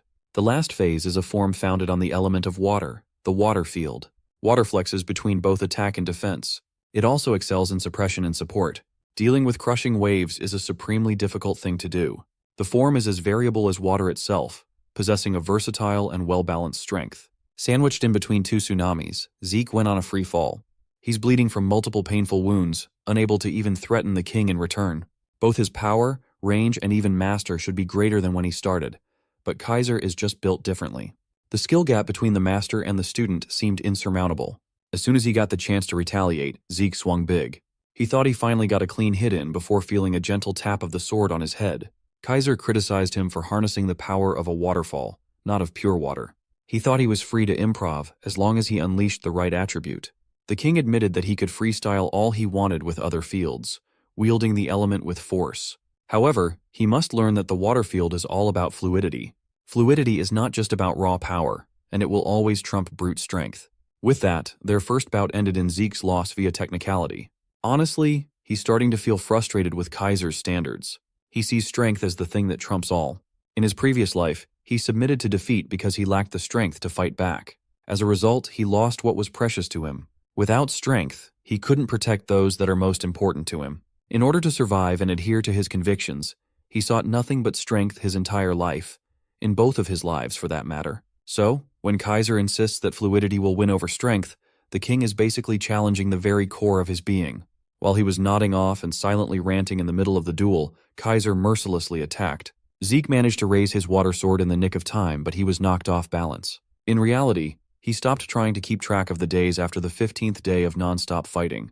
By his estimation, it should have been at least a month since they started clanging swords without stopping for food or rest. Thanks to that, he realized that his infinite stamina wasn't all that powerful. In front of his monster, his broken skill seemed lackluster. Day by day, Kaiser increased the intensity of their tryst. Lately, they have been focusing on mastering fluidity in the water field. At this point, Zeke is having a hard time putting any strength into his exhausted arms. To make matters worse, the floor has gotten too slippery, messing with footwork. With Kaiser's next attack, his knees finally buckled. Without a stable foothold and being subjected to ungodly forces, it was only a matter of time. Instead of despairing, Zeke smiled. After days of opposing the ideology in his mind, he finally understood what Hero King Kaiser kept on telling him. Fluidity will trump strength. The strength to grip one's sword and the strength to remain standing. Once he was stripped of these things he had prided himself on, and casting it all aside, he finally gleaned the wisdom behind his eccentric master's words. The methods he learned to control a blade's arc and strike trajectory are nothing but chains that bind his freedom. Once he cuts away these unnecessary shackles, he can flow with the freedom of water. From above to below, he can carve his own path.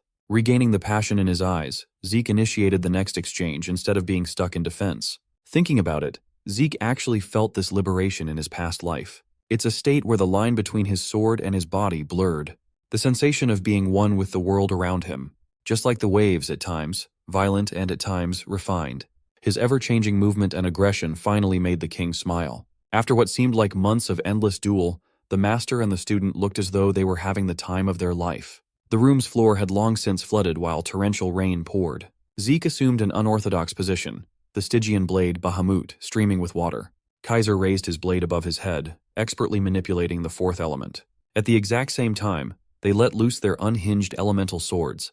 Their respective water's edge formed a perfect horizon of sharpness. Finally, the rain stopped, and a warm light filled the damp room. Hero King Kaiser looked at his disciple with a satisfied smile. With such a magnificent display of growth, the mythical figure officially accepted the young man known as Zeke Draker as the sole successor of his teachings.